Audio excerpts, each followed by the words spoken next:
right, we're live. Hey, everybody. Took us a minute to get back from our screen there. We had a few issues that we had to work out the timing, but we're good now, I believe. Yeah, I think it seems good. Cool, so well met. I'm Cynical. Welcome to my channel once again, and this is Chronicle. Hey, Squiff, what's up, bud? It's going great, man. It's great to see you. This is the first time you've gotten to show up for one of our Chronicle streams. Oh, yeah. And J5, Johnny. thanks, man. Yeah. Welcome aboard, guys. Oh, but yeah, so let me go ahead and do this too, just so you know. But I'm Cynical. Welcome to my channel, and this is Chronicle here. A custom Mongoose Traveler 2nd edition campaign set in our version of the 3rd Imperium universe. We're all a bit new to Traveler and using some of the optional rules that we found, like with the companion and such. Not too many. So don't be surprised if something comes up that you don't recognize right away, and you might even be able to help us with something. Because this is a tabletop role-playing stream, we'll mostly be focusing on the game, so if you don't get a response in chat, just know that we really appreciate you being here and taking part in Chronicle. Everybody's welcome. Just keep it civil in chat, and we super appreciate you guys showing up. So these are my friends here. I guess I do it this way now? Yeah, they're over there. So yeah, these are my friends, and together we're carrying on what is now like a decades-old tradition for us that we call CoFH RPG. That's CoFH RPG, just our group. Now let's take a moment to introduce our. Yeah, that's especially goes to you, Squiff. I'm sure we might have to let a few phrases through as Squiff talks tonight. Never. Never. Not 20 times a stream, just for saying things like space French. Like, what? That was hilarious. I'll never forget that. Quite impressive. But so yeah, now let's take a moment here to introduce our players and their characters. So let's see. First up, yeah, let's do it this way. We always do it this way. So just when you thought it was safe to roll the dice, steps in my longtime pal and proficiently prolific player, it's always hard to say, Lord Venom 1. Tell us a bit about yourself, your character, and where they come from. You guys, Lord Venom 1. Not too active on social media, but I'm enjoying learning Traveler as a sort of a new system for me, so having fun with that. I'm playing Dixon Matthews, who is used to be a law enforcement and a detective on Tarkeen. His time there, he had a pretty long career there. Just saw kind of all that humanity has to offer. One thing I'll say, Dixon, some cases Dixon would be in courtroom, testifying or whatever. And one thing he noticed was that sometimes there would be a noble, might just be like a clerk, but some, nobility is a big deal in the Traveler universe. All the different planets and systems are controlled by different noble groups, royal groups. But if you would notice sort of maybe a nobleman's clerk in the courtroom, he would just notice that the court cases would usually have some sort of curveball where what maybe should have happened or would have happened in a different setting. Something weird always happens, and he always took note of that. And so as he starts his career as a Traveler, that's something he is reflecting on, how the nobility was always able to kind of get their way. That the real things were happening behind the scenes that maybe everyone else wasn't privy to. So that's an example of how he is paying attention to how the world really works and how they potentially get ahead in life. So I'll pass it on. All right, so following that, it's my good friend and fellow member of Screen Room and a streamer in his own right, MadCow234. Go ahead and tell us a bit about yourself, your character, and where they come from. Yeah, hey everybody, I'm MadCow. I do Screen Room with these guys, with Cynical and Society on Sundays and Wednesdays. And yeah, I do stream other days as well, and I'm actually streaming right now kind of my writer's perspective you can kind of just see my equipment and skills and things in Fantasy Grounds if you would like to do that. As far as Ryder, Ryder is a veteran of the Army and the Navy, kind of always carries that around with him, but very optimistic, and I kind of pulled these guys together to help out my good friend Dixon. We are all kind of ready to get out into the world, or into the universe, and do some traveling and adventuring. All right. I was making sure that I could see your thing there. So moving on from there. Next up, my Nakama from another mama. It's Society Streams, also a fellow member of Screen Room and an independent streamer. Tell us a bit about yourself and your character. True. What's up, everyone? What's up, Ulysses, in chat? It's another player that was with us. Yeah. Now in spirit. I am Society. You can catch me on Wednesdays and Sundays with these guys, and you can catch me on my own stream. Just a variety streamer. Basically just play games with these guys, and other than that, just a designer. But I play Roman Bor, and he has dedicated his life to being a very learned physician, especially on the relations between different species and how the similarities in medical treatments, things like that. You may have noticed by now that Roman kind of refuses to hurt anyone, which may or may not be a good thing, depending on how violent the rest of the universe is, which thus far is very violent. So Roman's gonna have to have a lot of thinking to do, I think. But so far he's done pretty good keeping these guys alive. So other than that, that's pretty much it, I think, about Roman. Okay. So last but not least, lurking in the shadows and ready to strike, we have Psychokoff, one of my oldest friends and a moderator not only for this channel, but also the Screen Room Twitch community.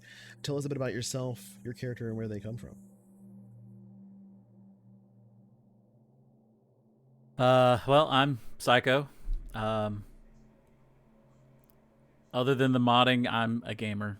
I just play a bunch of games all the time, including tabletop RPGs. I GM my own Pathfinder game. And for the most part, that's pretty much all I do.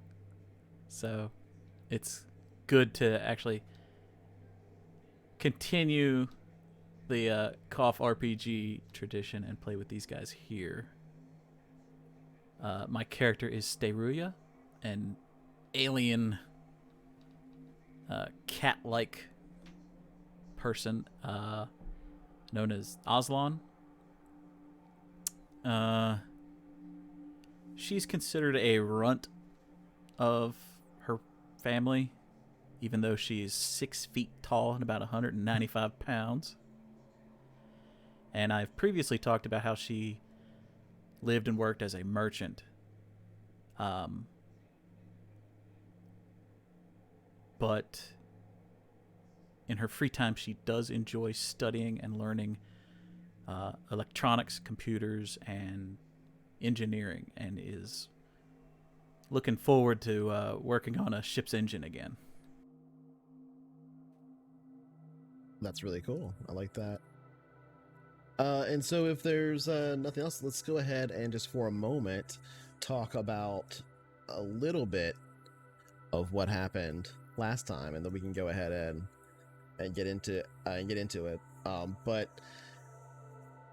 we'll get into the details actually after the intro. But I do want to go ahead and mention last time, just kind of out of character, all of you had gone through all this series of events and ended up boarding a ship, and we'll get to that after the intro. But some people wanted to pick up a little bit they didn't want to pick up right like at the end of that journey, so we're gonna move around in the time to where we're gonna start back at the beginning of that trip and we'll do that right after we go through the summary as soon as we come back from our intro.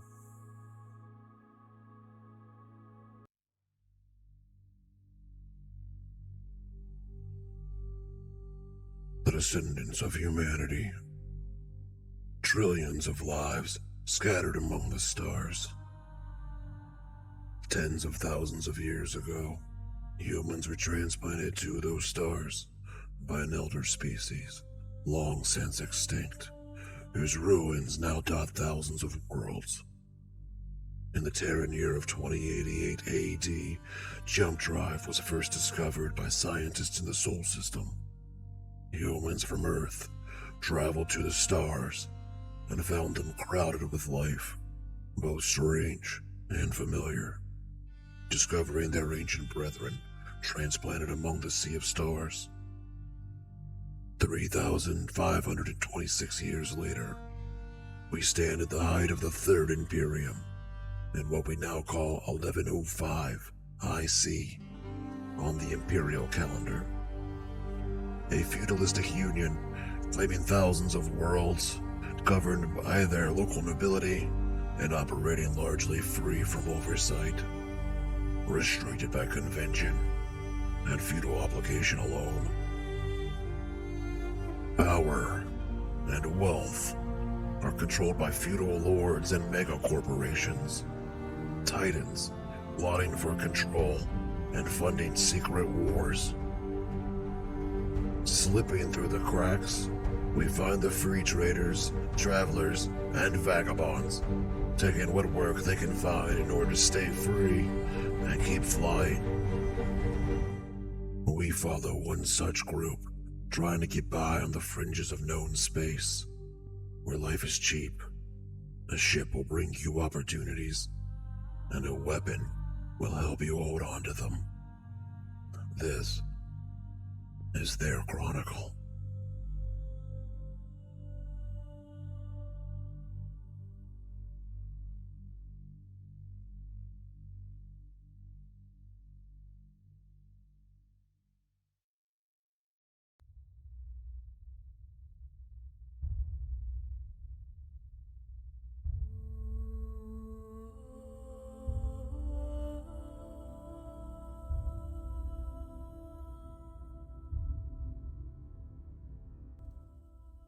All right, we're back.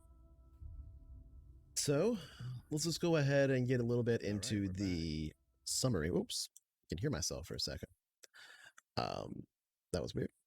Let's go ahead and do a little bit of the summary of what happened last time. And this is just the previous session. If anybody wants to add any details about how you got to here or anything, feel free to chime in, especially from the player's perspective, because that's always more valuable for these recaps than what a GM will throw out. But I just want to go ahead and lay out the very basics of what happened last time as a framework. So after defeating the Wilhelm Barrett gang and escaping with the Evanses and Addison Dalton, you arranged for a recovery job with Dalton's contact, Isaac, who gave you a job leading to the Walston system. In the concourse, on your way to board the arranged luxury liner, Roman was bumped into by a person running quickly from something. A few moments later, Dixon saw the same person who had run into Roman Bohr being escorted away by men in black combat armor.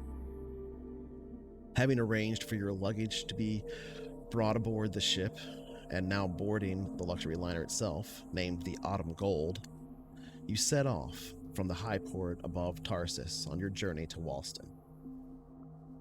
There are several stops along the way, the first of which, for any real length of time on a world that you have much opportunity to stretch your legs, will be Flexos. But boarding the ship and heading off to your arranged staterooms, Roman reaches into his pocket and pulls free a data wafer he doesn't recognize. Bringing it up to Dixon as they looked for their rooms, In a moment of exhaustion, they both agreed to talk about it later and headed off to their separate staterooms for some much-needed rest. And that's where we ended the session.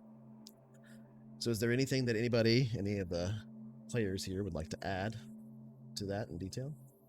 Obviously, this is our 4th session, so you don't have to go all the way back to session 1. It's kind of difficult to do eventually. Yeah, I'll add that Isaac Kemp, this job is to acquire a ship that we kind of get the luxury of deciding what to do with, basically.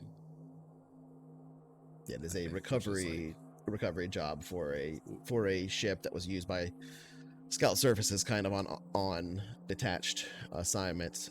You'll have the option of either basically picking up the lease and buying the ship, or using that ship as sort of a bargaining ship to get yourself a good deal on another ship at the Flammarion. It's hard to say that. Flammarion Scout shipyard. So it's an actual way station there at Flammarion.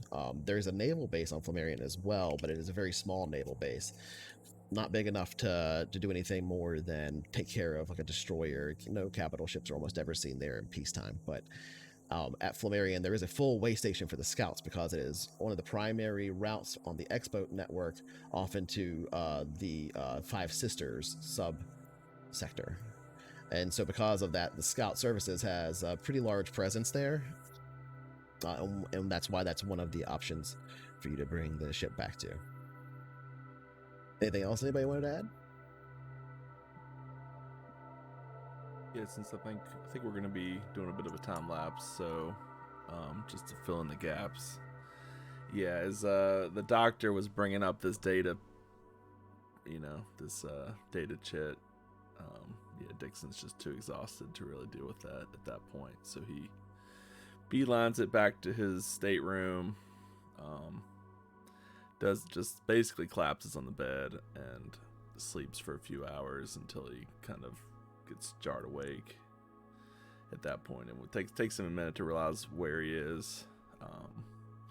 At that point, he strips down, hops in the shower, and the water kind of reactivates the smell of whatever gore had stuck to him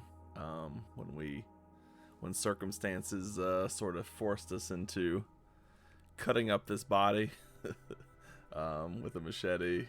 Yeah, that happened. So that's sort of at that moment, the smell, it just comes back to Dixon, and he throws up in the shower as it kind of, it's just, in a bit of a daze. It was obviously a long day, but just kind of remembering what he had, what he had done and what he had been forced to do.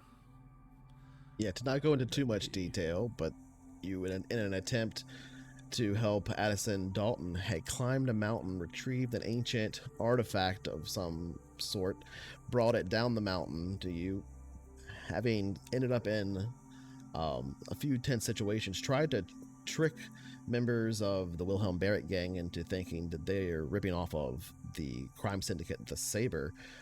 You took one of the bodies of these people that were fighting these different factions on the planet and dismembered it in an attempt to appear as though you were the Saber, this being one of the calling cards of the Saber. Bringing that back down the mountain, this huge hike, this whole way, all in one day, you overlooked the Wilhelm Barrett camp, and all hell broke loose, and you ended up in an enormous firefight and fleeing in a ground car with Addison Dalton. The body parts never being used. So you did it all for nothing, which is, we hilarious. So we had options. We had options. We're not telling Addison about that part because he's the one who buried him. But all right. I mean, so go ahead. I was gonna say, if we're doing what happened with our characters that day. Well, so let's. If there's anything else you want to add to the recap, that's fine. Otherwise, let's just go ahead and go straight into character here. We'll have to move through a few scenes. You already described a little bit of what Dixon would have done right after he went into his quarters there. So let's just go ahead and go on board the Autumn Gold and play through the scenes that you need to. to explain what it is you need to explain individually as characters. We'll figure that out in here in just a moment. On board the Autumn Gold. First, I have a couple things I need to do as well. But this is right after takeoff.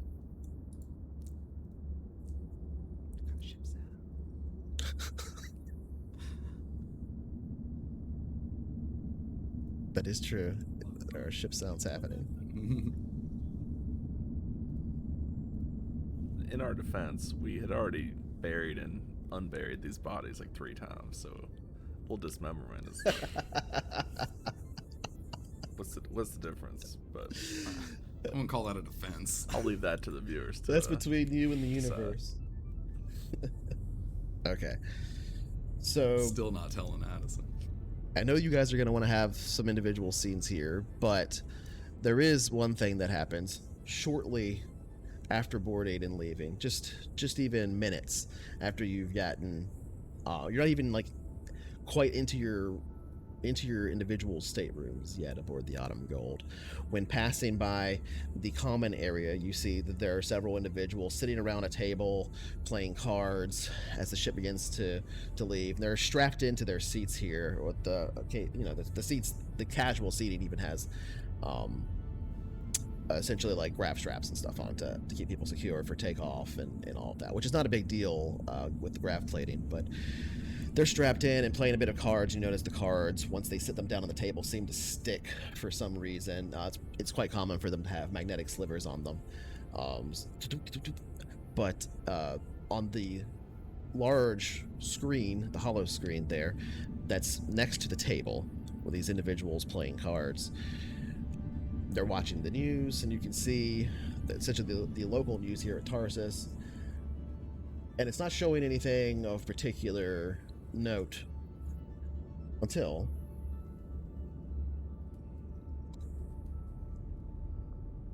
it changes. The news cuts out and it goes to a black screen. The guy looks up from the table and presses a couple buttons in confusion on the control there for the actual hollow screen. What the hell? This is on every damn station. System wide. What the fuck is that? And the black screen here suddenly becomes a gradient of grays and black. And stepping out from the middle of this gray space, you can see a shadowed figure. Features vaguely humanoid, but oddly alien at the same time. Taller, a bit more slender, and pure silhouette. For a moment, you can't tell if it's a trick of the light, if it's maybe he himself is just a silhouette. And then you stop wondering about it as he speaks.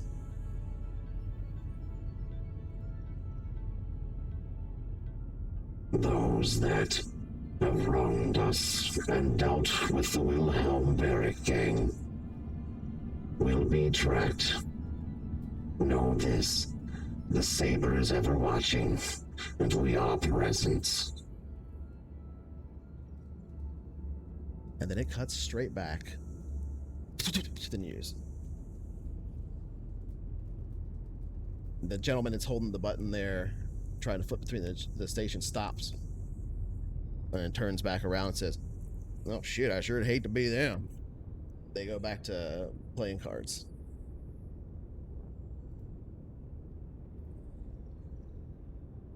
And then you step into your stateroom if you want, or you go wherever you want to. But this would be like right before you would step into your stateroom, so you would see this on the screen. It can feel. Or even inside the stateroom on your personal screen. Either way, it's just I'm gonna say Dixon missed that because he had already passed out. Okay, so who else needs to have any scenes in particular or anything while we're here before we get to at least Flexos? Yeah, I'll say I'm gonna pull Roman this up so you can see. Roman definitely after the events of this really long day because it was over the course of like almost a full day, I think, without resting in between. Yeah. This is their current route right here that you can see on screen. They're leaving almost Tarsus and going. A lot of death. There's a lot of people Eventually. he couldn't help. A lot of people, not necessarily that he wanted to help, right? But that drive to help was there, and he couldn't. So he's definitely feeling some type of way, I think. That night, covered in filth still, I'm sure, Roman posts up at the table in his stateroom, whatever surface is there, and he pulls out 2 boxes, small cases kind of, that he carries with him.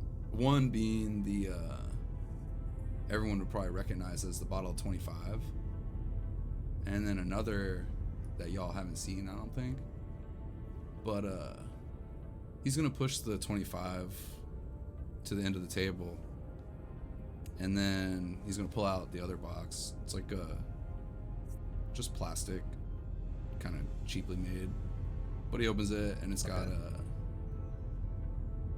like a cloth bag basically containing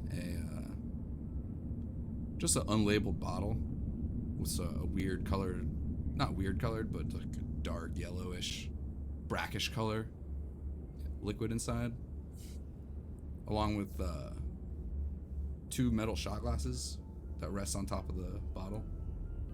He's gonna pull those out on the table and pour both of them up, and he's just gonna drink, basically shot for shot, and just think. That's pretty much his first night on this thing. The autumn gold. Okay. Anybody else want to declare they're doing anything when after seeing the video or getting into their quarters or anything like that?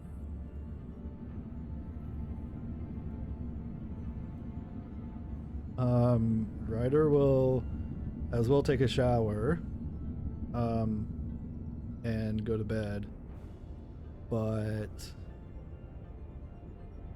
doesn't really think twice about anything that we did. Just kind of goes to bed.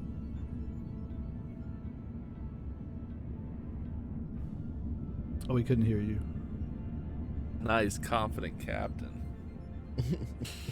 Can you aim your camera down a little bit there? So... Oh, yeah. That's the wrong button. No, I'm joking. So, with that... Get my nauseous. Oh, that's fair. Wiggling it around, whatever. So, a few hours go by, and you've all kind of passed out by this point, I would assume, from your day of exhaustion in each of your individual staterooms, comfortable staterooms. In fact, they're pretty large, and they are, if you want any kind of indicator, we talked about this a bit before, but this is essentially like a 600i or something like that from Star Citizen. It's a luxury yacht in space, right, with really nice, fine, like almost fake, but well, definitely fake wood, but wood trim and bits of gold, a cream colored interior with kind of sort of super modern looking architecture on the inside, and flowing staircases that go up between the few areas that actually do have multiple levels.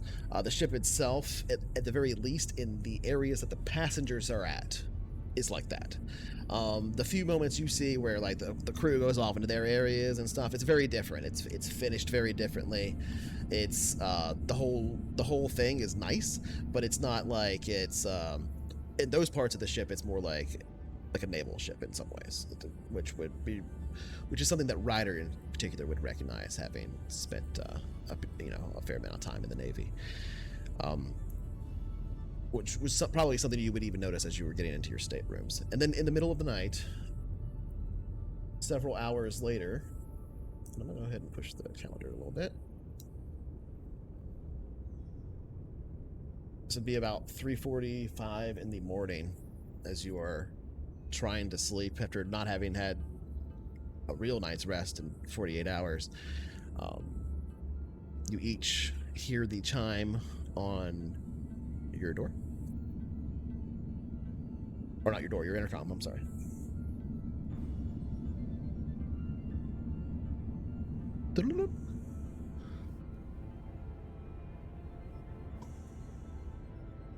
What? Yeah, what is it?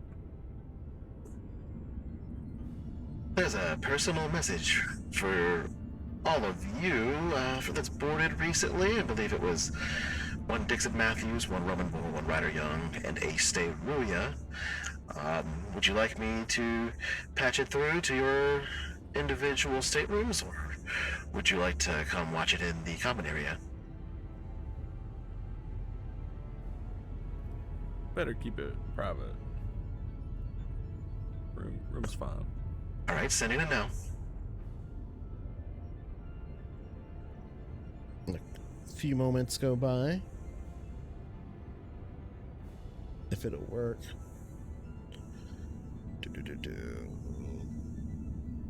Where did it go? It just went weird on me. Sorry. If this is Saber, I'm quitting the campaign. I know. Shouldn't they be looking for this other guy who has their weapons? We didn't. do anything. Yeah, Isaac. Man. So as you told her to pipe it through or whatever, your the little individual screen in your stateroom flips on. You can see Isaac's face. He looks slightly furrowed brow, but nothing too much more than that. Yeah, I don't know if that's what you guys got involved with or nothing, but I do know that the Wilhelm Barrett gang was involved. I got my ways, so not gonna worry about that. That's fine, but I'm gonna lay low a little bit. So if you do need work in the future or whatever, maybe don't come find me around Tarsus. That's okay though. I got other plans. So if you need other work in the future, you might be able to find me over in Mother Fox for a bit, or over in Mitractor. But yeah, I'm gonna probably head on out of Tarsus for a little bit. This seems prudent.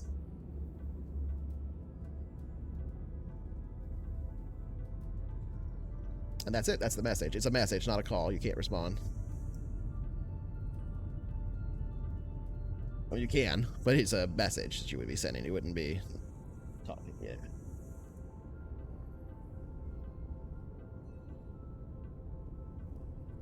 And that's it.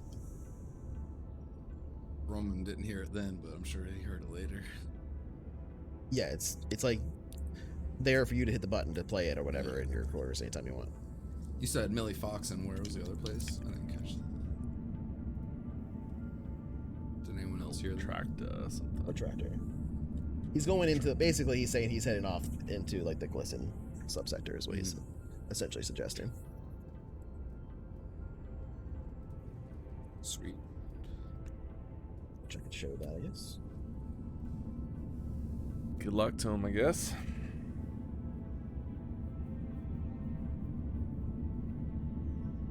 Alright, so those were individual contacts that were just apprising you on current statuses for or whatever, but is there anything in particular anybody wants to do before we get into what you're doing in the downtime on your way? Well, at first to Judas, just the first stop along the route, but you're eventually making your way to Flexos, where you'll be stopped for a little bit longer. That's a total of 1, 2, 3, 4 jumps to get there. That's 4 weeks of just time in basically traveling in jump space. That's an additional about 2 weeks of time by the end of you getting to Walston, of time spent in real space. So that's a little bit of downtime. What are all of you working on? And just so the people at home will know, and we can just go one at a time. What are you working on, Roman, while you're in this time? What are you doing? During the time that I had to study, I think from the last job, knowing that we're gonna get a ship, basically, knowing that we're gonna have to crew this. The last thing I did when we were on a ship was the comm systems, as well as sensors. But I didn't have training in comms, so I think Roman's gonna be, looking up on radio protocols, landing procedures, etiquette, basically just brushing up on communications and the systems and how it operates. So you'll be applying study periods towards electronics comms. Indeed. What about you, Dixon? So Dixon also has a little bit of anxiety from that last space ship we were on and got into some battle, as well as our time tutting around Collis. So anyway, he's the only one on the team that doesn't know how to use a vac suit. So that first maybe a couple days on board, once I get used to the ship, I'm gonna show up for some vac suit safety course that they undoubtedly have aboard ship. I'm sure they have that for passengers. And kind of sheepishly, and I'll be attending that throughout the head to trip. the mustard deck. Probably one of those things that they You have see to Dixon offer, just walking but no around one the galley in his actually vac goes suit. to. But I take it pretty seriously, knowing we've got a future in space, and I am a fish out of water when it comes to space. So I'm trying to start at the beginning. All right, that makes a lot of sense. What about you, Rulia? Brushing up on that engineering. Got to learn more about ship's engines, especially if we're expected to fly this thing. You're expected to fix it too, I guess, as well. Yeah, got to fix it enough to fly it. So you're literally carrying parts to fix it just to get it to fly with you in what are basically 2 briefcases worth of specialized parts meant to bypass systems, as well as a special data chit specifically containing a very simplified operating system for flight systems for this type of ship to try and get it running again. So you'll basically reformatting the computer, as well as pulling stuff out and putting new stuff in, which won't require a ton of engineering skill to do just that part. You can do it untrained, technically, as long as there is a person that is trained around to help with that later in the future when we have to deal with like man hours on that kind of stuff spent. But it's you already know that the ship you're going to find is is not running. That's right, Squiff. That's the old operating system they're installing. What about you, Ryder? What are you doing in this downtime? Well, so kind of like Dixon said, we are heading towards a ship or a life on a ship, and it's not like it's the first time Ryder's been on a ship since he got out of the Navy, but with the the thought that I'm the only one who knows how to fly these ships, I feel like I should learn how to get around space a little bit better, and just kind of be a little bit better in any kind of tactical situation we may need. So I'm kind of working out tactics, studying up on that. So specifically, you're studying naval tactics is what you're working on, but like you don't have tactics as a skill at all yet, so you're just trying to get tactics 0. But right. But yeah, good point. But in narrative, what you're doing is you're trying to like study up on naval tactics, and you're reading manuals, playing little space sim games or something like that, little training programs or whatever, to brush up on that. I mean, you've been in space combat recently, and it was probably like, oh shit, that was terrifying. But you have seen space combat before. Of course, when you did that, you were on a naval ship with a bunch of other people that knew what they were doing. And then when you did this, it was on like a civilian ship that was like, got shot all to hell, and you saw the chief steward get sucked out into space, and it was a disaster. So I can definitely understand you wanting to go into tactics. It didn't feel very tactical when he got sucked out into space. That's fair. And that's fair. Probably Seemed thinking like back pretty bad to tactics. Yeah, that was his Thinking back name. to your military It's time, into the right? And campaign. just stuff you didn't really pay attention to. You might be like, oh, how did Yeah, that's interesting. how did It's your true. sergeant do things, Right. right? Like, How did they handle things? Yeah. Right. Okay, so with that, if there's no other scenes that anybody wants to have, by the time we get to Flexos, we can go ahead and skip ahead the couple weeks. Oh, go ahead. I'll have one. I'll have a scene, if you will. Sure. I think on the way to Flexos, there's a couple stops. You'll be stopping at Judas, at Dahlia, so- at Noctical, and then eventually at Flexos, and refueling at Yeah, each so of those that's stops along the a way. week basically per stop. So there's been some downtime. Well, you're not staying in a week in right, each of but those. a travel week basically. And a lot of the refueling on those is in stations that are like in the outer parts of the system, so you're not in those systems for more than a few hours in some cases. But Yeah, sweet. So yeah, there's definitely been some passage of time since the first evening. but Roman's between gone off Flexos and pizza. there, it's like a month, right? A little Yeah, more than so a month. yeah.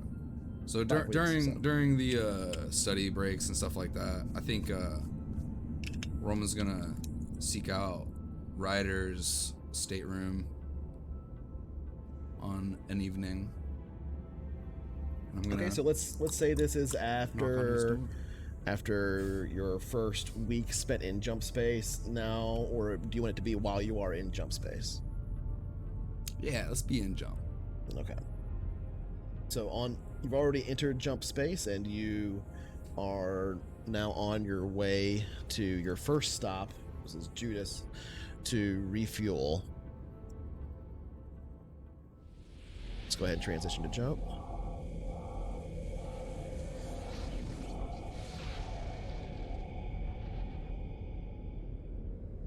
All right, we are in jump space.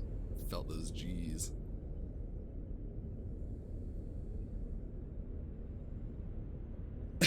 So, All right, a bit of time has passed. You've come accustomed to the ship now. It's actually quite nice, and it's a big relief from the situations you've been in.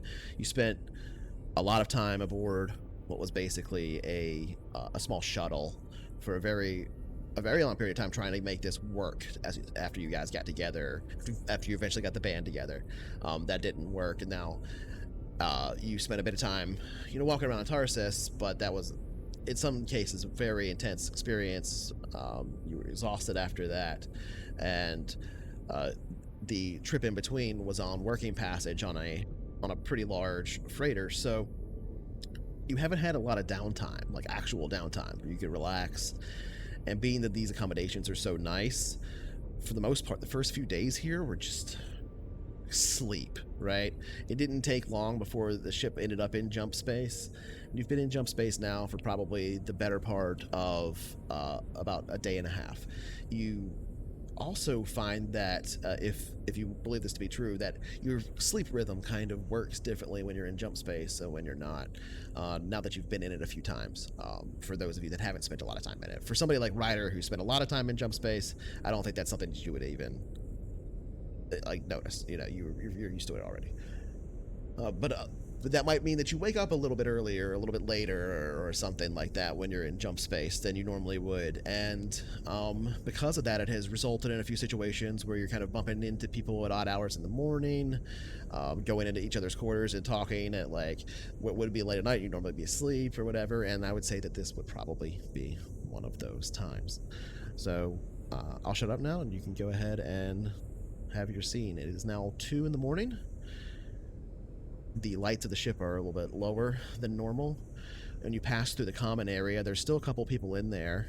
One of them is just sitting there, chewing on what looks to be kind of like a long piece of like licorice or some kind of Twizzler-like candy.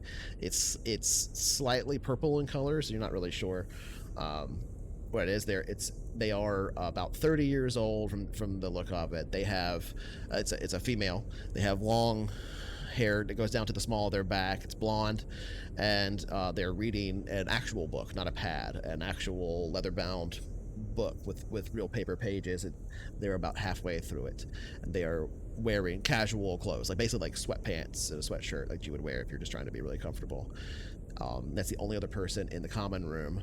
as you pass through on your way to Ryder's quarters, or Ryder's stateroom, I should say. She looks up to as if to acknowledge you, just kind of nods, but doesn't, and then goes immediately back to looking at her book as you continue I past. don't even look at her. Okay. Yeah, I'm gonna pass through and knock on Ryder's door. Ryder, are you awake? So since it's 2 a.m., I would definitely be asleep. But also, I wake easily. I'm kind of alert at all times.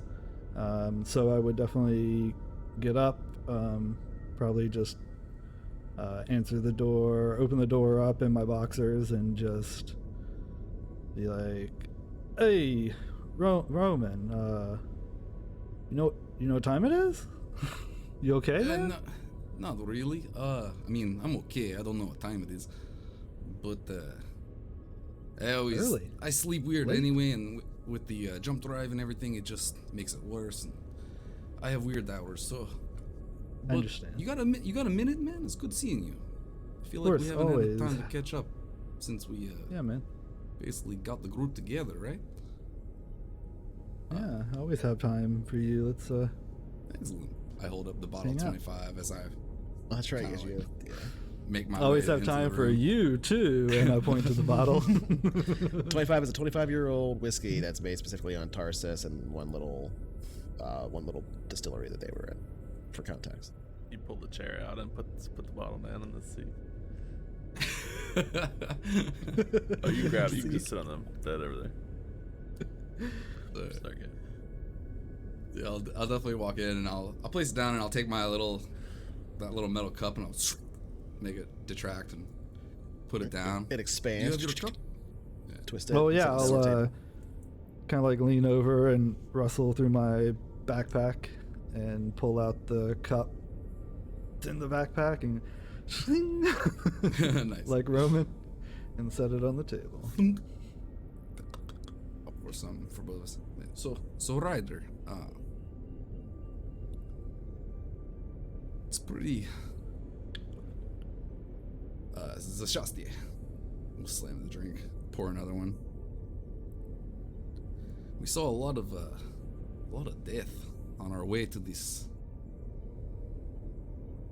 mission here. It's quite, I don't know how I feel, Ryder. This quite comfortable. I have a really nice bed right now.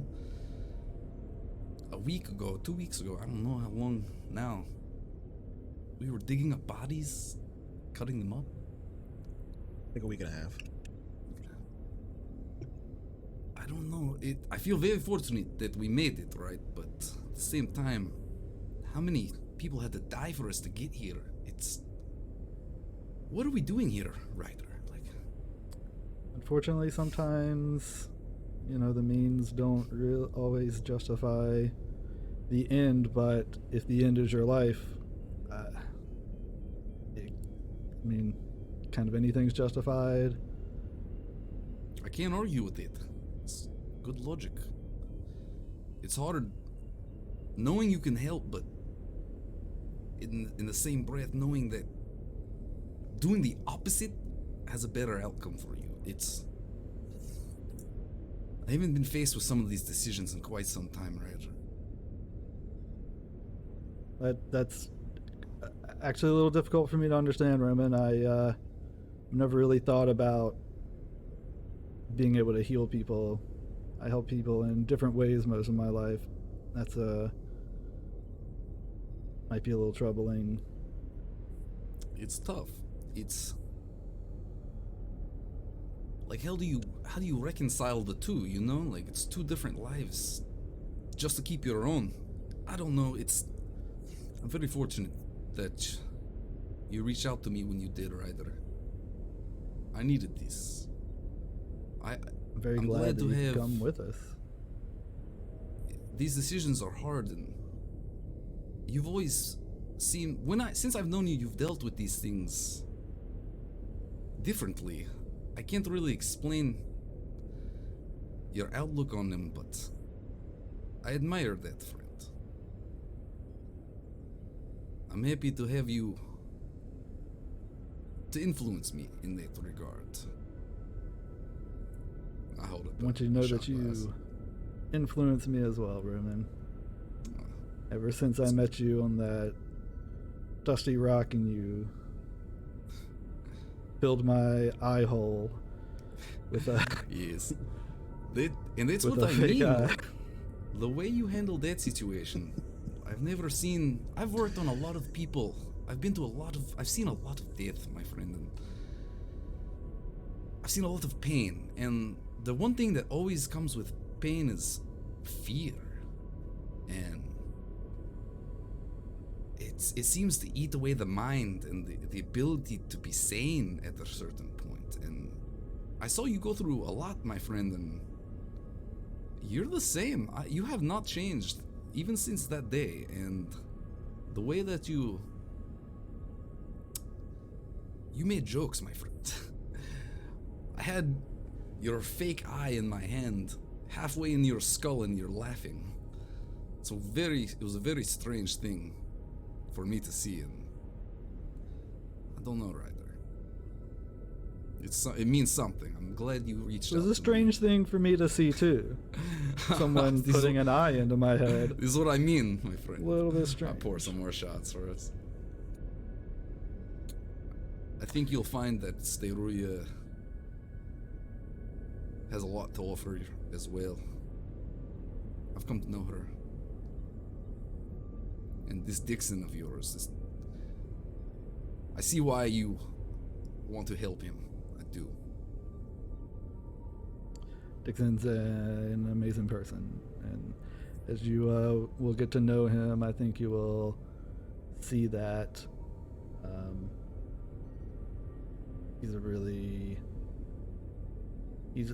don't look at him just as who he is from the outside. I'll just say that. I'll keep that in mind. Thank you, friend. He might have a robot arm, but he's got a human heart. Heart of gold. I was wondering, as a matter of fact.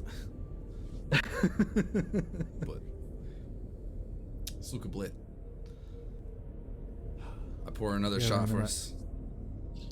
I'm so happy that you took up this opportunity with us. I'm very glad. I don't know, honestly, I think any team, any group of people that got together is very different with you in it, and in a good way. I appreciate that, friend.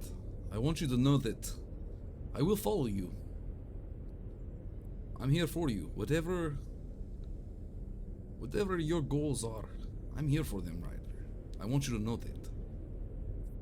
Very soon, I think, we will be looking up to you for a lot more. Well, I'm no leader, but I hope that I never let y'all down. You've got a quality, Ryder, I don't think you recognize yet, but you wouldn't have all of us here if we didn't see something. So, Sashastie.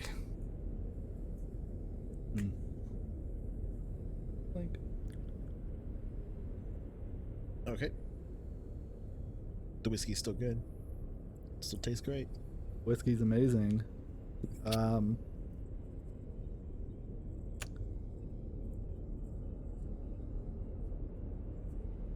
Yeah, okay. Never mind.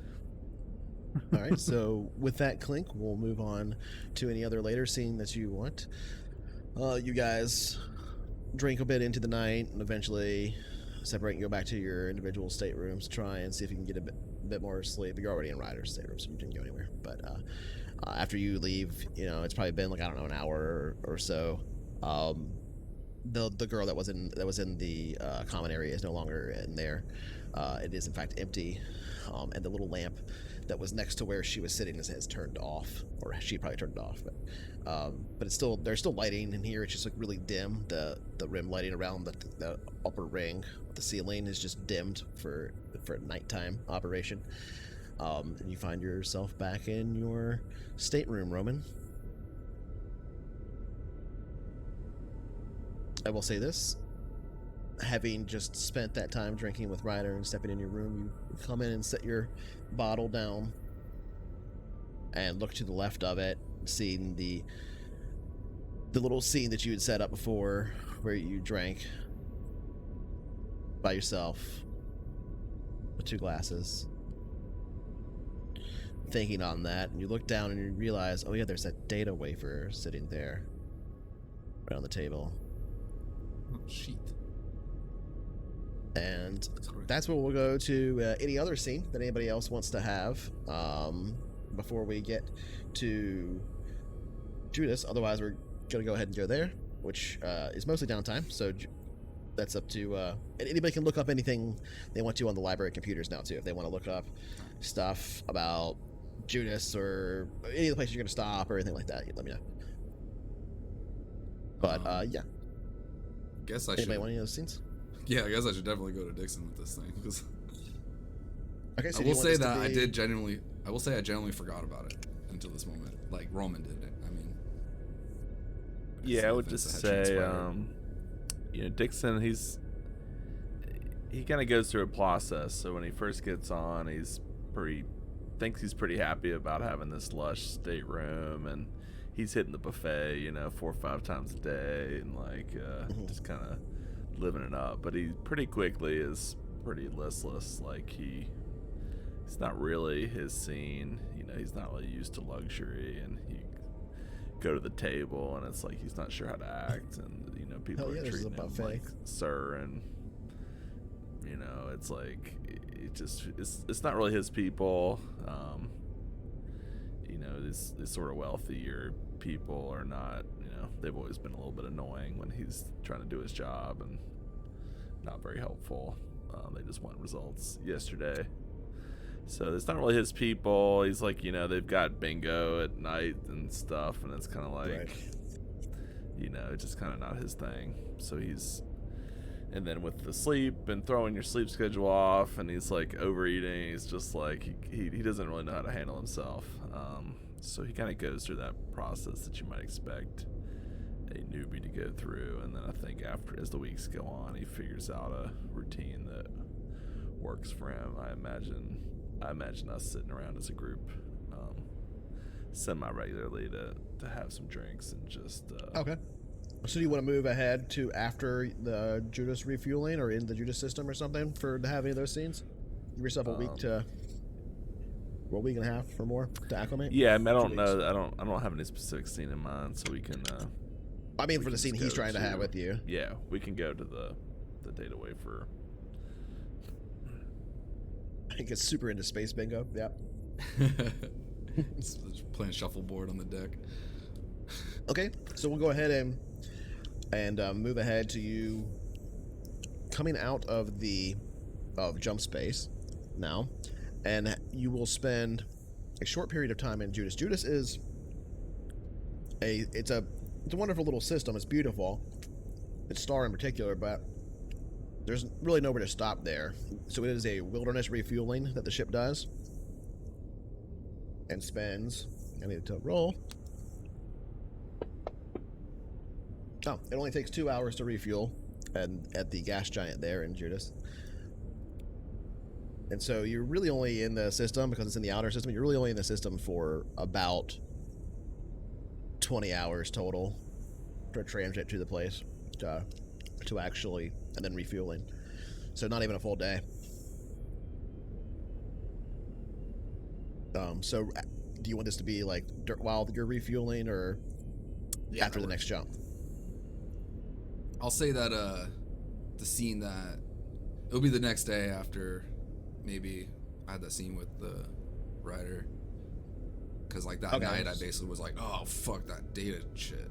So okay, so we'll move ahead of the day, and you have come out of jump space. You are now traveling to or in the middle of traveling to, or getting near the gas giant that the crew will be refueling at. This is just done by essentially skimming the upper atmosphere for hydrogen. And I will look around, I'll see if I see Dixon anywhere. Where would you be, God, I'll check Dixon? this Is for- going to be. Yeah, I'm just coming out of the mess hall. A little bit of powder on my lips. Yeah, I'll say this is breakfast. About like, probably I would say about like 9 a.m. Have you tried the baked goods station, man? The blows the socks off the old donuts they had back on Turkey. I'll say that. Yeah, no, Doc. Dixon, I probably should take it got- easy. Got a little something in your face. I mean, do what you want. I mean, it wouldn't be the worst thing we've done, huh? I totally forgot space completely on. You remember right before we got on the Autumn Gold, what happened? Not really. To be honest. They'd you're a little out of your element, aren't you? It's a long day. Have you been in? How much of time have you spent in space, really? No, I mean, I had a few jobs. You know, some of my work took me here and there, but not much. Not much till I came out with Ryder on his way down here. So this is like some of the longest you've spent in jump, has it? Yeah, never on anything like this. It's a little. It was awesome, but yeah, This starting to it'll- get to me a little bit. It'll fuck with your sleeping schedule, won't it, huh? Yeah, I hear. Yeah. I don't know what time it is, other than I'm used to that now. You know what I Real mean? time, I That never guess. stops happening, but you get used to it happening, right? So like, yeah. I'm okay with it now because I know it's happening. But I can't tell you when I get tired, when I wake. I usually spend about 18 hours awake. Yeah, I'm never really tired. It's just It's sleep weird. because there's nothing else to do, I guess. Yeah, well, speaking of that, I might have something for us. And I will pull out the data chit and I show it to him. Yeah, okay. Yeah. Okay. I have no idea what to do with this. It seemed important at the time. Huh, so you sure you just... So, for clarification, you just approached Dixon. There's nobody else here, right? As far as I know, I wasn't with anybody. Sorry, Punk. I can't help. Good luck, though. You don't know how you got it? Somebody planted on you think? So, after the gentleman bumped into me, the one who's dragged away by, looked like security from what I Yeah, I heard saw those you guys. The described. Yeah, I didn't really see him get dragged away. dudes in black suits.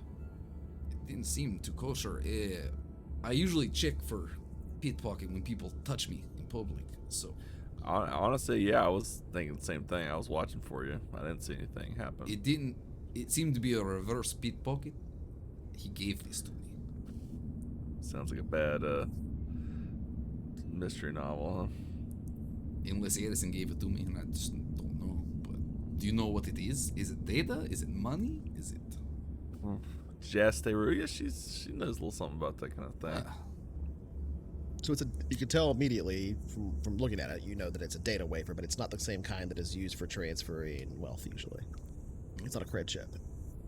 It's probably not credit. I don't know if we can go to the library or something and use a computer to That's a good idea. do something with It's this. basically like a little mini disc, if you want to think of it like that, right? Let's meet up with the It's not crew optical and storage, figure but this I out. think your idea of getting Steruya's help is a good idea.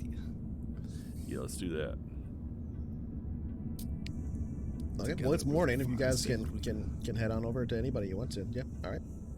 So where are I don't know you where she at? is. So we look around. We'll go ahead and common, move mess the. hall. Sure. We'll move it forward just a few minutes for your conversation there. So now it's 9:20 in the morning. Stay Royal, where are you at 9:20 in the morning?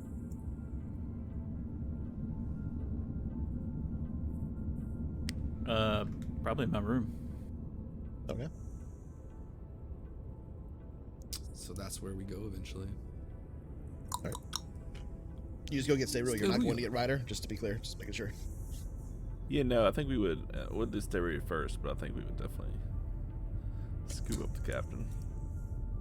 Some So sort of like walkie-talkie situation or something. If it's 9 o'clock in the morning, Ryder would have been up for 9:20. hours already. Yeah, 'cause military.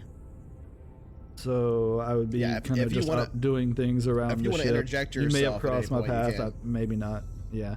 I'd probably just be. You could have been in the common area, or you could have been in the galley eating or anything. It's fine. Yeah. All right. Yeah, Learning if we see you, tactics. we'll definitely usher you in. I mean, Ryder is probably, let's just say you're in the common room eating some of your breakfast or whatever, reading the data pad that has the tactics manual on it that you're currently studying. Ryder, we're gonna go find Steruia. Oh, okay. All right. Let's go. All right. I have no idea what's going on. I just follow. Yeah. Nope. Okay. Standing up, putting your data wafer down, pulling the whatever jelly donut out of your mouth or whatever, and continuing on. Finish that. Little glass of Powder all over my basic next to you. face. What color of basic are you drinking? Let's ask that. Or are you drinking coffee because they actually have coffee on board? Oh, I would be drinking coffee. Okay, because that's rare. Yeah. Absolutely, it would be. Coffee. I'd and actually jelly donuts. probably take my coffee with me to stay earlier's room. So I've got it in my hand. Okay. It's a little. It's basically just like a little magnetic coffee mug. It's nothing like super fancy or whatever, but it does have. It's like sort of a silver in color, but not like polished silver, like more like a matte finish, but a little bit brighter shine than you would expect from like a matte steel or like a gunmetal finish. It's magnetic on the bottom. It has a rim that goes all around the edge on all sides except for one to catch the fluid when it's at 0G, so you can still drink it with 0G, and it has autumn gold around the side of it in an actual polished silver color, so it's not always visible, but when you catch it in the right light, you can see the difference in the matte finish and the silver where it says the name of the ship. My coffee's black. Coffee's good. Okay, the coffee's good and here. I'll be sipping on it. I don't drink it quickly. To be clear, you are at gravity. The graph plating is working fine, so you don't have to worry about the rim or everything. But that's how it works. Now available in the secret merch store. Absolutely, that's a great idea, Squiff. I should do that. Yep. I got a surprise for you tomorrow night, Squiffy. Yeah. All right, so you knock on the quarters. There's basically a little button that you can chime on too. You don't have to knock, but yeah, it's fine. I don't know what it sounds like. Yeah, it's probably close to like the TNG era kind of slight, comfortable Like a beep chirp. sound. Yeah. Enter. Steruia, good morning. You'd probably see her completely naked, sitting there, cross-legged, at like a little shrine. Okay. Okay. morning. Would Roman be aware of this habit or ritual? Probably.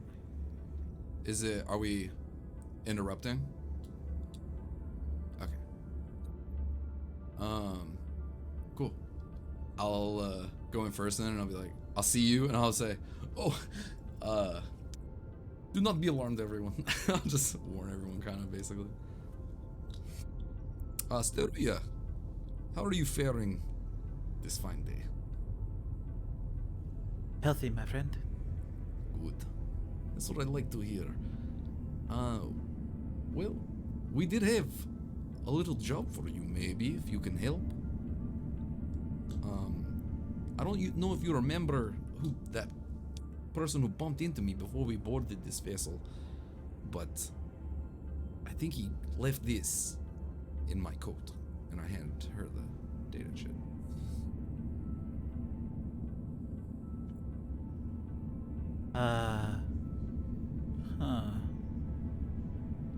Kind of stands up, goes over, takes it, looks at it. I do not have the equipment to view this. What would At you the need? library, you think they got computers there? Yes, any kind of hand computer should work. All right. I guess we head to the library unless anyone's got a computer. So all quarters have one, so you can. Ah, Yeah. sweet. Out of What's this? What's this toaster? Oh, hey. so out of character, the mobile comm. I'll show And you it says stuff.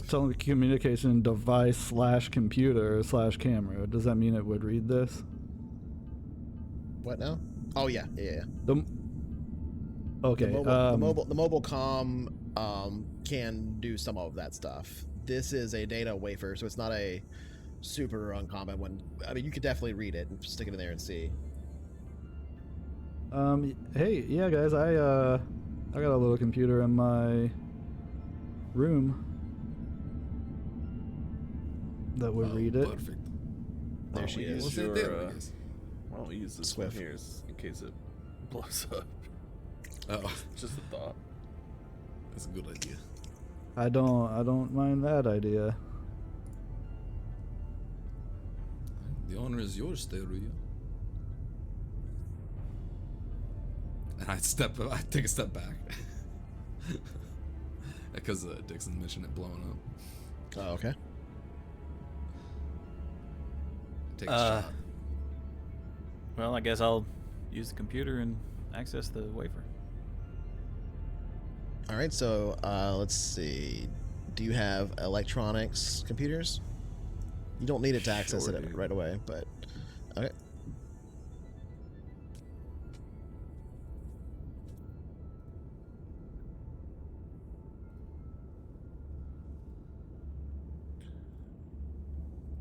I can't even see your skills. Hey, Rui, we can give you a minute to put a robe or something on if that makes you There more it goes. comfortable. No need, my friend. All right. You're pretty shaggy, right? Yeah, kinda. So at least there's that. Good Roman laughs. coat of fur, but it's more that for their race there is no shame. Yeah. They're too prideful. So yeah, nothing I just to need be a ashamed about. electronics computers roll at an easy difficulty to just access it. See what it is, basically.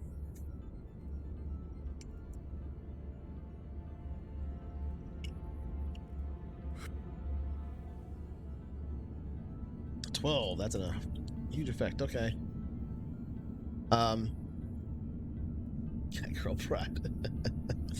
So you have little problem accessing the data wafer itself. When you do pull it up, you can see that it is partially, but not entirely, encrypted. The part that is encrypted, you can't tell what's on it, but the part that isn't encrypted is interesting. First of all, it bears an unfamiliar data signature. But there's two data signatures that you can see here. One is Zodani, and one is Imperial. It looks like it has been accessed multiple times under both. There's also a passcode that has to be entered to look at the encrypted data, and you can enter it. You have 3 attempts to enter the passcode. Upon the third entry of the passcode, all data on the encrypted section is lost. Well, the whole chip erases itself, basically. Bosco. Thanks, Swift. I'll let them know and await input from them. What do you guys do? I do Is need there to any fix data it. on there see you the can phone. read?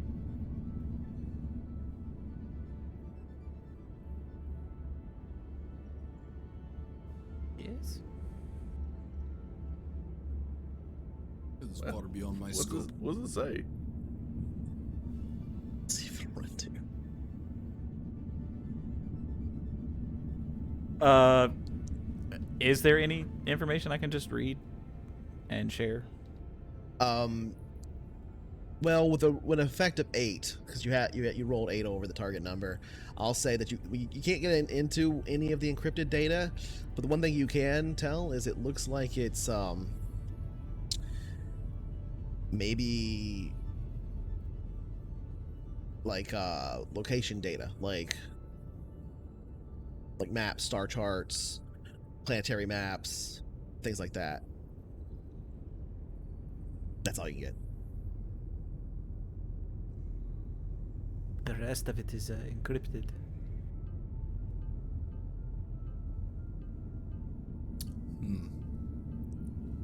Why would they give this to me?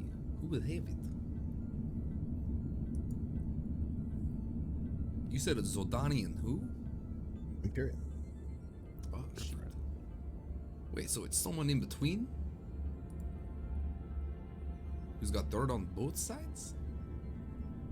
Perhaps a spy or... Why the fuck would they single me out? They didn't have much time. They were obviously being pursued by the security. Maybe he just happened to be the lucky guy. Alright, this seems a little fortunate. I mean... I don't know about that. I could be doing exactly what they want, right? We could be taking exactly where they wanted to go, and as soon as I step off this vessel, that's it. We're overtaken. Could be. Do I know anything from a law enforcement? Is there like services you could buy that would, crack this for Roll you? Streetwise int at a difficulty. Oh man, it's a streetwise though. He does have the Streetwise. Oh, what the fuck is that? Spider eyes? Not a great roll, Spider Eyes. Not a great roll. No, unfortunately, you're not sure. You've heard of services that try and do data recovery and stuff like that, and you know that there are some illegal ones, but you don't have any contacts in that area. You do, I would say, since it's only a -2 effect, you would also know that data smuggling in and out of various empires is somewhat common in District 268 because of the centrality of it all between the Sword Worlds, the Zodani Consulate, the Aslan. The border wars were mostly fought around here. The 4th border war was fought not that long ago. That being the war that Addison was involved in. And with all the tensions between the various factions and stuff in the area, there's all these rumors that the 5th border war is about to start at some point in the next few years or whatever. But and so because of that, there's some data that gets moved around. But you don't have any contacts in that area or anything more, so nothing specific.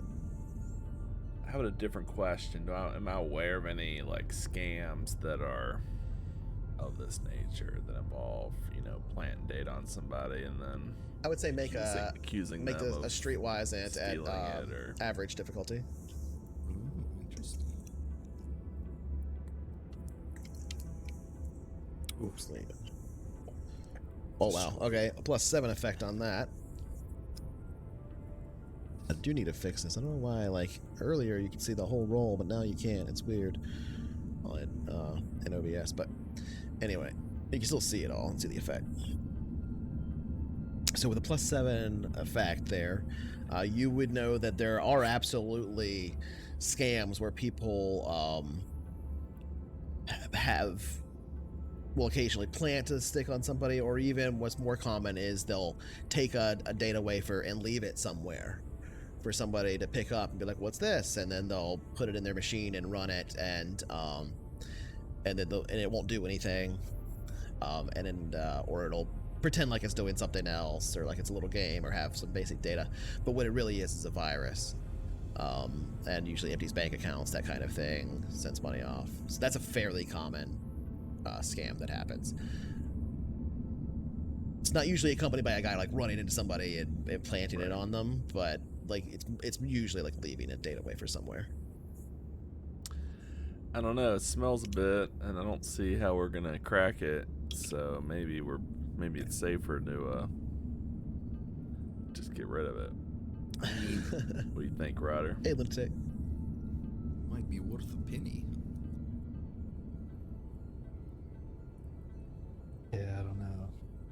Yeah, but yeah, could be to the right person, but who the hell's that? More likely we're gonna get hit up when we leave the ship somewhere, and Isaac seems to be the type of person who might be interested in such things. that's fair, but he's on halfway to who God knows where at this point. Glisten. From the message I heard. Yeah, somewhere, but it's a big place. And he This won't get there for weeks. Huh. So is that a thing? Like, we could, now that we've met him and exchanged info, You have his we contact info, so you could send him a we could message, send him a and message on the and it Expo would network, find and him it'll eventually get to him. Yeah. Yeah, that's a thought. Then we just keep this thing safe until then. I mean, Only it's the same- digital ones. You can't send physical things that same way. Yeah, right. But yeah. It's the same amount of risk as having it on us, right? Like, if we don't have it, they're gonna think we have it. Right. In which that's case, true. we're still in Good danger. point. Yeah. If we do have it, we might as well be able to sell We it. can right? throw it at them and say, all right, yeah. Take it's it all away. We don't yours." want Yeah. it. I don't know what this is. We didn't break it. We didn't hack into it. They can see that. Just Whatever's stick it right encrypted back is in still that encrypted. pocket and act like you never Reverse saw pin it. pocket them. Maybe we could do it to somebody else. Yeah, pin it on somebody else. They would still think it's on us, though, right? Is there any way to track this? Stereo, do you know? Not without accessing the encrypted data. Not that I know of. I mean, no way to track the physical disc, right? But it could be. No, not unless there's like a The fact that transponder we or stuck something it into a physically on it. computer, it could, Yes, you know, that. they might see that signature, but Exactly. That's why I meant. That's what I meant about like without seeing the encrypted data. yes, Yeah. yeah. So, yeah, Ryder, I don't know what you're thinking, but I guess we keep it for now, is my thoughts. I think that's the best thing to do. Maybe we'll encounter someone who can unencrypt it without trouble. Maybe, and I agree with you. They're gonna think we have it no matter what, Right. so might as well have it. It's at least leverage, if nothing else. Fair. I guess we won't know until we get in there anyway, so. Who wants it? You mean Linda, lunatic? Well, I can carry it. The stunner Put it master. in my backpack. I guess you hold on to it for now. You got one of everything else. Yeah. I guess Ryder's got the chit. Could be dangerous, but if you want to hold on to it, go right ahead. I mean, you all saw that message that was directed at us, right? When we first boarded the Autumn Gold. Yeah, it's all in your quarters. I mean, like, Yeah. you're talking about Oh, the no, I was message from talking to them. Isaac. I was talking to them. No, I was talking to them about the, No, the news, Saber message. News gas Oh. from Saber. Yeah. No, what was I mean- what were you talking about? Like, we're already in trouble. Like, there's not really anywhere we can go now where we wouldn't be in danger. per Wait, se. what are you talking about? You missed it then. When we first got here, you didn't see the every station on the televisions was blacked out for a second. You didn't see this. I'll be honest with you, I passed out. You can pull it back up Yeah, with that's a right. electronics He wasn't comms there roll. with us. Let me see if I can. You know what? Let me see if I can pull up the message. Actually, I've been working on the systems here. I think I have a pretty good understanding. Maybe. It would be routine. Let me electronic comms routine. Let's try it. Let's do a roll. Oh wait, You can I don't hack have that shit, comms, Roman. Go. So it's unskilled. You have But I have electronics, don't you? electronics. Oh, yeah. So it would Yeah, be so I can electronics. roll. Okay, That's 0. Yeah. I see. Okay, I get it now.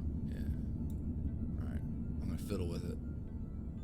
That's a success with a +1 effect. Nice. All right, I think I got the message actually. If you here, Right, so yeah, it'll you do better pull- than me trying to say it. You pull it up. You pull it up.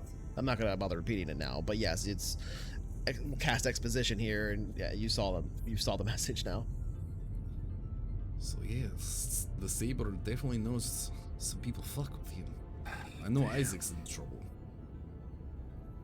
And he implicated all of us by sending us that message. At least. So his message that he sent you was private and directed and encrypted, so that there is that. Okay, Which at is least- why at they least had it was to, encrypted. which is why they had to ask if you wanted it and all that stuff. They had to transfer it to you. Not that that can't be broken, but Yeah, that's a hell of a thing, though. I don't know. You know, I've dealt with these guys a bit before, and they don't fuck around. Obviously, You say the Saber? Saber. Yeah, they're everywhere. Fucking cockroaches. Mm. I don't know. I mean, there's not a whole lot tying us there. You know, maybe they had a drone or something and saw our faces, but even then, Doesn't sound like it. I think. well, the message hopefully was they're just, system wide. It wasn't directed. Yeah, hopefully they're directly just at you, fucking. so. It just sounds like they saw Being the overconfident. aftermath and their guns are gone. So they know someone survived. Yeah, they can't. There's only so We should have much. left that fucking shit on the planet. Well, we sort of did. I guess so. I mean, look. It's probably not wise to get in touch with Isaac again, though. Not for a Yeah, while. yeah, that's fair. It got us this little nest egg. It got us, you know. Might end up getting a ship. Well, fuck it. Beyond that, you know, we're gonna have, Alright. Find someone else. we're gonna have friends. We're gonna have enemies. That's just kind of part of the gig, I guess. Seems like we have way more enemies right now. Hey, we're doing all right. We met some good people. I've got more enemies than I did before I met all of Yeah, you. but most of them are dead. Okay, that's a fair point. Most of them are back in that smoldering crater back on fucking Tarsus, man. So I have Don't more sweat body it. count and more enemy. It doesn't seem to be weighing positive. Body count? You didn't even pull the trigger, did you? I could have saved Come them on. if you didn't injure them so much.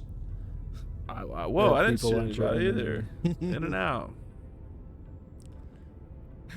Aside from that one guy who got turned into Legos, yeah. I I mean, agreed that because I thought it would make us look like the Saber, okay? look. 3 weeks ago, we were moving packages for a few creds. It's true. You know, let's look We to are the on our way future, to I our own guess. ship. Keep our eye on the ball here. One step at a It- time. When we do stop somewhere, is there any supplies we need to pick up? I guess that's something for everybody to be thinking about. Let's make sure we're good to go. We need more Probably. smoke grenades. Oh yes, they changed Yeah, the hell entire yeah, that battle. was a big deal. I think after seeing our friend Linda work that stunner, I think I might be looking at picking one of those up especially. I've got some credits to I spend. thought you had one. No, I never had enough money for that. Yeah, we Never- should never that needed should one be a before bare either. minimum there. Could come in handy. I was gonna get better medical kit, but I don't know. Maybe I can find both. I'm sure we'll be able to find you something. I think so. Definitely Can't need spend it training. all though. We gotta save for whatever they're gonna get us on a ship. It's not gonna be cheap, and that's just the start. Mm. So I guess, has anyone had a chance to look up Flexos, by the way? No. While we were here? You haven't yet. I did a little bit actually. Punch it up over there. Isn't I that mean- only just a stop? Just a stop, but I found I'm not sure if it's even true or not at this point, but I read something about an Aislinn population. I'm not sure if it's still there or rumor, but They probably are. I thought it was curious.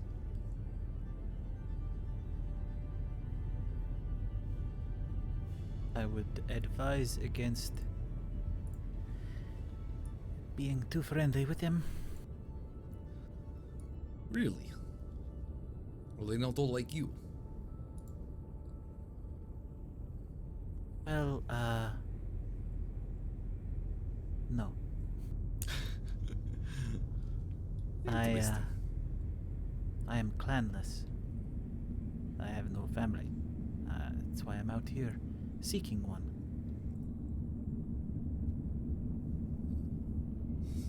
I was If aware they you have, had no clan.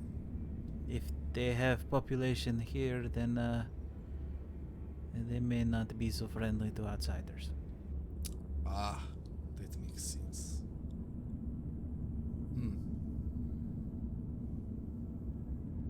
Well, I guess I'll try not to be too friendly.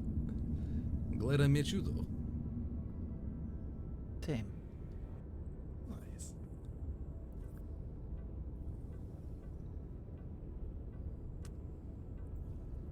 All right, then. Back to ship life, I guess. Yes, I think there's some more donuts you did not eat in the mess hall. I could eat. Let's go. I'll accompany you. And I hand him my flask. All right. So you guys finish your scene here and go off and enjoy a meal together. You can hear the clunking of the ship as it is being refueled here above this gas giant, this nameless world, this behemoth beneath you that you occasionally see at the little portholes of the vessel. And before long, you are back at jump and heading your way off. If I can get to it. There it goes. Heading your way off now to the Dahlia system, where you will refuel again by wilderness refueling in the outer planets, or in a gas giant at one of the outer planets. And so if there are no other scenes that people want, we'll go ahead and skip ahead to Flexos, which is the first refueling that is not wilderness refueling, where you will land on a planet to refuel and they need to exchange cargo. So if that's funny Squid. But if there's any other scenes you want to have, just let me know. Otherwise, we'll just go ahead and skip to Flexos. But I think right before we do, we're just going to take a real quick break. The GM really has to pee. So We'll be right back. I'm so happy. Okay, we'll be right back.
Okay, we're back.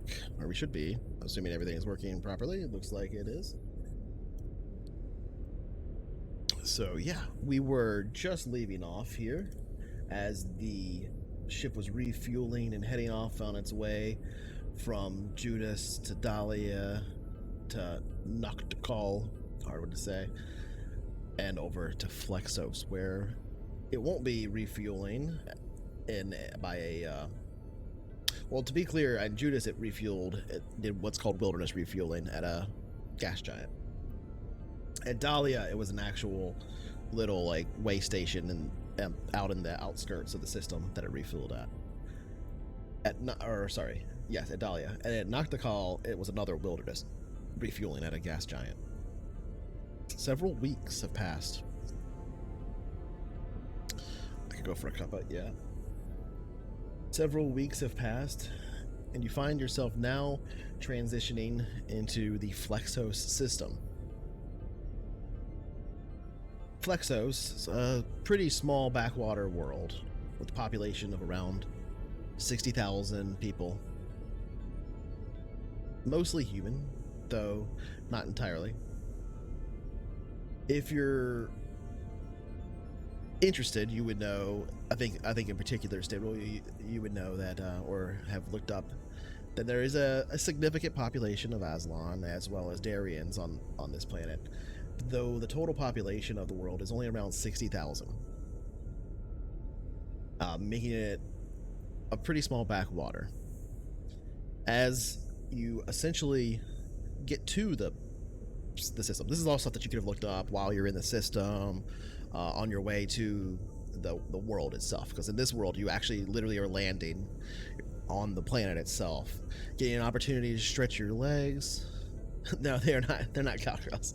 They're kind of like golden skinned Vulcans, if you want to think of them like that, though they have emotions. Anyway, it's more like Romulans, I guess, but nicer. Yeah, or more subjugated, I guess it depends how you look at it. But anyway, all right, nerds, keep it together. they are present nonetheless. Though the man window. The main population there is human, and at about 40,000 of these 60,000 people. So you'll be coming in for landing soon.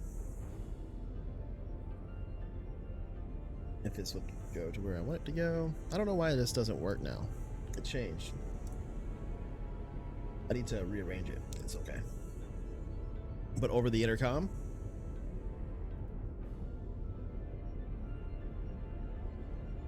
we'll be coming in for a landing at Flexos here pretty soon at the starport. Gonna have to get everybody to secure themselves either in your staterooms or in the common area. Please take a seat or lay down in your bunk and strap in, folks. Won't be long now.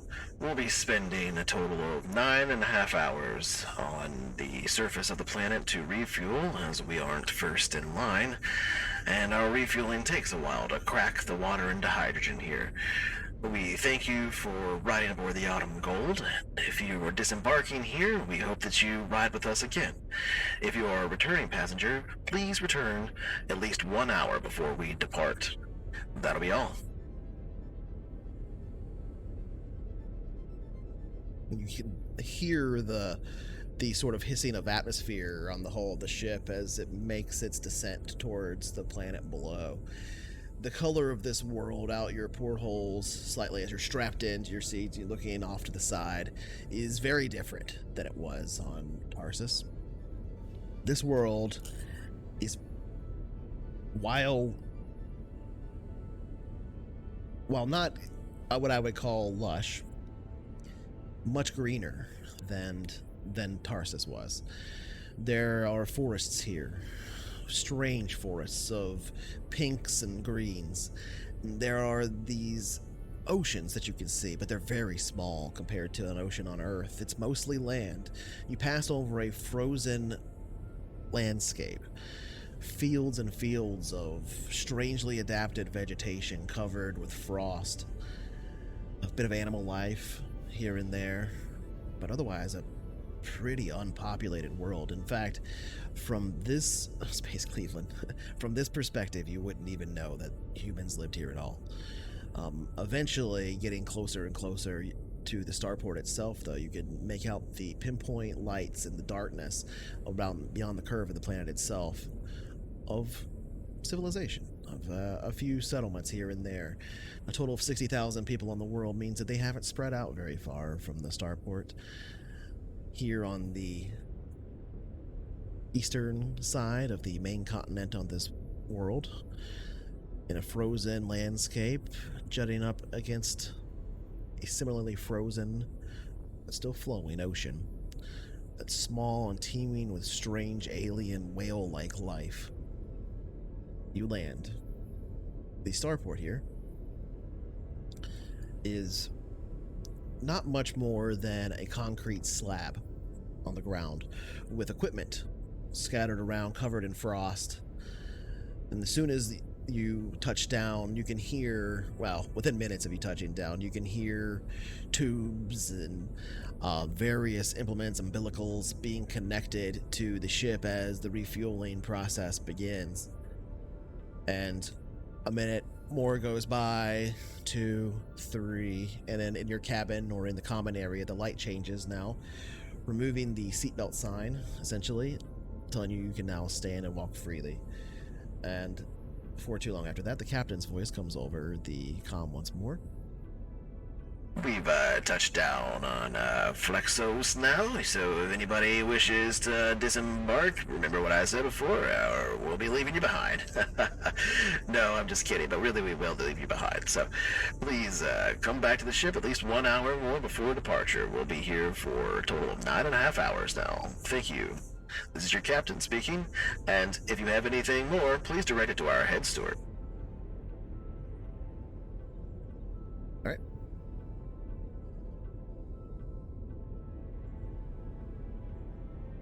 What do you do?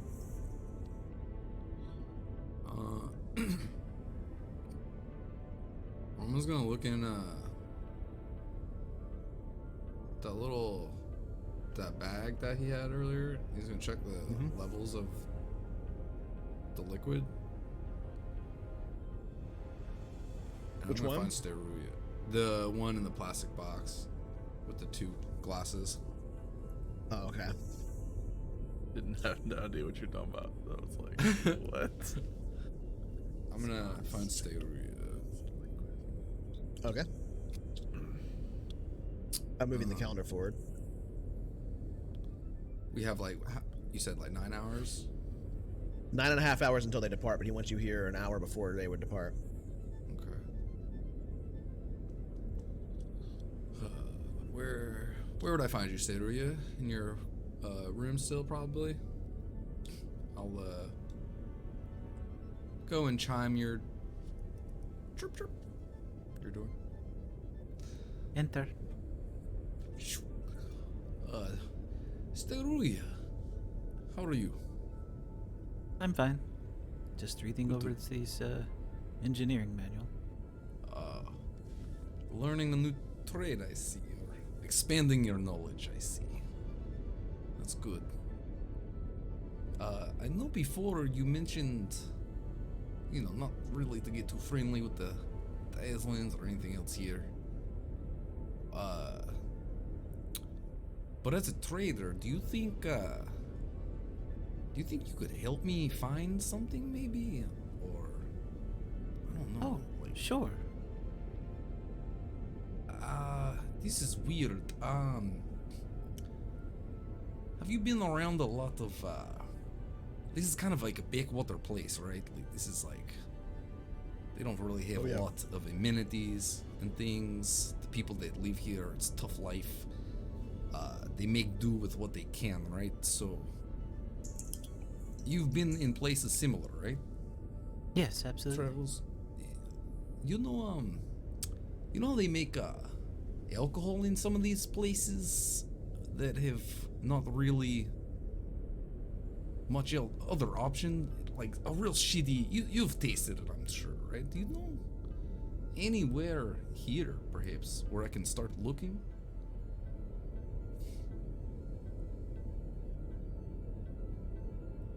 someone to talk to. I'm not sure where to even go. I might know of a place or two. That would be nice. We have about 80 hours, maybe less from now.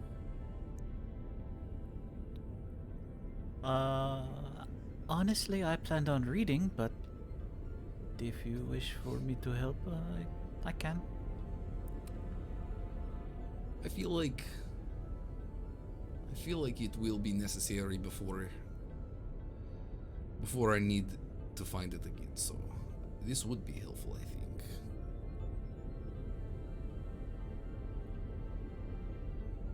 Let's go have a look. All right, I appreciate you taking some time to help me. I guess we'll check out the high port. Okay, it's a low port. There is no high port, as I said. Oh, okay. Remember, it's just a concrete slab with refueling stuff around. So as you step out of the ship here, you can see there are some buildings in the distance. They're about 4 kilometers off that you can see over the frozen terrain. Here around the starport, there are 2 other ships that are on similar concrete slabs that are in the process of being refueled. Both of them pretty large freighters, not like necessarily the kind of ships that move a lot of passengers, but usually they have a few staterooms here and there. Each is in the process of being refueled. Stepping out, you can see another ship that has just like taken off and kind of is leaving the area now, flying away. Probably the ship that was on the pad that you were on just before. Around you, there are offices for the particular like refueling station here. There's a large garage. But that's about it that you can see currently. In the distance, I will say some of the buildings you see, one of them is particularly dome shaped on the top.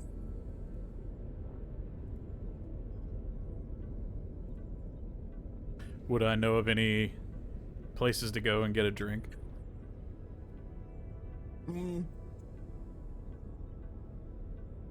Make me a I can't remember the name of the skill now. The merchant one.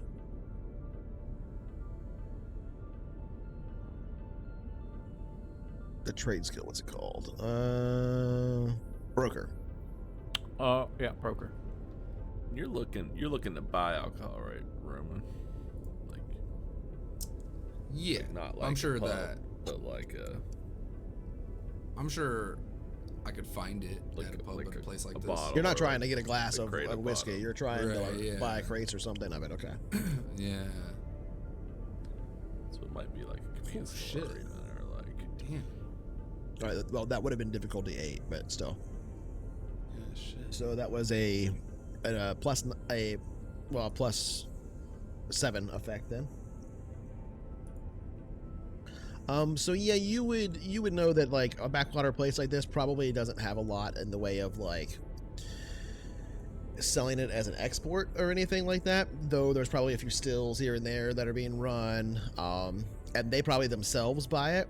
So you could probably buy a few crates of most like cheap whiskeys and stuff like that that are available, gins, etc. But you know, you're not talking like, these would be like the big brands that would get distributed around these systems the most, and you would be buying them from people that are also buying them, not people that are part of a where it would be typically exported. So it's going to be expensive here, right? It's just not going to be cheap. That's all you would know with that role. Being able to find them, which should be a fairly simple process for you. Sure, I'll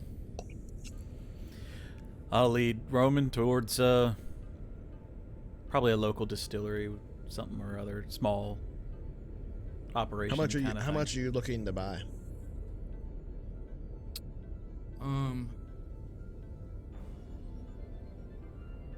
Couple bottles. I was gonna say at least like not a crate. I don't know how much would be in a crate, is why I didn't say that. But like I imagine a crate would be like 20 or something bottles, but definitely not that many. Maybe like half a crate at the most. Half a crate? I don't know how many come in a crate though.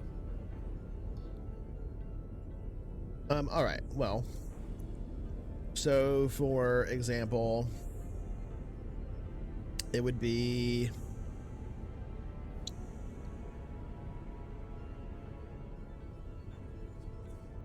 something like 50 to 100 crates is a ton, something like that. Like 50 crates or something like that's a ton, somewhere around there. And they're on average value of like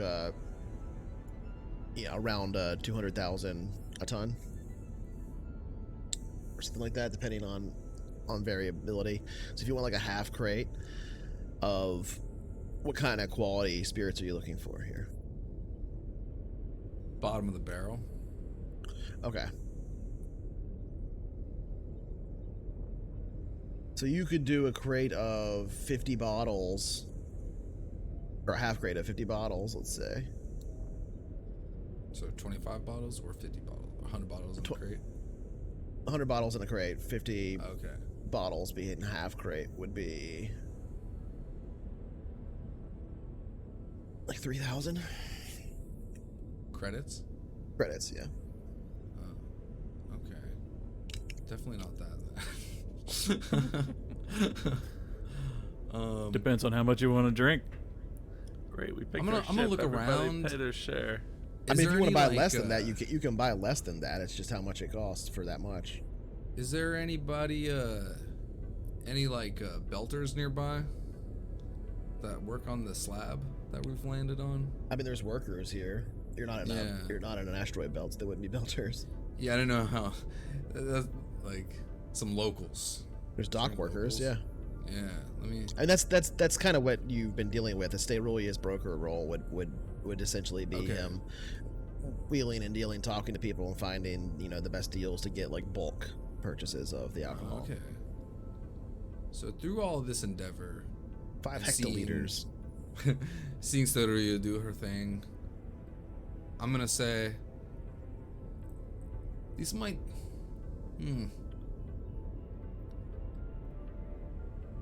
Maybe they have misunderstanding. And I'll talk to one of the guys and I'll say, I'll ask him where he buys his drinks. Okay. So you're gonna go to like one of the dock workers or something? Yeah, I'm like, hello friend. I was wondering if you had any alcohol on you, perhaps. Well, roll me a persuade and. Okay. What difficulty? It's gonna be 8. Regular average. Copy that.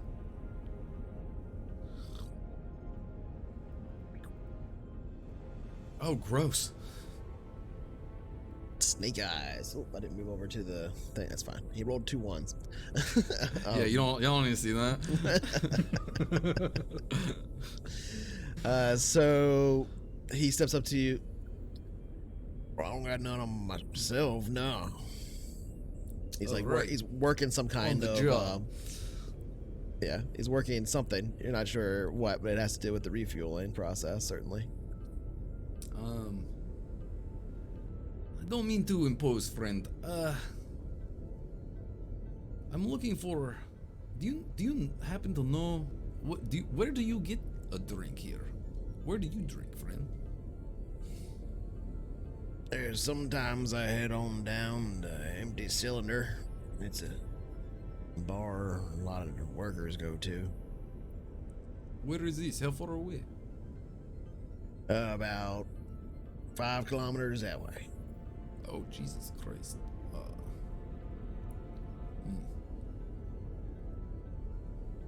I appreciate it, friend. That will help me greatly. Yeah, no problem. Alright. Do I know how long it would take to get there? Is there like do I have to rent a taxi or is there like a tram or something? You could probably use a communication device to try and rent a taxi, to call one, basically. This is a planet of 60,000 people, as I said, so they don't have a giant metropolitan network to move people around. People get around on ATVs here. There's no road between the starport and the little settlement buildings that you see that are like 4 or 5 kilometers away. There are tracks in the frozen terrain there, and as you walk by the garage, mostly what you see are like little ATVs and stuff like that people use to get to work and such. Well, Sterulia, I think this might have been a little too much trouble than I was looking for. There are a few odd shops that you can see around you. They seem like they're mostly meant to cater to people that get off of ships and stuff like that, right? So it's like the people that work here make their living off of the few people that come in and out of the system for refueling. And most of the shops are things like selling some cheap clothing or whatever. And in a few of these, you could get like a couple of bottles or random. But there's no like bulk liquor store here. It's going to sell you crates of liquor. Yeah. But if you want to buy like 2 or 3 bottles of gin, that's no problem. Yeah, I'll check this store real quick. I walk in to one of the ones I see nearby. Okay. So it's the interior of the space it's unlabeled, but you can tell that it's a shop because of the what's in the windows. Basically, the interior of it is warm, a bit garishly decorated, but not really like overly decorated at all. It's just that what is displayed is sort of mismatch. Various things from different worlds. Certainly nothing that seems like it's inherently from here. There's a few odds and ends here. It's mostly like cereals. You see that they do have a few of the like half open little boxes of basic that you can buy. They have a few things like that, and then I would say like probably 1d6 bottles very low quality clear spirits. So if you want to go ahead and roll a d6. I'll do that. Just a d6 to see how many they have. Yep. Right, 3 bottles of clear spirits. Basically, TGI Sci Fridays. Basically, swill, but it's certainly drinkable. It's a little bit familiar to you. Okay, so I'm gonna hold it up to the light, and I can pretty much tell this is kind of what I'm looking for. Yeah, it's similar to something else that you've drank quite a bit in the past. Cool. It's pretty cheap. Oh. It's 25 credits a bottle. Okay. Well, Story, this is great. I'm glad we stopped here, actually. There's a few other things in this store. Mostly what the store seems to sell is guns, honestly. But yep, this is a pretty low level world, by the way. Yeah, you didn't really look that up, I guess, but this is a low level 2 world. So mostly it's guns and things like that you see behind the counters and stuff. A few bottles of liquor here and there, a few rations. What look to be like really, really cheaply made T-shirts, kind of. But there's not a lot here. There's a couple other shops that if you look T-shirts through. have like slogans on them? No, they're just like plain white T-shirts. Okay, alright. Nothing like, I visited the fucking... They're basically like undershirts. It's the kind of thing you would pick up when you come through here as like a trade vessel or something like that, and you're like, oh, we need like 10 packs of these because of our crew and stuff like that. Okay, cool. Okay, well... Is this the secret merch store? We found it. We fucking found it. It's just on sells Flexos. Liquor and guns. Flexos. You gotta find Flexos first. And it's an unlabeled store, so...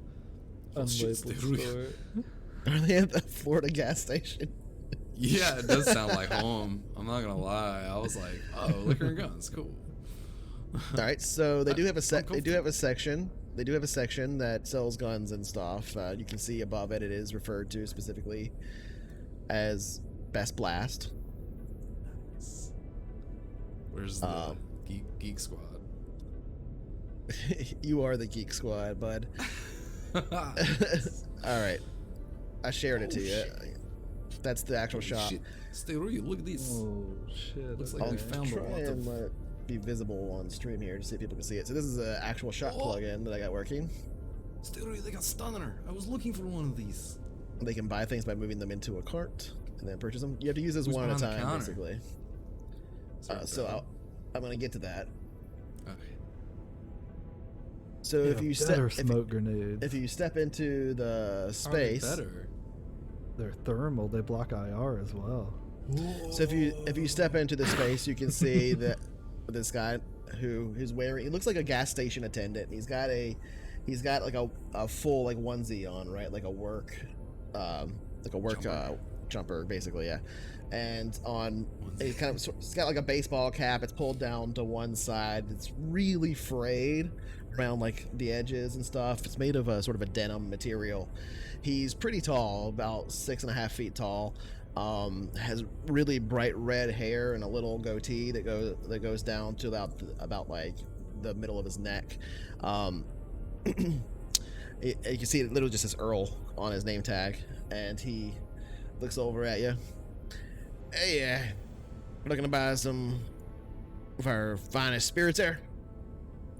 Indeed, my friend. As well as some of your fine firearms, it looks like you have here. Oh, yeah, I got quite a collection. We come in from a lot of these other ships that come in here. We bought them. Yeah, not so many worlds around here will let them keep them and such. So we bought a few and sell a few off. You know how it is. Oh, of course. Actually messed something up on. Definitely. I will take these 3 bottles of liquor you have here. Fine spirits, I can tell, my friend. There we go. Alright, that's fine. I'm gonna be 25 credits each. 75 credits total.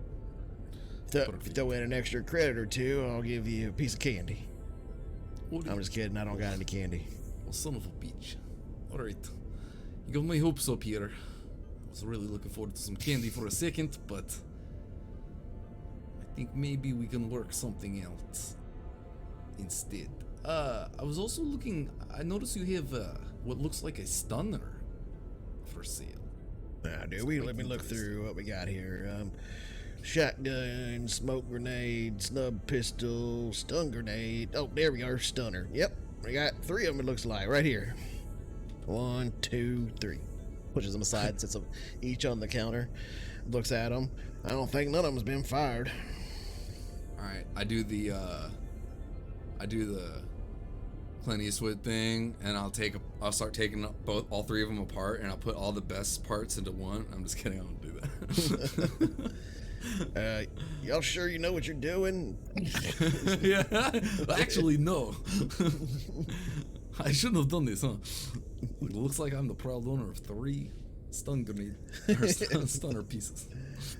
No, I will take this one here, actually. Yeah. So you just click the arrow to move it over into the cart. It'll do it. Yeah. All right. Well, some of your 750 credits for that one. Yes, plus the 75. That's right. He'll be out there. What do you have here? You have, what kind of grenade do you have? You have thermal smoke grenades over there. Is that what it is? Yeah, that's a thermal smoke. We also got regular smoke grenades here. A few more of them, I think, and a few other. Even got a couple frag grenades over here if you're into a little bit of destruction. Not so much for me, but we'll take 3 of each of those other ones. You sure? Yeah. That they have a very fancy-looking grenade launcher there. We do have a grenade launcher right here if you feel like pumping any of these out. We got what's this here? A couple of these baton grenade rounds. They're not exactly grenades, but they'll shoot out of that sucker and put a man down. Well, it won't put him down, but he'll wish it would. We got these here aerosol. Well, I got one of them. It is a Florida gas station. Oh, the aerosol. What is the aerosol? Oh, look at that. If you're all looking to really mess somebody up, I got this here chainsaw. If you're looking to really do some damage. Oh no, thanks, friend. Nothing that destructive, I don't think. Well, it's also good on chopping down them trees and such too. If you're looking to do any work, you know. Not so many space trees. Well, you'd be surprised. Would I? Spend a lot of time in Space Forest? I seen no, not myself, but I seen a few ships full of wood run into one another. And let me tell you, when that wood hits you at about 20,000 MPHs, I guess it would be about 40,000 kphs, it hurts just as bad as steel. Well, I guess then a chainsaw wouldn't do very much either way, huh? I mean, I guess it depends. If you're going 40,000 yourself, you can get it real good. You So ain't you're right. talking about like getting outside of the vessel and in a suit, like a Vic suit. I mean, I don't use them. I just sell them, you know. Okay. Not very well, but no, I don't need the chancel. Well, fine then. I'm looking at everything you have I here. won't sell you Give me anything. Give me that other fucking thermal smoke grenade. Let me get. What else you got here? A stun grenade? Holy shit! Let me get the stun grenades. You know, they have a nice looking auto bar. They have an auto bar in here. Oh, I sure do. I actually got one of them in here. I didn't even realize I did. It's underneath all these guns. It pushes on the side. That's funny. I think Blow some dust Ryder's off always of it. talking about getting auto bar for his vehicle. Too bad we don't have vehicle. Yep, this here's an auto bar. It's a little bit That's different so than what I think you might be thinking of. This isn't one of the vehicle types. It's a bit bigger than that. This is actually meant to sit inside of a home or a ship or something such like that, or a structure really? such as this one. Oh, really? That's like a good addition to our new ship. They really have ship doing it. I That's don't the know. auto bar I there. want to carry this thing around. How big is this thing? Oh, it's pretty big. Oh shit! I don't think I want to carry that. I think they're like 50 kilograms or something like that. They're heavy. Holy shit! Just buy a cart. They really have TL 10 medkit. Ooh, What is my look at medkit? that. TL 8. Let me get that motherfucking shit. What? Let me get that. 55 kilograms. Let's see. I don't think I can carry this grenade launcher. But You can carry it technically. You just can't fire it. fire it. Useless. Not Oh, accurate. well, actually, though, I'm like you negative 5. you got a problem firing it. Why don't you just use one of them right there? Put her down, get a good aim. Oh, bipod? Points at the two bipods that are in there. I don't know, my friend. This seems like even just having it on my person, I can't carry that much. Yeah, Although that's they're all quite gonna be heavy. Look at all these It's grenades. true. Like, Anything about this size, even a rifle's gonna be pretty heavy. So what's this bandolier? Is this so out of character? Is this bandolier? Can I put all these grenades on this bandolier? Is that what that is? it can hold 7 individual shotgun cartridges, 20 pistol rounds, 14 rifle rounds. A different bandolier must be purchased for each ammunition type. I would rule that it could probably hold like 2 grenades or 3 grenades, something like that. It's not a huge bandolier if you look at the image. Oh, and that baton grenade is those ones that are fired out of the launcher, aren't they? They're fired out of a launcher. They're like stun rounds that you can This guy's shoot. got a lot of really good fucking shit here, man. Oh my god. Oh fuck. I wish we had our ship already. Maybe we can come back here. Maybe there'll be other places. You can always put it in It's the really locker. cheap. Fuck, man. It's so cheap, too. is the live feed section.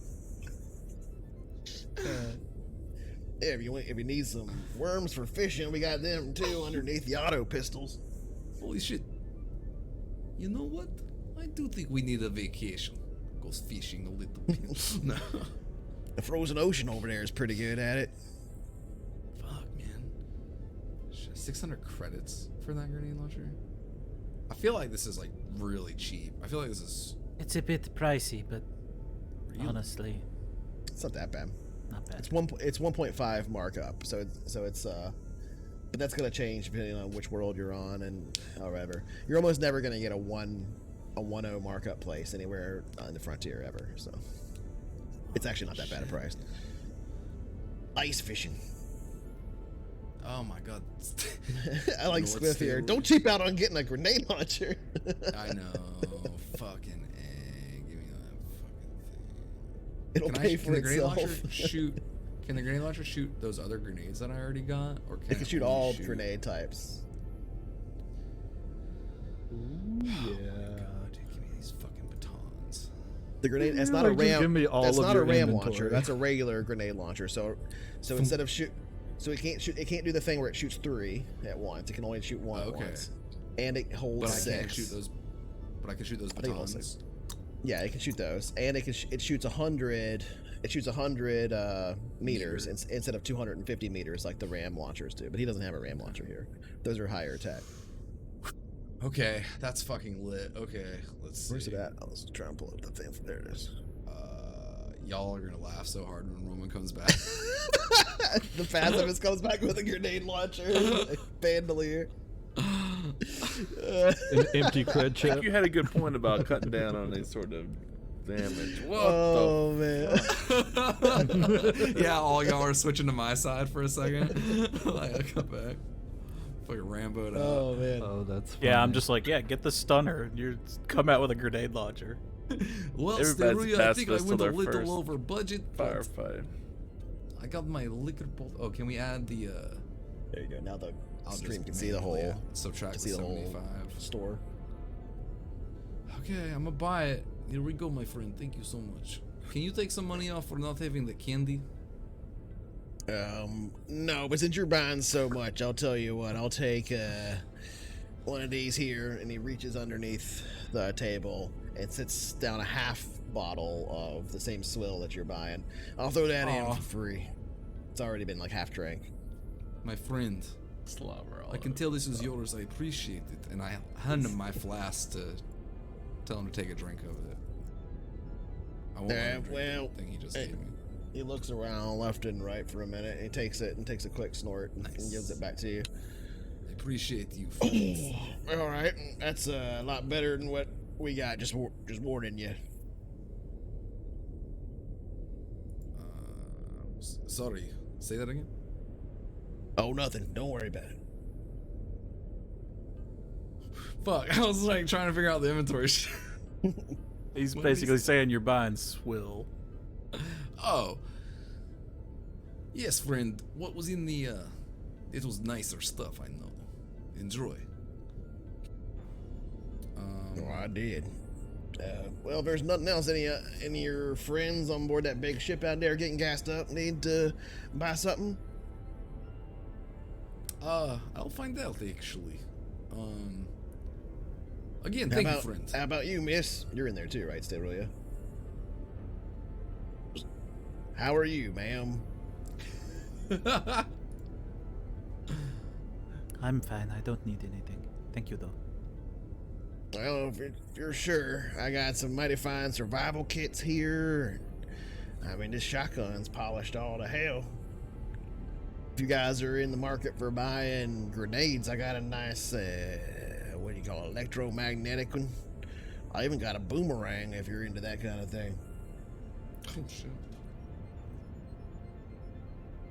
Perhaps you'd like some armor to put on that fine fur coat of yours. I have a flak vest. That's how it said. Were you buying a med kit too? Did you say you were buying that? Yeah. Oh, you did buy it. Yeah. You bought it. Yeah. TL10, baby. He just bought a grenade launcher and bipod. Need a boomerang, but Need a boomerang? You'll Just run out in case grenades those grenades eventually, don't and- work. Yeah, boomerang never runs out. I'll never see Also, you he coming with did it. buy all of the grenades that Don't that kill aren't people. don't kill people. Yeah, Except for And this three- I'll guy's let just three like, There's 3 smoke grenades left. oh, there are 3 left. Yeah. This guy's like, you want a boomerang? You're clearly not gonna kill anyone. Yeah. So this is a hunting boomerang. This is not a returning boomerang. It's not the kind you throw and it like comes back to you and you play with. So don't This call is it a boomerang. This is So it's a stick. This is a hunting boomerang, the kind of boomerang you throw to kill something with or knock it out or whatever. This is a throwing knife. A bent throwing knife. Well, I it's mean, not a the knife. batarangs don't come back to him most of the time. Like That's true, hunting but they're not boomerangs are more like a boomerangs. throw.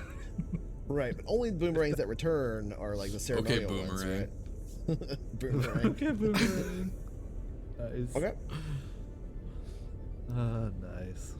I just realized that TV station that played old cartoons was called Boomerang. Yep, it's true. Oh, it was. Yeah. Yeah. the Hanna-Barbera one or whatever. Yep. All right, so you Cinematic Universe. step out into the cold, frozen tundra beyond. You can see the ship and hear it being refueled. It's only been about an hour now. I mean, well, I'd say like an hour and a half since you looked for stuff before. So I'll go ahead and roll that forward. All right, so now it'll be 1:20 p.m. on 6th day, 11:05:049. Are you going to get other people to come in and buy stuff, or are you, what are you doing, Roman? Oh, I make my way back with my bag, the grenade launcher strapped around my back. I got my stunner on my belt loop. I've got basically a bag of grenades now, and my new med kit. So you're over encumbered, is what you're telling me, which is fine. Lightly, I'm lightly encumbered, actually. Yeah. Yeah, I'm still doing pretty good because that rifle was like really heavy that I got rid of. But, So are the rest of you outside stretching your legs and see Roman come out of the shop with all this stuff, or what? all these grenades. And I'm walking my way back towards the ship. Yeah, I feel like I would have just disembarked and like hung out in the pad, like just kind of Walking around. some fresh air. Yeah. Okay. Well, then you would see Roman Literally coming back towards the ship with a grenade launcher and a whole bunch of stuff. Holy Ken. shit, brother! All right. Like, Don't get too excited. I don't think I'll do much killing with this stuff still. hey man, Keep that in yeah. mind. Whatever you can do with that, I'm sure it's gonna come in handy. Don't even worry about it. I feel like there's a The lot former I cop can being do. like, holy shit, brother! All right. when you show up with a There's a lot grenade launcher. There's a lot I can do, especially with I got this new med kit too, but not a lot I can do outside of that. So I figured after seeing all what those smoke grenades were able to accomplish, I figured what else is out there, and I got some smoke grenades. I got some of these crazy baton grenades that knocks people out when I hit them, and this launcher and a bipod should be able to get some pretty good action. Well, the smoke grenade saved her nuts in the last one, so right on. Yes. Excellent, my friend. All right, where are you, Ryder? Go. You should I'll tell him to put this probably shit learn how longer. to shoot that thing before you get too carried away with it. How hard can it be? It's a skill you don't have at all, so it's going to Nope. be interesting to see. I do have gun combat, actually. Yeah, it's under heavy weapons. That's not heavy. Okay. Well, I'll be lying down when I shoot it, so hopefully it won't be too bad. Oh man. At least you're not shooting frag grenades. Yeah. Even if you shoot it while standing up, you'll be laying on the ground after. fair. Yeah. Or it will be. At least. So yeah, I'm gonna go tell the concierge to fill this stuff in our locker. Okay, so yeah, with no problem as you step on board, they're like oh, but when you I got when some you bring it on- souvenirs. when you bring it on board, they'll check it all, look it all over, and then yeah, so you've already paid the fee to stow weapons, so you don't have to pay anymore. You just stow it in there. Nice.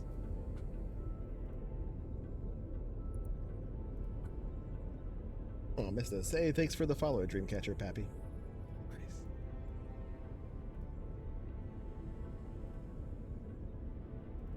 Okay, so anybody else going over to Best Blast? Buy anything? You guys gotta check it out if you're interested.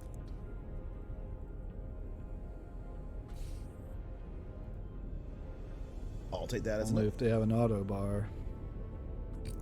Oh, Ryder, I did see an auto bar in this place, but What? it's so big. Yeah, we don't have a ship, and it's for boats or big ships. Oh, well. I didn't File it's pretty that cheap. in memory. We'll get one That's what I thought. later for the when Yeah. we have a ship.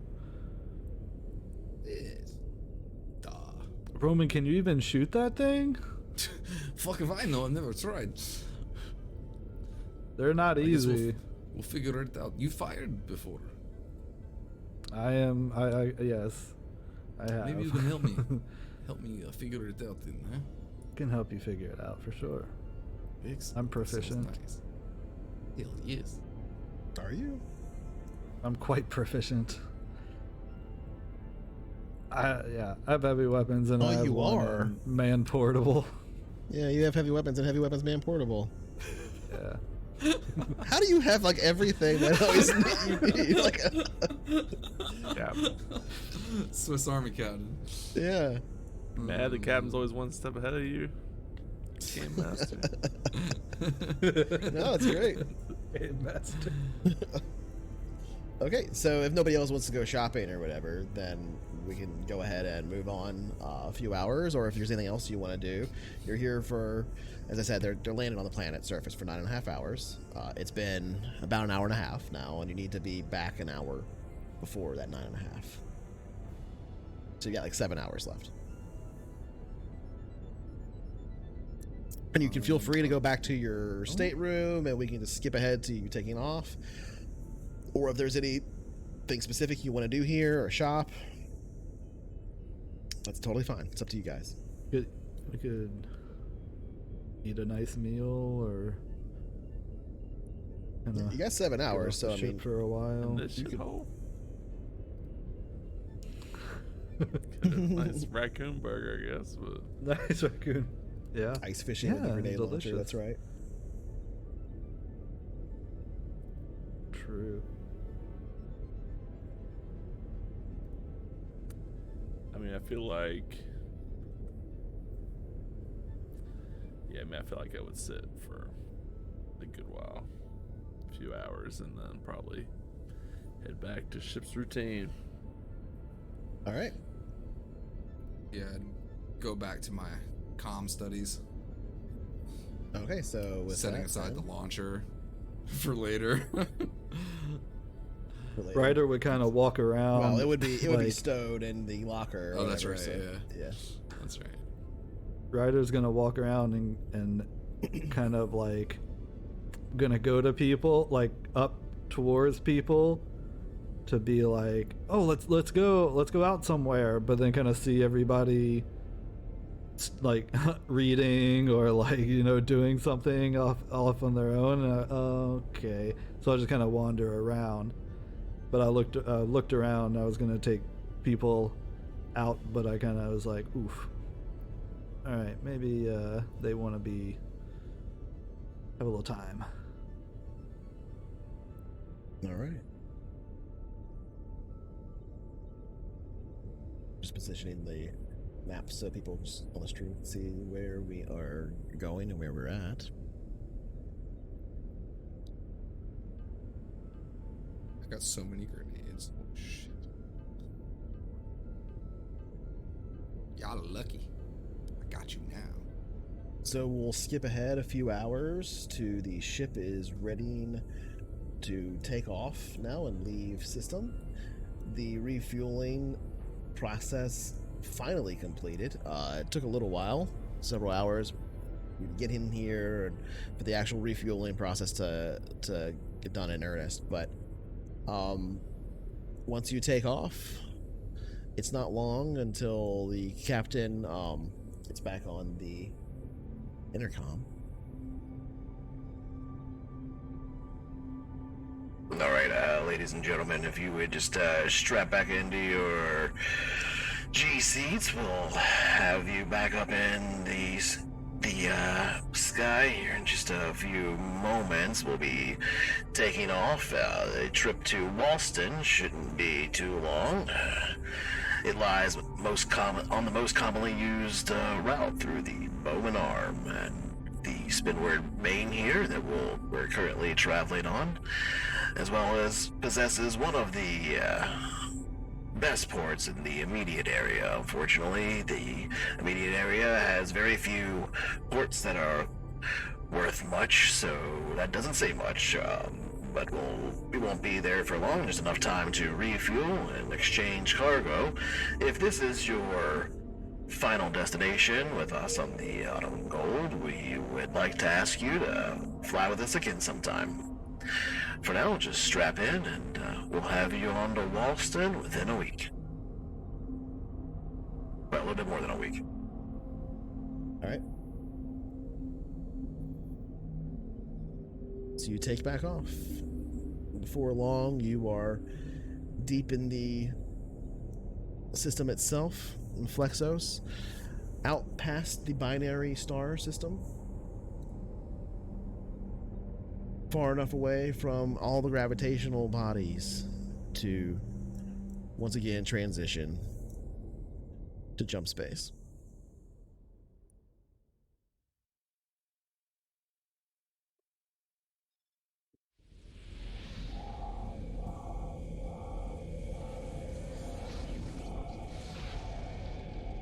For a week, we're just like. For a week, yeah. Okay, so by the end of your journey to Walston, you will have completed 6 total weeks of training in the chosen skills that you chose earlier in the session. So, if you...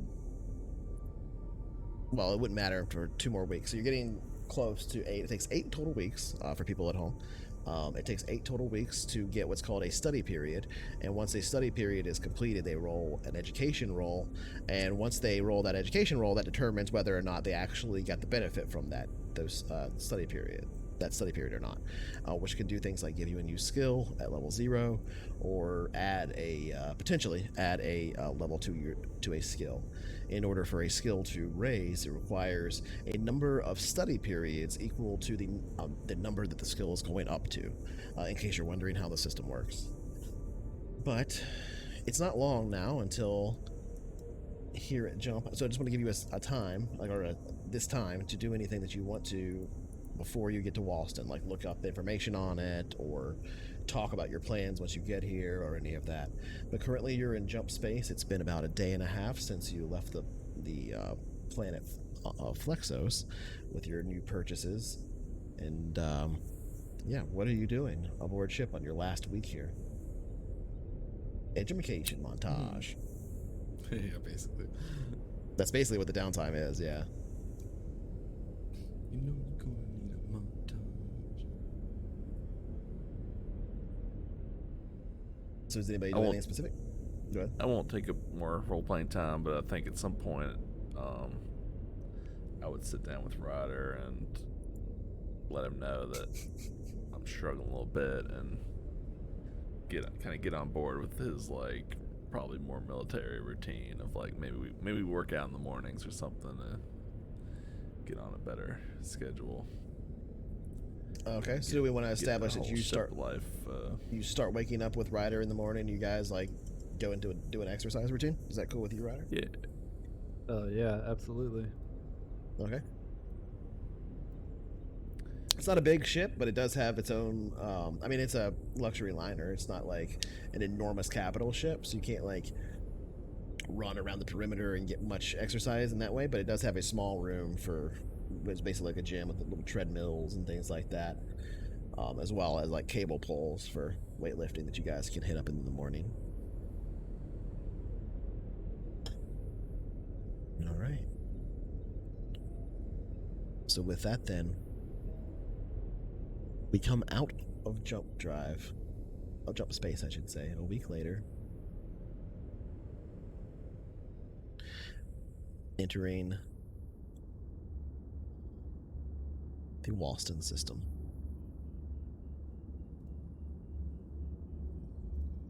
Looking up the information you have about it on your route in, you don't get a lot of information. It's a pretty backwater world. It's broadly habitable. It has a very thin atmosphere, such that basically everybody has to walk around with a mask on, to allow not only for the filtration, but the actual thinness of the atmosphere. It also It's not as dry a world, though it is fairly dry. It's not quite as dry a world as Tarsus was. It does have oceans. In fact, the primary source of the economy here is aquaculture. They essentially grow things and catch fish and stuff like that. Is one of the main businesses here, as well as attending to the few people that come through and refuel as they're the Walston itself does have a or the system itself rather does have a gas giant that is capable of wilderness refueling. It is, however, one of the most violent gas giants in the sector, and so people tend to head down to the surface of Walston instead to refuel and pay for the refueling. The population of Walston, though, is very small. It is approximately 3,000 people on the whole planet, and they all live, largely speaking, in one area, which I'm trying to pull up so people can see. Yep, there we go. So here we can see the planet map for Walston on stream, and I'll push it to the players. That's visible. This is something that you can actually see on your net, right? You can pull up on your computers. There's Varkin's continent, Maine southeast, and Walston, Maine. But as well as the Antipodes, which is down in the southern portion of the planet. It's basically like a big Antarctica. At night, oftentimes water will freeze here on the surface. And the only actual settled area where all 3,000 people live, roughly speaking, is on a small island off the coast of Walston, Maine, called Settlement Island. You can see there in the I'll zoom in on the stream. There's a population of strange guinea pig-like creatures here that are pretty small and sometimes captured as pets. They are called themselves Walston. They are named either after the planet or the planet is named after them. Nobody really knows anymore. Should be able to give you a little bit better. Yeah. The actual starport that you'll head to at Walston there is no high port. There is only a low port, and it's in a pretty small town. It's basically just this starport and then the star town outside. Nowhere near as big as the star town you had on Karsus. Nowhere near as big. There are a few other little towns around it. Salbari is one of the towns. There's a few others that you kind of skim through as you're looking at the various areas there.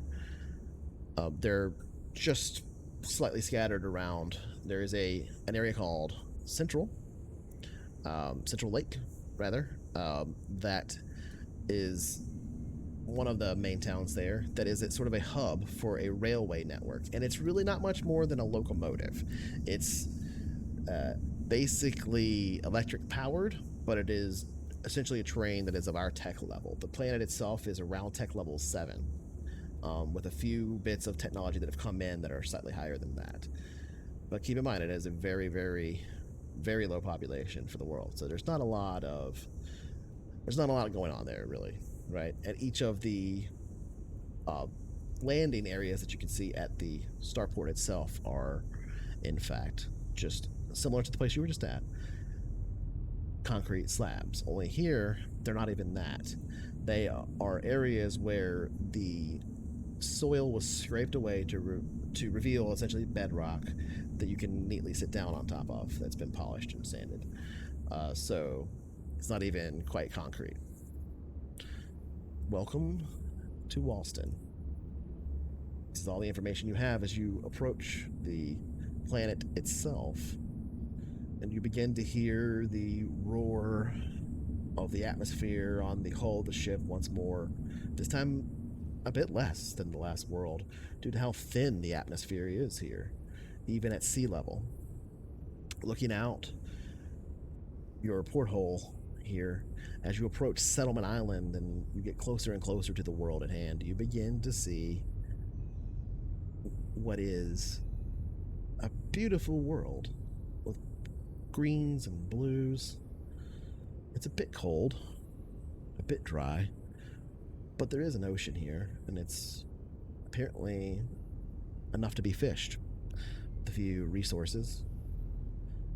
Then you see the island itself, small, the little glistening lights of what civilization exists there, shining out slightly from the dark below. One thing dominates it entirely, though, and there is on the southern portion of the island, this enormous mountaintop, dome volcano that you see as you go past. Beautiful Mount Silbari, the mountain by which the township of Silbari gets its name. And before long, you feel the ship itself touching down on pads at the Walston Startown. Or Starport, I should say. All right, ladies and gentlemen, we've just touched down at Walston. We'll be here for total of 3 hours unloading our cargo and refueling, and then we'll be on our way. If this is your final destination with us here on the Autumn Gold, we would like to get you to come on back sometime. We usually pass through the Walston Main once every 3 to 4 months. We'd like to thank you for flying with us here, and if you have any luggage here and this is your final destination, we'll put it out on the pad for you. Thank you very much. Hope you've had a nice stay. This is your captain speaking. If you have any other concerns, please address them to the chief steward. And that's it.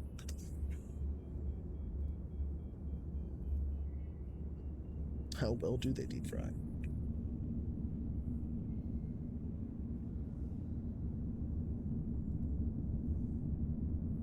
What do you guys do?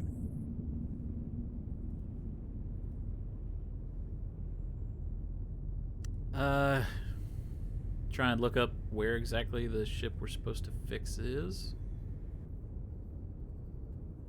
So you look around here after, so where are you looking this up at? Like on your data pad or? So you don't have that information. He just said that it was on Walston. He doesn't know where it's at on Walston. You would assume it's at the starport somewhere.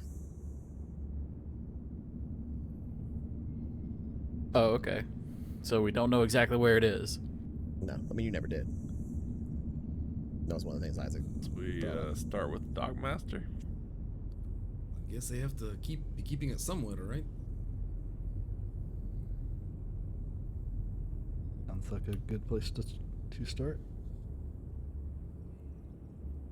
Where would it be? What about the law level for this place? Law level 8. Nothing bigger than a knife is allowed. Does that include stunners? Or stunner and knife considered the same? I believe it's just knives. Like a stunner is like the same as a dagger. You pretty much can only have a knife. Like a little pocket knife kind of tool thing. Basically no weapons. Is essentially the law level. Okay. So as you touch down and you have your luggage or whatever, you will need to check it here in the weapons and stuff here at the starport. You can see that there's a 10 credit per day fee for the locker. Alright, guess we need one of these, huh? It's all done automatically. You don't have to like talk to anybody. You can just like rent it right there on the computer and take your stuff and put it in it. Yeah, that's probably a good idea. Yeah, definitely do that. The medicinal grenade launcher. It's got a big red cross on it. Yeah. So I deliver my medicine to Ты мой пища. Stand big. So, I guess you would also probably figure out by looking up all that information since you were doing that, that the rough population of like the starport area that you're in is only about like 600 people or whatever.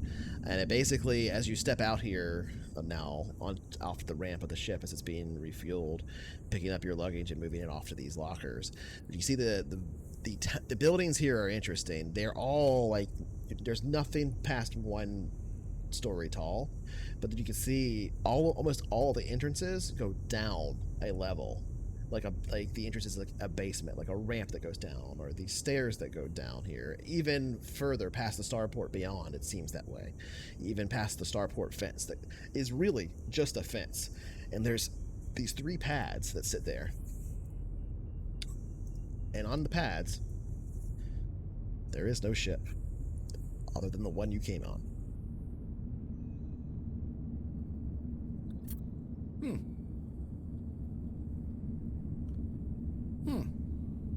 You could think of this as like almost a semi-underground village rather than like a city, right?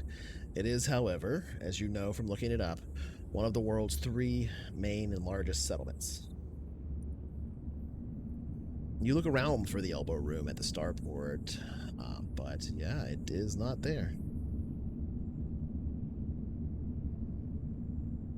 Well, let's find somebody to ask if they've heard of this elbow Much for room. Plan A. Yeah, so I guess this won't Might be be as time easy to make as some friends. I thought. You can ask people about stuff.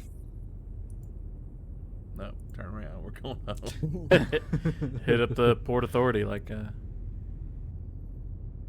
Venom was saying. Somebody in charge, they'll probably. All right. come up So what do with you do? something. You look around for like a dock worker or something. What are you doing? So, oh, by the way, pay your 10 credits, and make sure you remove. like You don't have to remove Port your sheet. Authority But office, maybe? mark on your sheet that you don't have anything other than a knife if you have it. I do have a blade I'm taking with me. You better believe Okay. that. All right, so you see now as you step off into the area beyond that it is necessary to pass through customs here.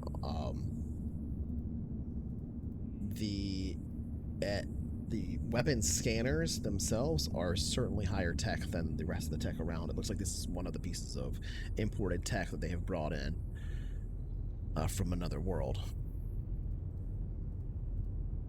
There are occasionally laws posted even on signs and stuff, and you can see that private ownership of almost all weaponry is illegal on the world. Any guns or blades longer than a dagger must be placed in the storage locker, as I said, at a total of 10 credits a day. Oh, okay. Then actually, I guess my blade is going in the locker. It's not a dagger. Only a knife. It's, the Anything. blade. Yeah, okay. Only a knife would be allowed to be brought. And that generally will include armor as well. Yeah, it's Unless it's quite law level. It's law level 8, so you basically none of that stuff is allowed.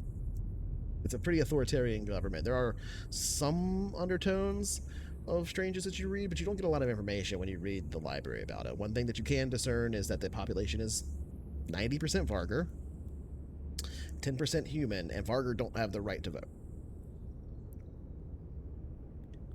So all visible armor, it would be banned. So if you have something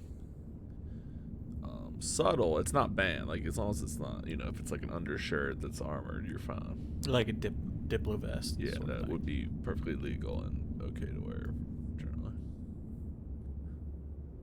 All right, so I guess my cloth armor is in the locker along with my other weapons. You would also read that the leader of the world is named Dictator Basterton. That's really the only bit of government information you would get. Was the stunner okay to bring? No.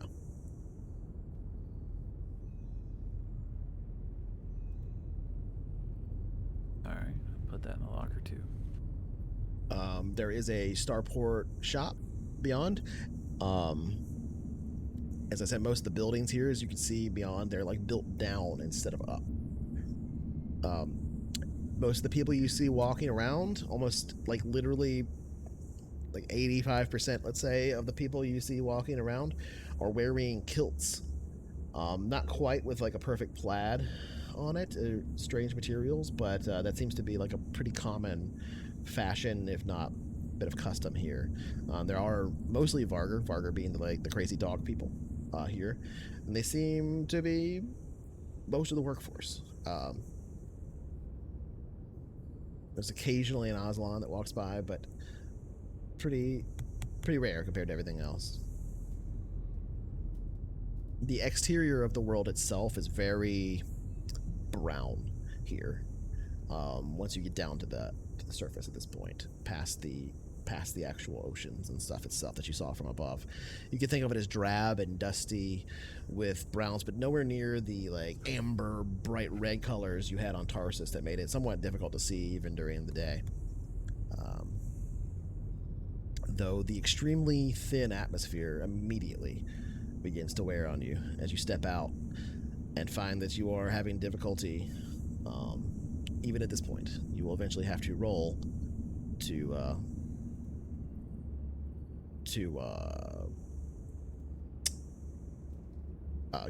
get altitude sickness. That's what it's called. Sorry. I can wear my mask, right? Which mask do you have? The combination mask. It's TL5. It's just respirator. Let's see. Make sure it's enough for you. It helps a little bit, but I don't know if it's the right type. So I'm just checking real quick. I Which don't see it allows on your... breathing very thin and or tainted atmospheres. Okay. Which one? Where is it on your sheet? I don't see it on on your my sheet at all. body. Called combination mask. I see it. Oh, combination of both filter and respirator. Okay, there's a couple names for that in the thing. That's the TL5 version, which is a little bit lower tech and requires like changing of filters and stuff like that. But yes, it is usable. Okay. What are the rest of you doing? Good to know. Suffering. Right. Well, there's customs that you can pass through after you deposit your stuff, and there's also right at customs, right as you're passing through, there is a little starport market. It says above the thing. I would say you can roll a perception as you're passing through there, but meaning a recon. Permanent. Got you. Recon it.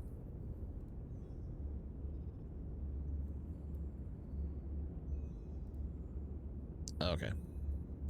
Yeah, well, that's affected too. So you can see that they, as you're passing by, there are pretty common items that you might would want to purchase here, as it would appear. The main business on Walston, this tiny world, is selling things to the people that stop here very briefly on the way through. It's essentially like a truck stop. And one of the things you do see are a few masks in the window, basically, if you want to buy one. You can also see this map that I shared with you guys. I'll go ahead and put that on stream real quick. What you can see, this is the area of the Star Town that they are currently in.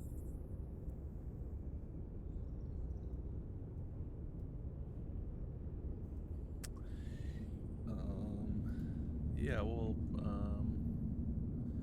go in and inquire about a mask. It seems to be worth its weight in water. All right. So if you step into the interior of this space, you can see a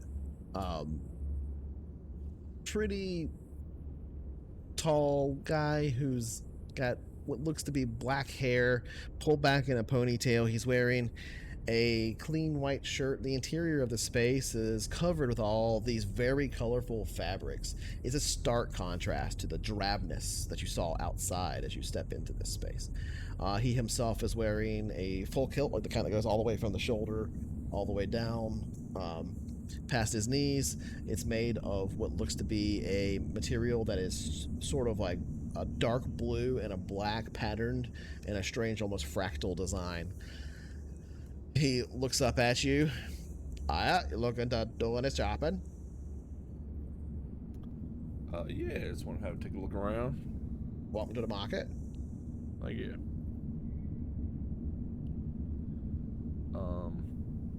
How much for one of these combination masks? Well, we got a system right here. Let me pull it up for you. Let's see here.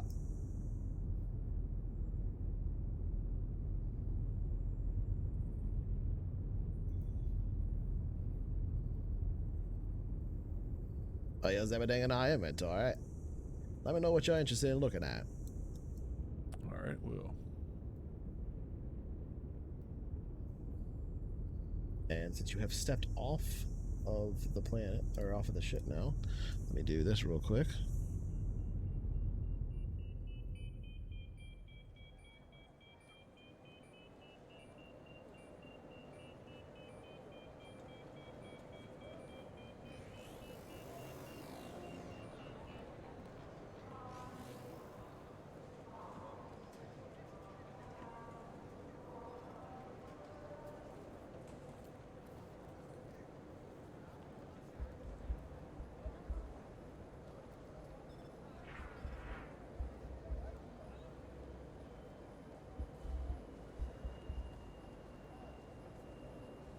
So what are you looking to purchase there, as I say as a GM?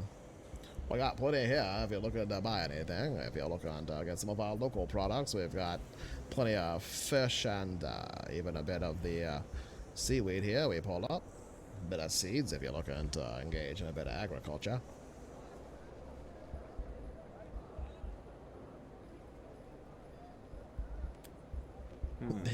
Yeah. So the main thing they deal here with Swift is aquaculture, fishing, and they do like underwater farming basically. Yeah, I don't want to spend too much money, but I think I better have a.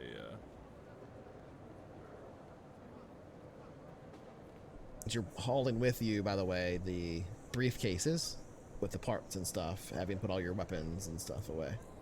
This is after you've stepped out of customs and have entered this shop. Let's see if I can fit this better. Oh, look, I might get some more shit, actually. Roman just loves shopping. It was crazy. Remember, this is money for our future ship now. Hey, all right. I will need this backpack, though. I will. I'll take one of these breather masks then. All right, remember one at a time. See? Actually, okay, yeah, go for it. Because otherwise you can't like buy it, right? It'll like Yeah, feel weird. I was wondering that actually. Yeah, I've been sort of hand waving a backpack, but I feel like I need one of those too. Yeah, that's exactly what I just went through in my mind. When I saw it, I was like, I'll get better. That's fine. There's some. There's another pack in there too. I think they have a bivy pack or whatever they call it. I was looking at that one. Yeah, it folds out into a sleeping bag. Yeah, It's pretty sweet. It's basically the same thing as a backpack, but that added benefit. Yeah. It's a bit of a wilderness area, right? So they have a lot of like survival, climbing gear, that kind of thing. Because when people come here, they come here to do things like, you know, swim or climb mountains and stuff, right? Like, there's a breather mask, a life support mask, and a filter mask. yeah, those are all separate things. Yeah, so a breather, which is what I'm getting, is the same thing as a combination, and that is good for. So a filter mask, and there is like a lower tech level filter mask that's cheaper, but this one is more advanced. That's for tainted atmospheres, which is what this planet is. That's really what you need. You need both because it's thin and tainted. Oh, it is. Okay, yeah, the respirator's for thin atmosphere, so you need a breather mask. All right, I'm gonna buy this 480. Okay. It's 480 credits. There's also, if you're looking specifically at masks, just as the GM to tell you in the store here, there's goggles, which will help keep stuff out of your eyes. There's, where is it at? Maybe because you already bought it. There's the breather masks, as he was talking about. There's filter masks, which only do half the job. There's respirator, there it is, which is down at the bottom in the R's. Is that one different than the breather? Breather is both a filter and a respirator. That's what I want. Right, so you can buy both a filter and a respirator, or you can buy a breather. I'm also gonna base get... it. Oh, there's got also fish another one here y'all. too. Yeah, they sell fish and seaweed also. Where's it at? What's Miniatures War Game? Is that a game? Yeah, it's like a chess game. It's basically like a little mini chess set kind of thing. That's fucking cool. You say nothing bigger than a dagger, but like, does that include a hatchet? I know believe it that's bigger than a does. dagger, but think it's you'd like have a to talk survival gear thing, Right, so yeah. I just wanted to specify. Yeah. Yeah, so like for example, I know you're allowed to have a flare launcher, like the emergency flare launchers. So you can't have those. You could probably have like a tool hatchet or something. Okay. Yeah. There was something else I was gonna read. I can't remember now. It's an ancient game called Chainmail. Yeah, the proto D&D. Hell yeah. Oh, I think I might get that portable computer too, because I've been trying to use one in Okay. situations where I haven't had one. They do have like a deep diving suit and like another mask too. That's like basically just like a. Where was it? I thought they had it. Maybe you already bought it. Scuba suit. Life support mask. There it is. Oh right. Is that one different than the? Yeah, that's combo different than breather? all of them. That one works in space. It is, Wait, it's but it does 2,000 all credits. the things that the others do. It's 2,000 credits. Yeah, it does the things that all the others do, but it's 2,000 credits, and it also works like in no atmosphere at all. Like it straight up just works in space. You don't need one of those in conjunction with a vac suit, do you? That's a good question. Because like, you couldn't just be exposed and with this thing on. Well, no. You do need that with a vac suit, yes. But I think the vac you? suit doesn't provide as much air as this does. Is the difference. Interesting. Let's stick with A what vac I've suit got has here. 6 hours of air in it. Yeah, I'll but buy this has those more than that. things. Let's see, because I got vac suits in here too. Vac suits are 2,400 on their own. So No, 24,000. 6 hours of air. according to the- Oh, probably because of the whole stack. Oh yeah, that's right, because they're 12,000 each. Yeah. And this place has a 2 markup, so they're 24,000. That's right. So yeah, that's just the part that goes on the vac suit. Yeah, you guys don't have your own vac suits if you want to buy one. That's Now's so the that is chance. what goes onto one. Wow. Okay. Yeah, but if you buy the vac suit, it basically gives you that for free. 24,000 credits. Yep. They also have a habitat module for 20,000 credits. Yeah, I saw saw that that. too. Yeah. Pretty cool little place. Yeah. I'm gonna take this. I agree with Squift though. Get some shades +1 to badass. Yeah, that's exactly what I just bought. I gotta keep the sun out of my one good eye. Might bet some shades as well. There's binoculars and stuff. Those are useful. Climbing kits, whatever. Just like D&D gear, right? Like they sell knives. If you want to actually have a knife you can carry around. That is what I was gonna mention. I have one in my survival kit. I forgot about. Radio transceivers, they have those. The regional one is like the really big, like that TL5 regional one is like heavy as shit though. Those are Yeah. what, 150 kilograms. But the Wow. The TL8 distant ones, which only do 5 kilometers, is like a walkie-talkie. You guys were mentioning walkie-talkies, so Yeah. if you each bought one of those, you could do that. I have that comms thing from that I picked up. Can I make that work for me? So that's a comms unit, which I think also might be in here. Or maybe not. Oh no, there's 3 of them in here. Yeah, so you have a comm, but that only works on like a little, like a regional network or whatever. You can't use it to... The only reason it worked on Tarsus is because they had a transceiver thing down. The bad guys had put one down that you were using. You don't have one of those here. So in order to be able to talk to each other, you would have to have like an actual radio transceiver or your own. I forget what the actual thing is that you can put down that they put down. I forget what it's called, but they have various versions of that. But they don't sell that here. So Okay. it's like a big, like it's a little mini tower thing you set up that like acts as a miniature cell tower for you guys. I mean, it sounds like you could do a short range, whatever that means. It's probably quite short. Yes, it's supposed to be Like, shorter kind of like than a the... walkie-talkie. Well, it's supposed to be, well, short, but it's supposed to be shorter than the radio transceiver, which is 5 kilometers. So the radio Yeah, but it's like transceiver is 5 yeah, kilometers, like, right? Shorter than that. Like a quarter kilometer or something. Like Actually, I can tell you right now. They have it right here.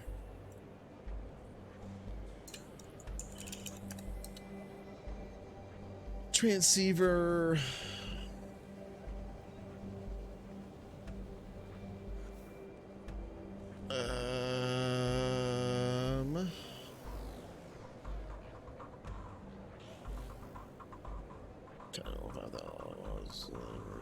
So yeah, it's just 5 kilometers for this one. That one was like 400 feet or something like that, right? Like a few meters, not... It works within meters, not within kilometers. Let's put it that way. I would probably allow you to call each other like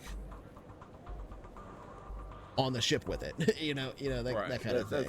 Which is handy, which is useful. But we'll get there eventually. Yeah, we don't have a ship to call each other on yet. Sure, but even on the ship you were just on, you could have used that, right? If you each had one, Right. if you each had a It's comm. easier to, like, Yeah. But that would require each of you having a comm, which you don't. So, if you want to buy a comm, Well- there's comms too. I got a comm and comm dot. So That's a little different, Yeah, but yeah. I have a I have a mobile comm and comm dot. Okay. Anybody else doing any shopping? The only thing I'm thinking of is food. I'm good. Yeah, I really wanted that Yeah. to say dessert kit. yeah, I'll Desert, stick with yeah. the filter mask and shades that I got already. So food would definitely be something to bring. There's basic powder. Well, there's But it's fish, like- Yeah, that's pretty seaweed, neat. and basic that they sell here as food. But basic is like it's 20 kilograms worth. Enough to last a And human it's 3 just months. powder. You still need water. Yeah, those are really big Yeah. crates of it. That's crates of basic powder that, as you were saying, is enough. One crate is enough to last a human 3 months. Is this fish like cooked and preserved, or it's like raw fish? This is, Eat it. I mean, I would say it's probably preserved in some way, yeah, because it's like they're selling it in bulk, so it's probably, if not like flash frozen. Well, no, it's probably like freeze dried or something like that, because it's being shipped into space and stuff. It's like their one export that they use, so I would say it's probably something you could eat. You just need to mix it with a little water or something like that.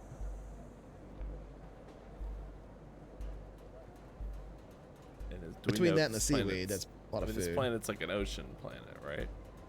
No, I mean you saw I the mean, map earlier. It has continents and stuff. It's Yeah, just okay. that the one kind of economic backbone that they have here, the only export they have, the only thing that they do other than like refuel people and stuff with that water, because they use the water to crack into hydrogen, is fish and stuff, right? Fish, and they farm this seaweed, which is a very it's a special seaweed that's like super high in nutrition or whatever that they dry. So that's like little chips that you can eat basically. Do we know if it's like freshwater or saltwater? It's saltwater. All right. Well, in that case, I'm gonna get 5 fishes just in case. Okay. I'll say that like you could probably eat like, depending on how strenuous your activity is, you might eat as many as like 5 of those in a day. So you might want to buy a little bit more, but it's up to you. Well, no. You wouldn't eat 5 of those in a day because they're a kilogram of fish each. So you would probably eat like 2 of those in a day. All right, that'll work.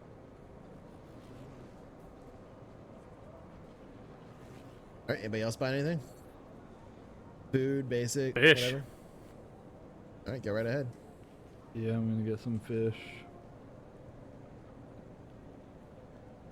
And who's doing the purchasing right now? Me. Okay, we bought 6 fish. Good, I'll let you guys buy all the fish you want.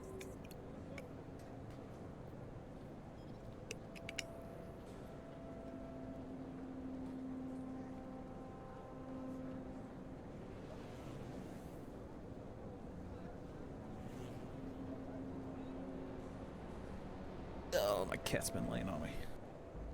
So I haven't been able to type or do anything with the store.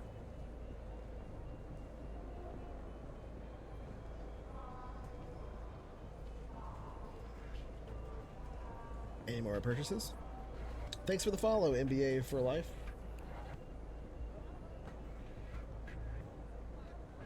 Yeah, I'm gonna get some fish. All right.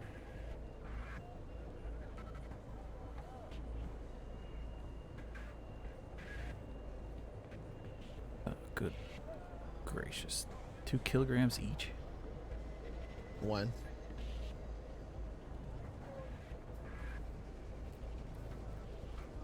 Each fish is 1 kilogram. Oh, okay, I see.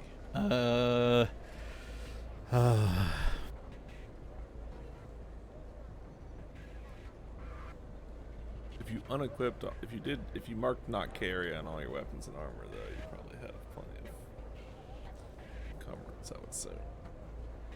Oh, that's true. Yeah, because all you have to do is check the unequipped thing on it.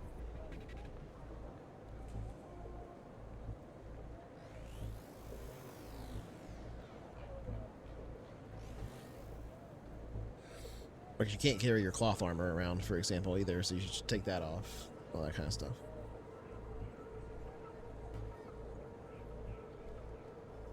No visible armor.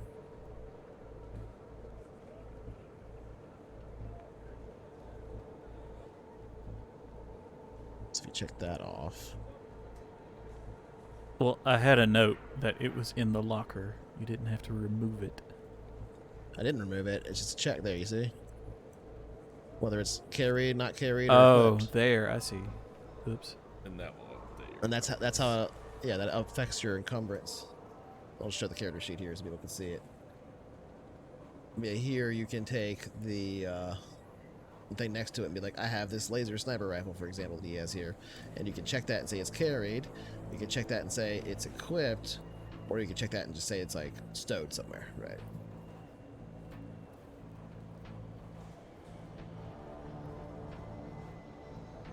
Just for the people at home that have never used Fantasy Grounds. Or for the people that do use it every day and are still confused by it, because why wouldn't you be? It's very confusing.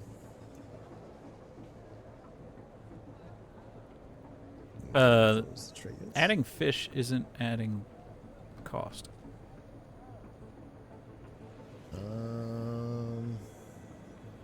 Yeah, That's it weird. didn't add cost for me either, but then it said 12 in the chat. So it looks like it did do the Like- subtraction. Just try it and see it.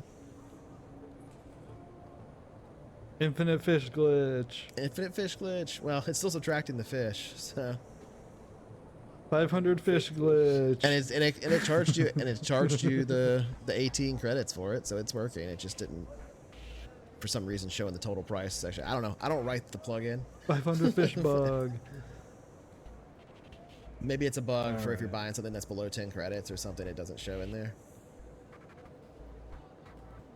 I don't know. Yeah, Alright, I mean, anybody else according wanna to buy the these? store, hiking boots are free. I haven't had any credits get subtracted. I had to manually subtract all my credits. Did you? Yeah, it's knee pads and gloves.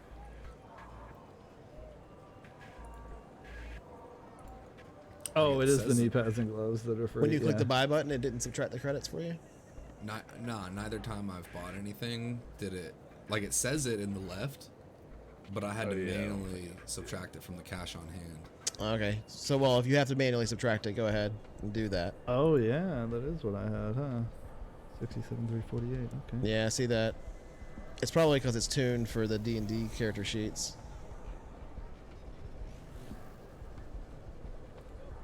But at any rate, that tells you how much it is, so. Yep. Made the math easier. Oh, and the Yeah. goggles. Okay. All right, anybody else doing any purchasing, or we're going to leave the store now? I think we're good. I think I'm We're ready to good. find this fucking ship of ours. All right. Well, I appreciate your business. Stay safe out there. I know there's not a lot of trouble here on this planet, so manage to keep out of it, and you'll be fine, I'm sure. But thank you very much. Svadonia, friend. Appreciate you. He just nods. Say, got a question for you. You haven't heard of a Sure. ship maybe broken down somewhere around here called the Elbow Room? Broken down, you say? Well, since you just Something like purchased a bunch that. of stuff from him, I'm not going to require you to roll any persuasion or anything like that. Let me roll real quick. Yeah, it was a ship called that, I think, out here a few weeks back or so. Let me see here. Maybe, let's see, what was it called? Yeah, Elbow Room. I forget the number on it. It's probably the same ship, though. Not too many come through here. I think it was about, well, hell, now that I think about it, about 3 or 4 months ago that they came through here. All right. Oh, yeah, I remember them. They were a bunch of real jerks. They were loudmouth, offensive types, you know? Oh, yeah. Apparently didn't like anything around here. They were displeased by the food and the beds at the hotels. They even made fun of a few of our kilts here that we wear. And he kind of gestures to the kilt that he's wearing. That ain't right. They found him hilarious. I Made a think mess they're everywhere they delightful. went. Oh, I appreciate that. Thank you so much. This one here, custom tailored by my wife. My wife's cousin's sister, she does a good job on these as well. You understand? She's a seamstress of types. If you're ever interested in buying one, she'd set you up, I'm sure. It'll be about 20, 30 credits or so. It takes a few weeks. It's also, she's real fine at making sweaters. Oh yeah, it was a scout ship, I believe it was, if that's right. Is that right? That's right. We're actually helping the scout patrol out to Yeah, try I to get remember her that back. ship. She was out there on that pad getting refuel for a while. She was a bit dilapidated, if I have to say, but she seemed flyable enough. I believe they was heading somewhere in system, but I'm not sure what that means so much, and they left. Oh, that's right now, yeah. I think they may have even done some work around here. I'm not too sure. A couple weeks later, that crew on that ship turned up at the starport without their ship, though, in an air raft. Ended up making a nuisance of themselves and getting on a ship. I think it was bound out here, Catalog or Flammarion. I'm not sure where they was heading. But they took their air raft with them.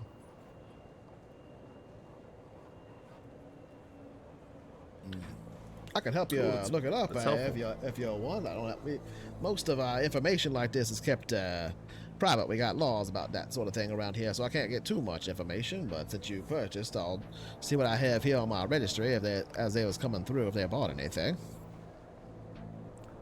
Yeah, here we go. Hey, Looks like sure. they bought a few fish on the way through. Looks like it was they boarded a ship called the Maverick Spacer, heading on out to Flammarion.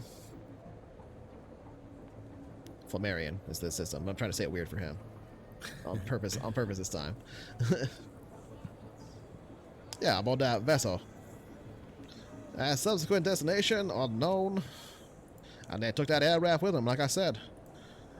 Honestly, Maybe I ran closes to, it down. He closed it down. He goes, honestly, no one was sorry to see him go, I'm sure.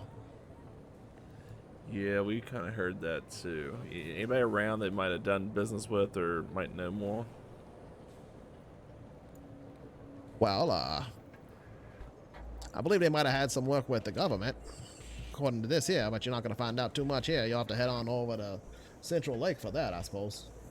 Talk to the government on down there. One of the officers. I think my brother's cousin, neighbor, I think he might actually own a little business down there in Central Lake. Runs a little gyrocopter business. Well, I used to a few years back. He's done retired. But if you see him down there, you let him know that we sent you and that he might give you a discount on some gyrocopter tools. Sure, we'll do that. How far to Central Lake? Oh, it's about an hour by train, I think, or a little bit less. You can head on over to the train right over there. All right, we appreciate that. Thank you. It points out the train station that he showed you. All right, everybody got what they need? You can see the train station there, right? Yes. At number 6 on the map. We do. All right. He said somebody took the ship. Well, no, he said, well, this bunch, he said they left on it and came back without it. I think Isaac said something along those lines too, that it was somewhere in the system. Maybe What the fuck? broken down. So they left with the ship from here, and they came back a couple days later in an air raft, which is an open top vehicle. And they left on another ship with their air raft. But the air raft is not space worthy, obviously. It's open top. It can go to space, but it's very slowly because of the gravitat. But yeah, you can't go between planets or anything with it. It doesn't travel fast enough to do that. It goes like 300 miles an hour. But like in terms of like, it wasn't like they used it as a escape pod. Oh sure, It must it's not have been escape coming pod. somewhere else on this planet. You might devise that the in-system destination might be somewhere on the planet, since they came from that destination, most likely, anyway, in this grav car or which is air raft, which is a open top vehicle. All right, well, Have a good one, thank Squiff. you for everything. Thanks for showing up, bud. Really appreciate it. Check out the VODs on my YouTube or elsewhere on Twitch here, and you can catch up with any of it. But yeah, it was great having you around, bud. See you tomorrow night. Yeah, see you tomorrow for Star Trek. All right, well, shall we head to grab a train, head downtown? What do you think? Yeah, let's do it. I think as good as plan as any. Get some food or something. Do you think the government people will know where the ship is? I hope somebody does. Yeah, somebody's got to, or they can help us out. Get rent a shuttle to look, or maybe get You're some gonna have a hard time doing that scanners. around here. It's about I think there's maybe 2 or 3 grav cars on the whole planet, and all of them work for the government. And there's no shuttles down here. But my family member over there, which I mentioned, if you'd like to ride a gyrocopter around, I could probably provide you with a little bit of a discount for that. Though I'm not so sure he's giving rides anymore. You might have to rent it out yourself, or buy it if you're interested. He lives around here, or he lives downtown? He lives in Central Lake. Yeah, right on. Okay. Yeah, I think that could be a good direction.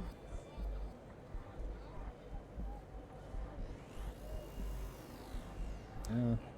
Better than nothing, right? We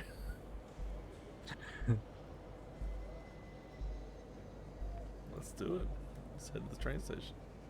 All right. So Out of you character is step through custom. gyrocopter flying, not It's pilots? flyer rotor. Specialty of Flyer. flying, yes. Okay, I don't have that. I do have 0. I have a level 0 flyer. Ooh, nice. All right, so you head off to the rail station. It takes you can literally walk around this whole town in like 5 minutes. So leaving customs and stuff, and what is basically the only shop here, other than a few street peddlers going on the way that are selling sweaters and fish that are identical to the fish you already bought for the same price. There isn't much that you see here. There are a few people like that look like they're working on various types of crafts, but nothing that's being sold. As you step your way through this drab exterior, occasionally people coming up the stairs from these squat buildings that are essentially buried, you're building down as opposed to up. And you can see the interior of them as they open their doors and come out, and the interior and the exterior are juxtaposed greatly, with the drab brownish exterior and the interior that's bright and vibrant and full of these flowing bits of cloth that are attached to the walls. And it's an interesting culture, and definitely different than any you've really ever encountered. It's almost unique in and of itself.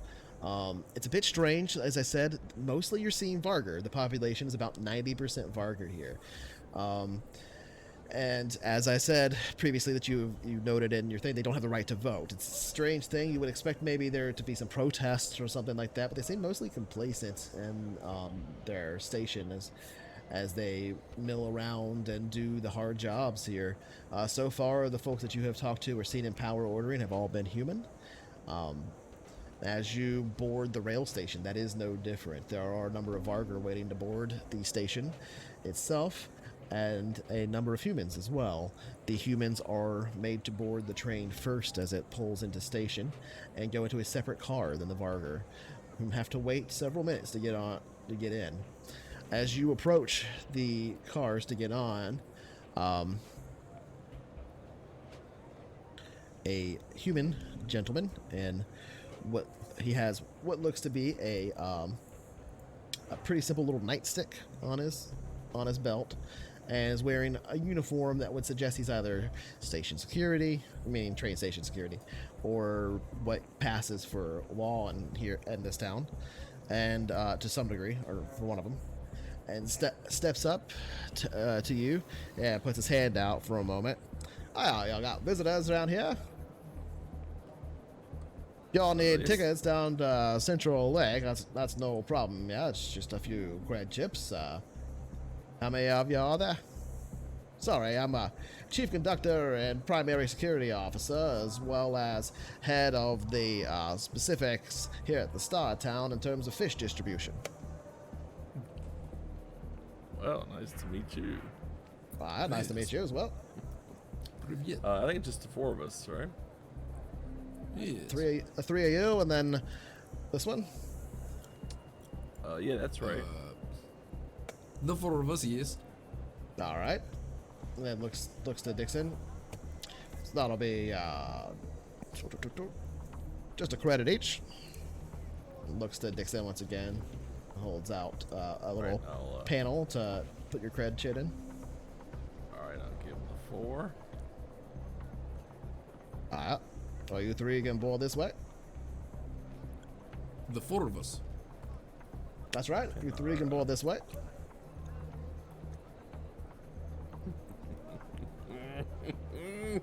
It is fine, Gestures. Doctor. Tahi with Yaktao. I will ride with you, Steruya.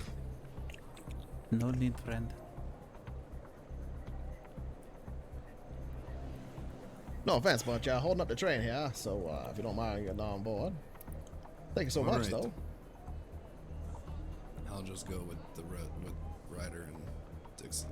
Alright, I'll give Stayru a nod. Right, stay ready. You board the back car with the Vargr. Several of them look up at you and just kind of give you a nod as you. I'll look down at them and give them a nod. This sort of this like casual nod of solidarity. One of them stands up as you enter and gestures down for you to take their seat and grabs the pole. Hi. You here? Yes. Thank you. Name's Rexon. Nice to meet you. Steruria. A pleasure. Nice name.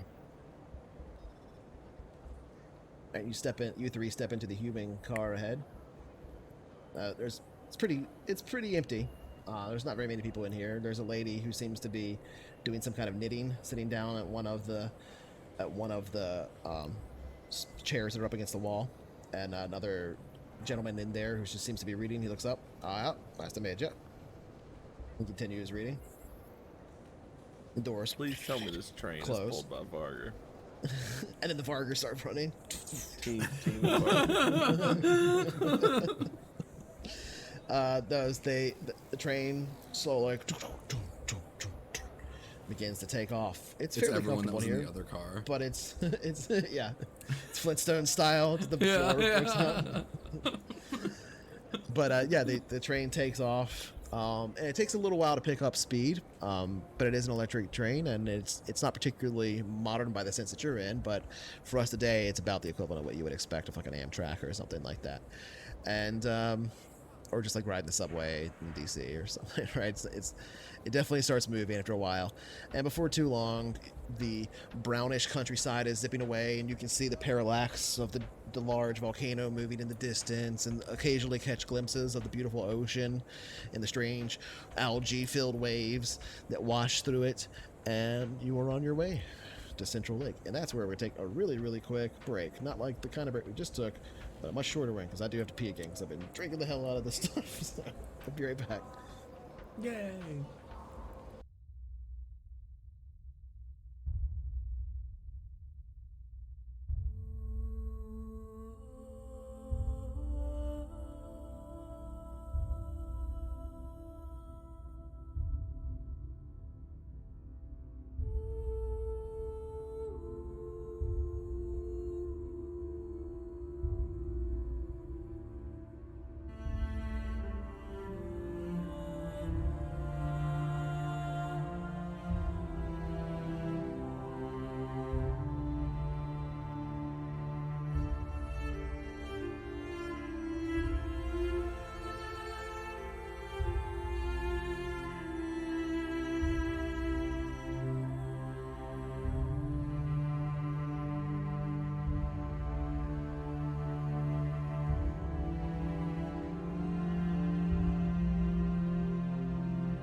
Okay, we're back.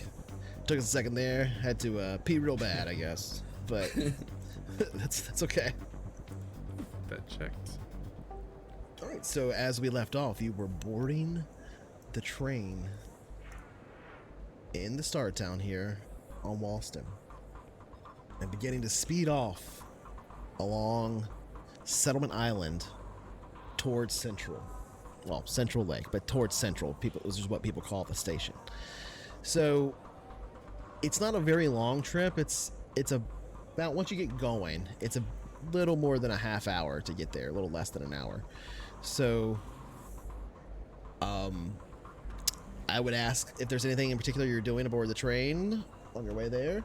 Otherwise, I'll just describe to you the scene that you see around you. Then we'll get to Central Lake. I'm gonna look out the window, hit my flask, hand it to Ryder. Thank you, my friend. Looking around, trying to keep my wits about me, you know, for any other kind of dark side of this culture that we need to be aware of. Okay. It takes a while to head down the path to get to Central Lake.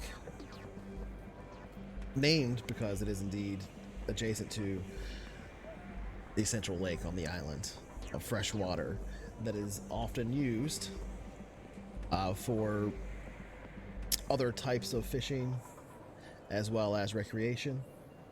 It is also not too far from the ocean itself, and the one aspect of Central Lake that is particularly reticent, I should say, is the fact that, and I can push it to you. Well, wait for a second. Is the fact that it is a hub station, and you can see this on the little maps that are on the interior of the train. That it shows kind of like the, if you've ever ridden a subway before, you'll see like it'll have like the little subway maps or something like that. It's like that, but not that anywhere near as complicated because there aren't that many stops. Central Lake has 3 tracks that converge in it. One coming from your direction and one that heads essentially north and south. It is sort of a hub for the railway network here, which seems to be the way that most people get around on this planet, in this small island named Settlement Island. The only life on the planet, well, that's not true, the only Sophit life on the planet. These roughly 3,000 people, 90% Vargar, and a whole bunch of these little that you see now on the train, those that we've already mentioned, Walstons, the little guinea pig like creatures that you can get you could kind of see why people ask now, is the planet named after them or are they named after the planet, just given the sheer number of them that you see as you pass by.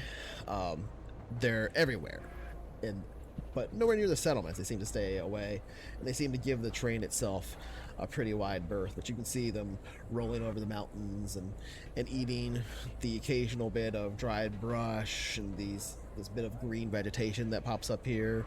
Having looked them up already, when you were looking up information on the planet, you know that they are small herbivores. Is there anything you want to do before you arrive at Central?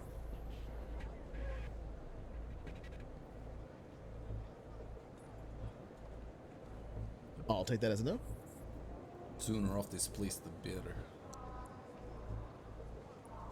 All right, so Yeah, I don't like these that's for sure. before too long, the train slows down and the doors open at Central Lake.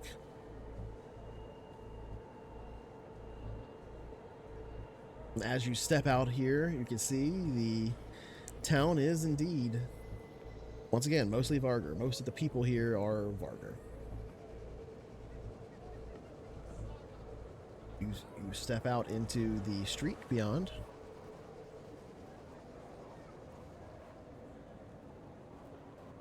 Where do you go?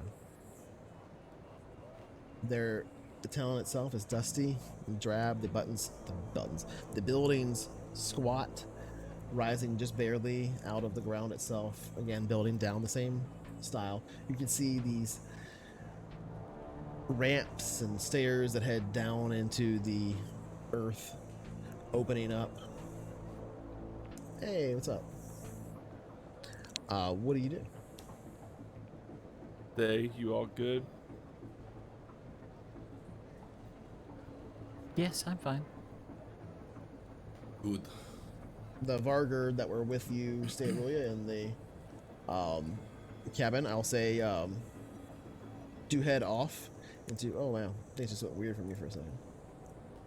Yep, that was weird. Okay, not sure why that happened, but the Vargard do indeed head off past you. The one that talked to you briefly will say, "It was nice meeting you." Likewise. And, Hey there, sir. Hazel? Can you point us to the government center? Oh, yeah, it's the. You'd probably want to go over to the palace over there. Just head straight out here, straight down the road. Take a immediate right as soon as you get out of the station. Then take a left as soon as the road ends. Head about halfway down.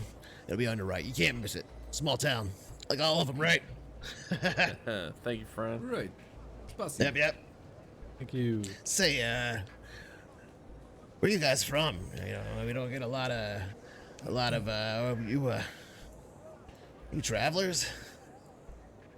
I guess you could say that. That's great. That's real great. He kind of pats you on the back. Yeah, we don't get many of them. I read stories, you know. I read stories. Yeah. All right, well, it was nice meeting you, Rex. Yeah. You That's too, what my friends You call say me. Rex? Meet you, Rex. I'll pull off Yeah, a chunk of fish and wave it around. Shut the fuck up, you don't do that. Do you do that? Does that happen? No. Okay.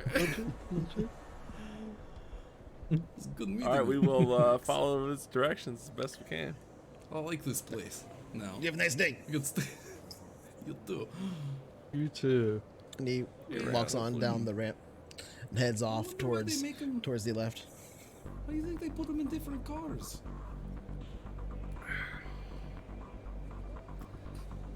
It's your basic asshole, I reckon. That's weird. I don't know. Okay. So it is a bit busier here than it was back at the starport. This being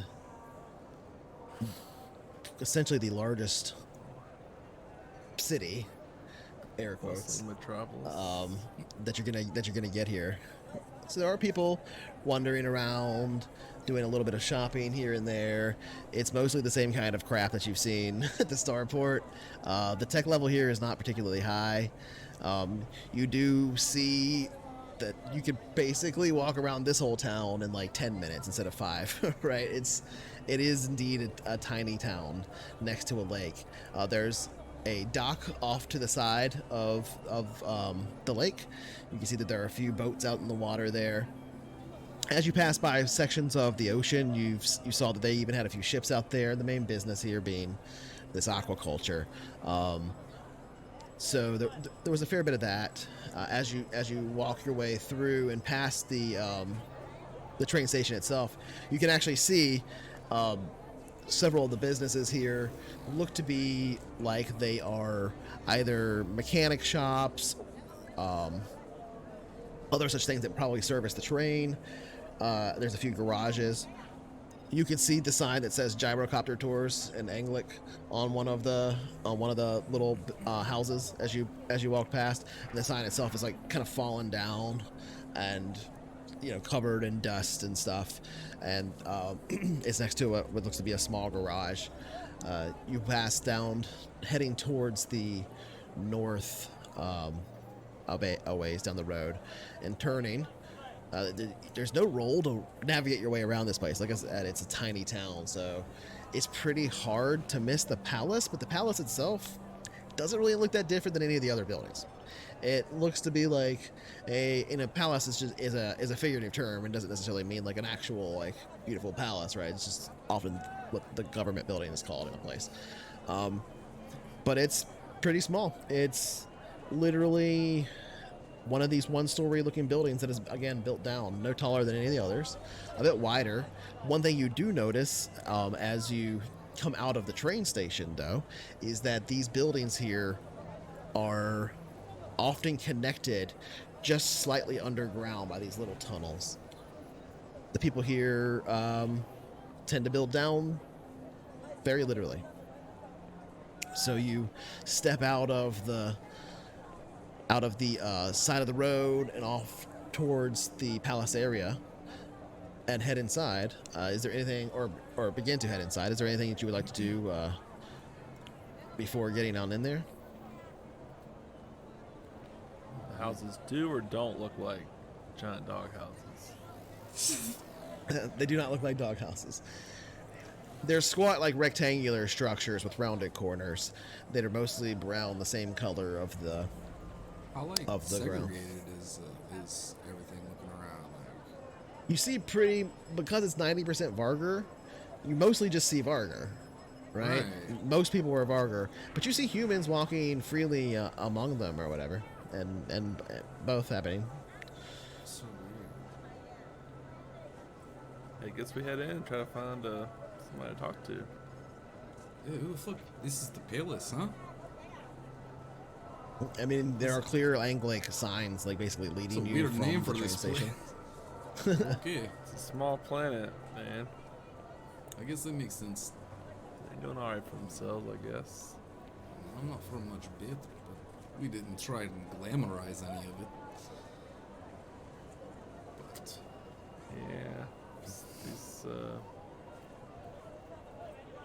don't know, some people want to put other people down so they feel a little bit better about their shitty circumstances, I guess. oh, okay. Let's hope they have a way of finding our ship. I would really like that.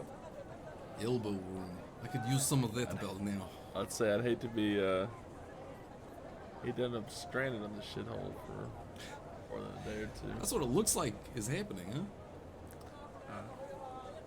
Stay I'm a optimistic, little worried right? about that. Right, Ryder? Yeah. Yep. Let's do it. It'll work out. Yeah, I'll have faith Gonna in you find it. and you both. Yes, let's do it. It's got to be here. They were in an air raft. Oh, I'm sure it's here in pieces in a bunch of other ships by now. That's fine. We can. Oh, and other ships would be a problem. We can fix things. We could If there take are them. no pieces left, there's an issue there. I guess let's look for these pieces then. I guess, yeah, so I headed towards the palace entrance. Okay. Yeah. Let's go to the palace.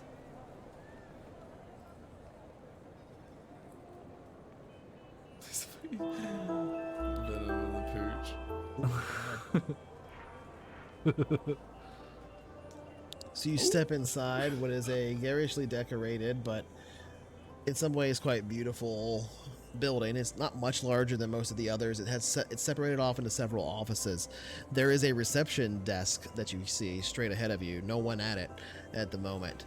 The interior of the space looks to be made of mostly almost like a marble, like stone, but it's not. It doesn't have quite like the same like type of vein structure that you would expect to see in something like marble. Though it has a similar kind of sheen to it as being polished in some of the sections. There are several seats in here as though it were a waiting room of sorts. None of them are occupied. There are several plants as well sitting in the corners of the room. None of them seem to be particularly well tended, but neither of them are dead. Nerd game indeed. Hell yeah, proud of it. Well, it's pretty nice inside, I guess. Have a good one. Well, a lot better than it is outside. All right. Is there a bell or anything? You don't see a bell. You Hello? can hear a little bit of commotion, but like not like a struggle or anything, just like sounds of papers and things moving and stuff kind of in the distance a little bit. That's about it. But as you yell out, You hear a, huh? For a second, and you hear clap, clap, clap, clap, clap, clap, clap on the sound of like a bit of echoing shoe on stone in this space. It's like a little bit larger than normal, sort of a strange reverb to it. And coming around the corner, you see a man who's holding quite a few stacks of what look to be data pads, as well as an actual stack of physical, like real paper in one hand as well. He just holds up his finger like, oh, and then continues past out of your line of sight. I guess we wait for him to come back. It's only one person here. A few moments go by, and he comes back and he's not carrying anything this time. He steps up. Sorry, I'm the receptionist here, but I'm also primary train operations manager. So, and you know, I run the cooking joint back in the back too. So the kitchen's my job. So I had to take care of a couple things. So hey, what's going on? We got ourselves some visitors around here. Yes. Why? He just kind of looks around a little bit confused. All right, well, if you didn't win anything, we're looking for a ship, I guess. Maybe you can help us. oh, Is this guy? Is he a Varger? like to buy it? Yeah, he's a Varger. He's like a small Varger. Oh, Yeah, we are Gray for looking for, sort of working on behalf of the scout services. There was a ship went misplaced shit. here a few months back. He seems to get excited by that. You can see his tail even kind of wags a bit. The elbow room. Oh shit! You what's that face for? guess there was some Yeah, they got a bit of a reputation. Hey, yeah, I'm gonna have to ask you to wait here, though. I'm not really an official or anything, but I'll see if I can figure out who you should talk to. That seems like what I should do, right? It looks to you like that's yeah, we'd appreciate that. yeah. Yes, Okay. sir. So, Good boy. I've got wine and cookies and and water. If you want wine or cookies or water, I've got those three things. Those are the three. Sure. Hey, sure. And he holds up a ourselves, thank you. half-drank bottle of wine and just sits it down on the table, or on the reception desk in front of him. Pulls out from underneath the counter a bottle of water that's corked, sits it down, and a set of glasses that are all stacked into each other. They're all very, very simple glassware. Stacks them there, and then pulls out a little plate and sits it in front of you. It's empty, and from underneath you can hear some rustling. It sounds like plastic and crinkling, and it pulls out a packet of cookies and opens up and then just like dumps it on the plate, and then takes that and throws it underneath the counter and pushes it all forward to you. I will be back in an amount of time. And he starts slowly walking pressure out yourself. the area. Right. And then just steps out of line of sight. Can I tell if this was like his personal? This kid's stash? never coming back.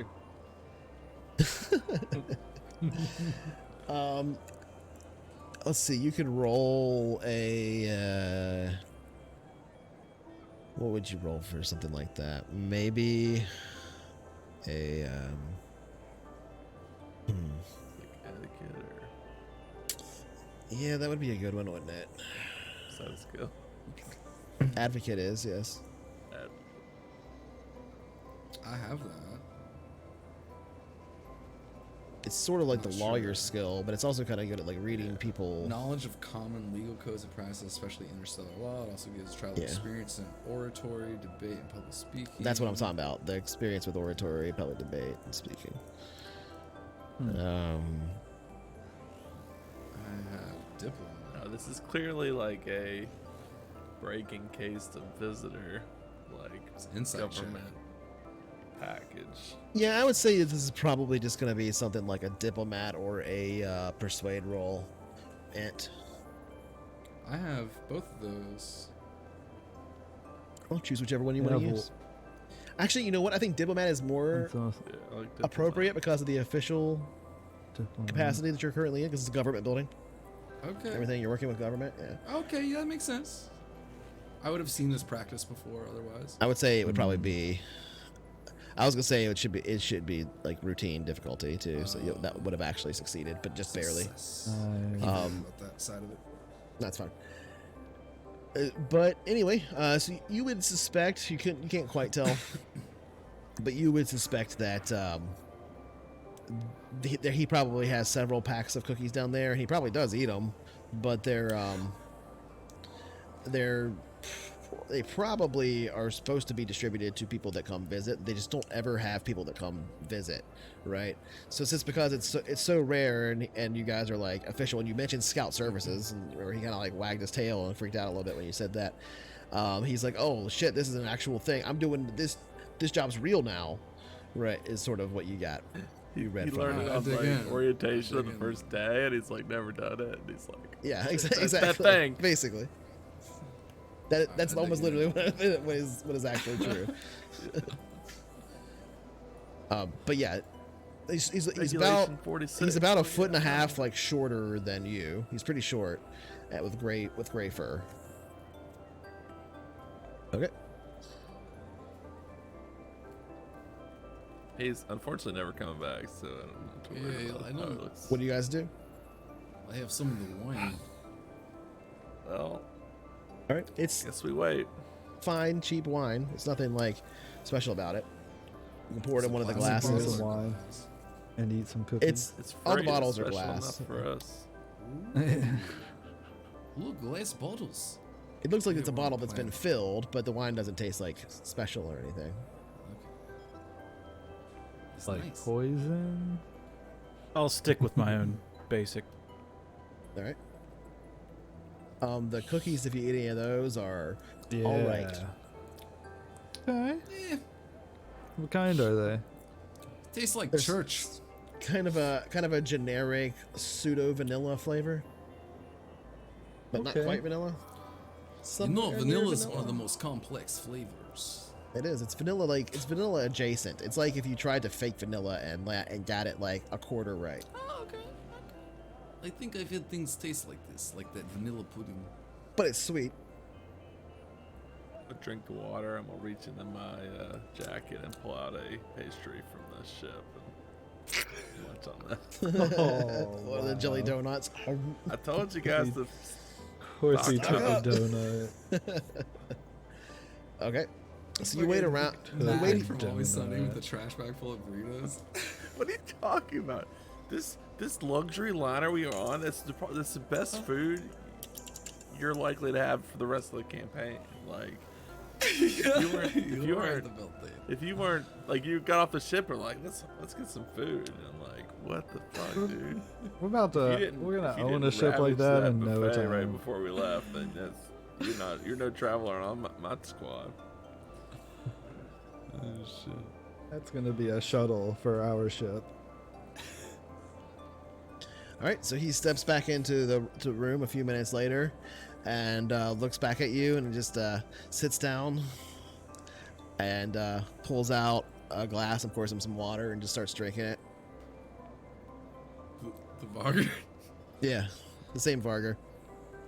Hey, I'm Dragons, by the way. What's up, Good water. What's his name? Dragons. Dragons. dragons? Dragons. DREGITC. Yeah. Dragons. So did you find somebody? Huh? Oh, yeah. Yeah. They'll be coming, I think. Well, I set it up the chain, you know what I mean? I got you. Good, huh? He reaches down and like pulls tell up a him we're, couple of trapped cookies and down the starts eating well? them. It's alright. We got people trapped in a well down here. Trapped in a well.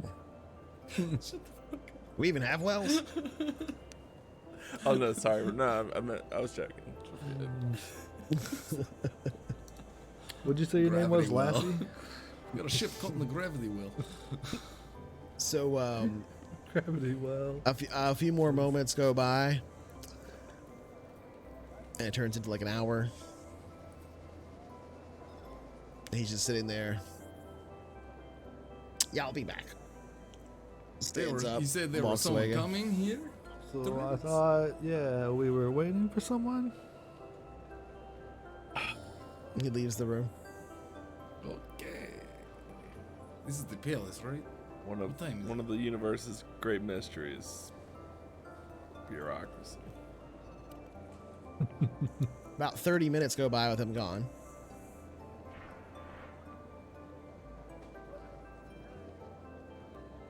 I've definitely eaten all the cookies by now. Is this the only place in here? Or can I go back there? Where did he go? Is this... You think they'd be mad? A few more minutes happen. I think Then you he'll start to freak hear out. footsteps I think he'll flip out. Oh, Here we someone's go. coming. approaching. Hang on. Chill out, guys. Chill out.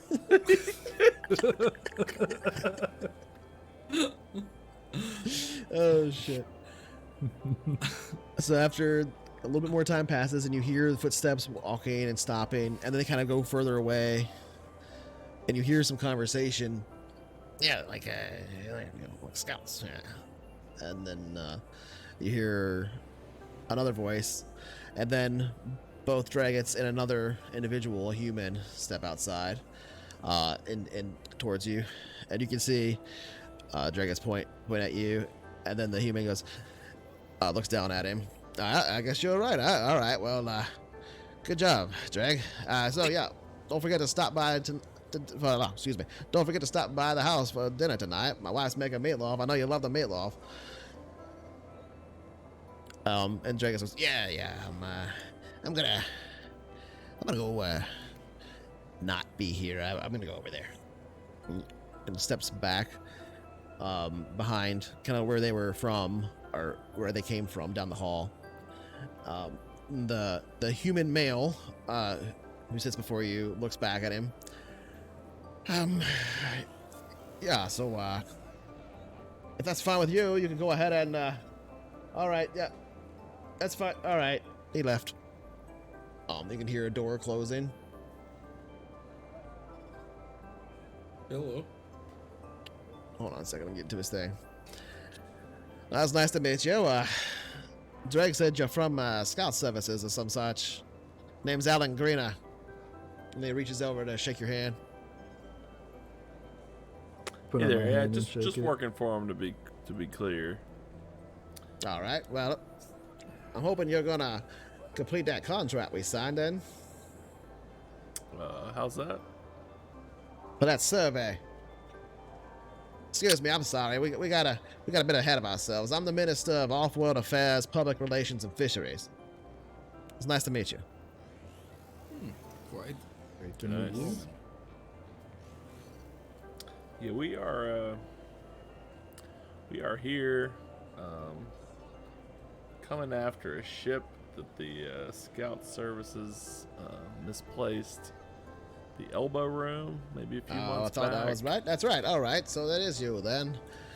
Well, I apologize for the delay in getting here.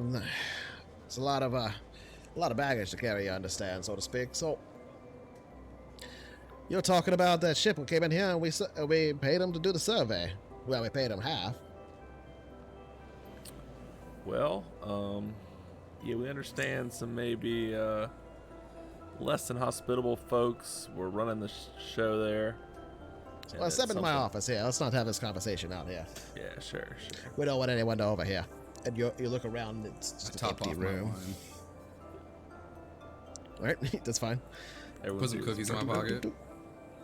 You step around the reception area, following him back down the hall. You can see at the end of the hall door looks to be almost slightly ajar, but like it's still Definitely like it's still not quite open, or not quite open, not quite closed yet. It's like it's not all the way closed, and he steps over to it and pushes it to close it, and then twists the key to lock it, and then steps into a side door that is currently closed. Opens up. Yes, it's my office. Let's step inside. There's a couch right here if you'd like to take a seat. You can see the inside is decorated very similarly to the rest of the place. All these like cloths hanging with these very bright colors. The furniture here seems to be made in a very similar fashion. It's made of like almost like a silk cloth, or like the exterior is, and it's very like smooth, slide around on, and very bright in color. Sort of gives the perception that the spaces inside here to some degree feel bigger than they actually are, right? Like, because you're underground, there's no windows to look out most of the time. It makes the spaces themselves feel a little bit more expanded, and a bit of the mystery behind the strange architecture and how they structure their culture starts to come to light as you see more and more and more of it unfold. And step into Minister Greener's office, the door hanging slightly open, letting a light breeze in as you step in. Yeah, I'm aware they were kind of some low lives. Frankly, they were a bunch of troublemakers. But, you know, for lack of anyone better for the job, we chartered their vessel for a fairly simple task. We had to... Somehow they managed to botch it up and disable their ship in the bargain or something such, I suppose. And then they departed in the direction of the starport with their little air raft before anyone knew what was happening. And they took a ship out of the system a couple days later and been heard from again. And they still owe me the survey job. And so if you're here from Scout Services, you're going to be completing that, or I'm not giving you any other information besides that, I'm afraid. But if you'd like some more wine or cookies, I got plenty of those. He pulls out literally the same package of cookies and a big jug of the wine and sits it down with glasses. I'll take the pack of cookies from him You'll take the pack. and start eating them. Look, I don't mean to cause you trouble. I understand that you might not be here for that job, but it's important to us here. What does it pay? Look, Minister, Well, I paid them half already. I'll pay you the back half of it if you want. 6,000 credits. To survey? That's right, it's a survey. Survey what? How do we go about that? Well, it's the mountain over there. There's a volcano here on Settlement Island. I don't know if you've seen it. I suppose it's hard to miss. They call it Mount Salbari. That's what the town gets its name from, you know. It was thought to be extinct for, you know, millennia, but recently a bit of rumbling happened and caused occasional tremors, and folk got a bit worried, so we had a geologist who, passing through about a year back, took a look and concluded that it was 99% or more certain that this was a twitch of the volcano, you know. No big a deal. It happens on occasion, according to this geologist anyway, on the part of the mountain, and there was no real danger. So I wanted a more detailed survey and had my gut set on it. I swear I've heard it rumble ever since, but nobody believes me, so we paid him. We hired him up. Plus, the dictator wanted it done too, just in case. Just to make sure no damage happens down here. Can't afford any loss of life down here. There's only a few of us on planet. As I'm sure you'll see. so I mean, we are. My original plan was to send the survey data out to one of these big universities or such and have it examined. But when that scout ship showed up and found out they had all those sensors on board, I found out they was able to do it on their own. So we chartered them to do it and get the data much faster. And then they ran out on me. I ain't telling you any more than that, unless you agree to do the job. Say we just got on planet. We do not have a ship. We mean to find the ship and repair it and get it operational again. That's why we got these parts. And I'll gesture the briefcases. All right. So if as soon as we can make that happen, then we would happily I guess. Yeah. We had no Why problem. We would The be ship our. can do it. Yeah. If we can fix the ship, that is. Yeah, I mean, contingent on finding and fixing the ship, we'd be happy to help out. That sounds like a nice job. All right, well, Absolutely. let's go ahead and sign here then. I'll be happy to tell you. And he pulls up the contract, which is a digital contract. You've seen this before. It's basically the same type of contract you've authorized before when doing other jobs and such. And if you sign, which I assume you are, since you're saying you are. I mean, that's contingent on us It's a big finding this contingent ship, on you getting the ship, yeah. getting it working. And the equipment's still Well, good. yeah, it's contingent on whichever crew is operating this ship here. If you get that ship running, I'm going to expect you to do this. If you can't get that ship running, you won't be able to do it anyway. I'm not stupid. Well, that By the way, y'all boys like meatloaf? Mighty fair. I love meatloaf. I love meatloaf. Well, my wife makes a good meatloaf if you're interested. She's making one tonight. Drake always comes over every meatloaf night. Love having him around. He's a real funny one, that one. A little bit nervous around you type of folk, I think, but if you're looking to get some meatloaf. Yeah. I like a hot Well, why don't we wrap Yeah, things let's up do on that. over there then? You know, it's a little bit of time spent in the office is too much. Besides, I've been working already for about 12 hours. Come on over. Yeah, things move fast here in this office. We can tell that. Well, we don't get too many visitors. Fair enough. Sorry for that delay earlier. Oh no, And- please. He walks No you out problem. the front door this time. You already saw him lock the back door. He walks you out the front door with him, and closes and locks it behind him. Stepping out of the palace now, which has a bit larger. There's other buildings, and they seem to be connected with tunnels. But this particular one, he's locked off from the outside, and heads with you down through the outer street, looking around out of the lake as he goes. All right, well, I live right over here. It's not too far. We're one of the few buildings here not connected to the main palace. And he opens it and walks inside. You can smell immediately the smell of meatloaf being cooked. And Drag is in there. Hey. And just waves at you sitting at the table. Hey there, see you Drake. again. Good That's meatloaf. my huh? wife, Juliet. Extra gravy. Nice to meet you. Thank you for having us over. A pretty portly woman, red hair, a pretty face. She seems like she's definitely like strong. I would say like she's done a lot of manual labor, if I can describe her that way. And now she seems like she's like mostly spending most of her time cooking and things like that. She's really, really tall compared to him. She's much taller than he is. All right, Julia, you about finished, yeah? And Drake just nods. Oh, yeah, I'm, here, let me put it down. And she comes out and sits it in the middle of the table. I know we're gonna have this many guests, but I always make a lot. Pushes it It's out for there sure. and scoops a little bit onto a small plate for each of you and pushes it out and sits down herself to begin eating. Drake immediately just like takes like 4 or 5 bites in his mouth, and while he's chewing them, and Yes, that's right. Skilled So, service. as we were saying- doing a job. It's a beautiful He meal, man. digs in Thank you. and starts eating. Oh, thank you. It's nice to have Delicious. somebody that's polite around here. Give her that little wink. That digs a wink. Not actually. Damn it, we're gonna get in another gunfight with a forlorn lover. With butter knives. We'll just cover him in. You're I'll lucky I I'll like throw to meatloaf watch, at him, partner. and then the barger will just descend on him. The barger will just. I'll slather him in meatloaf and let the nature take its toll. So That's this is fucked up. this is quite delicious. We appreciate the hot meal, home cooked especially.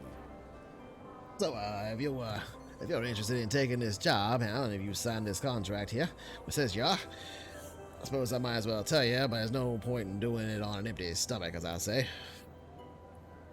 I'll agree with you. Eats Can't argue with starts that chewing logic. in. Yeah.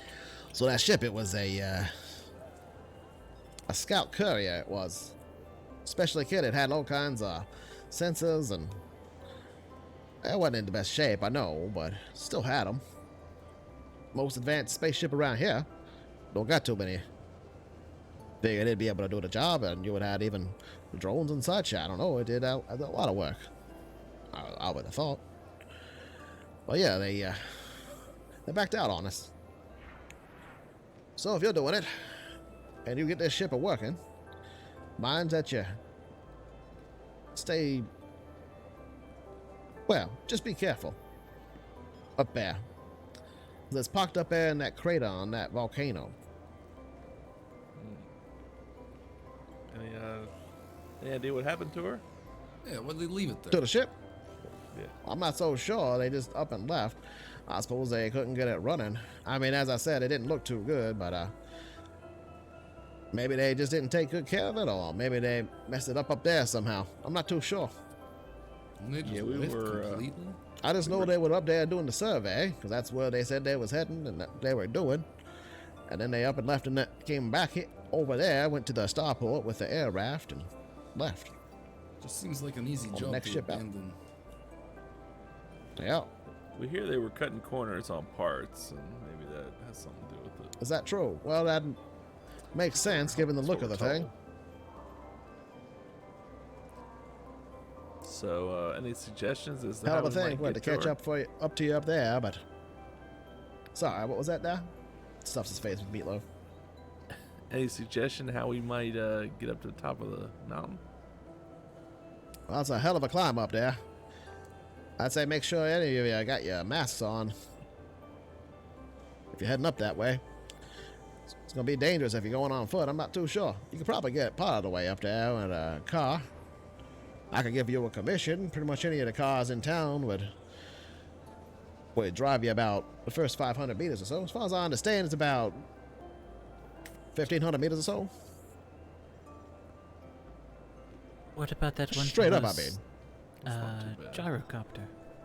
Pretty steep surfaces, though.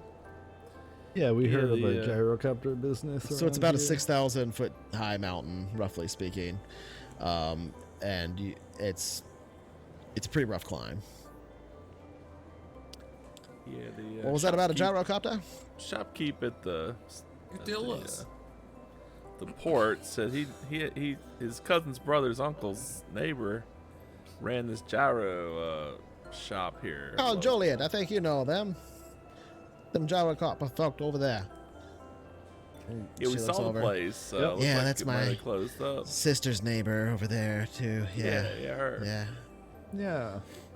Yeah, they used to run gyrocopter tours out here every now and then, showing people around. But well, he's retired now, as far as I know. Tired. And the how many people fit on one of those things? You reckon? I never rode it myself. I think it's about 2. I think they can hold 2 at a time. Your sister's cousin neighbor? You never even saw one. Well, I've Do you know seen how it. many I just what saw kind it of from the sister cousin sky. neighbor No, I don't are know how you? many people are on it. I'm no aviator. If you want, you can go on over there and see. Well, you Let's can. enjoy I'm, this meatloaf. I'll enjoy the meatloaf. well, I already have. After, Yeah, you can look at his plane. It's like after mostly dinner. empty, but Not gonna Continues run to out. eat. We're gonna go hurry out on you. I'm not gonna eat and run. Passing my glass. Here you go, my friend. what's That's all this? I can offer. It's a 25 year vintage. Gives it back to you. I don't get a lot of that around here, that's for sure. Thought you might like that. I offer his wife some too. She'll take it and drink it and hand it back to you. Drake just looks over at you now, like expectedly. Oh hell yeah!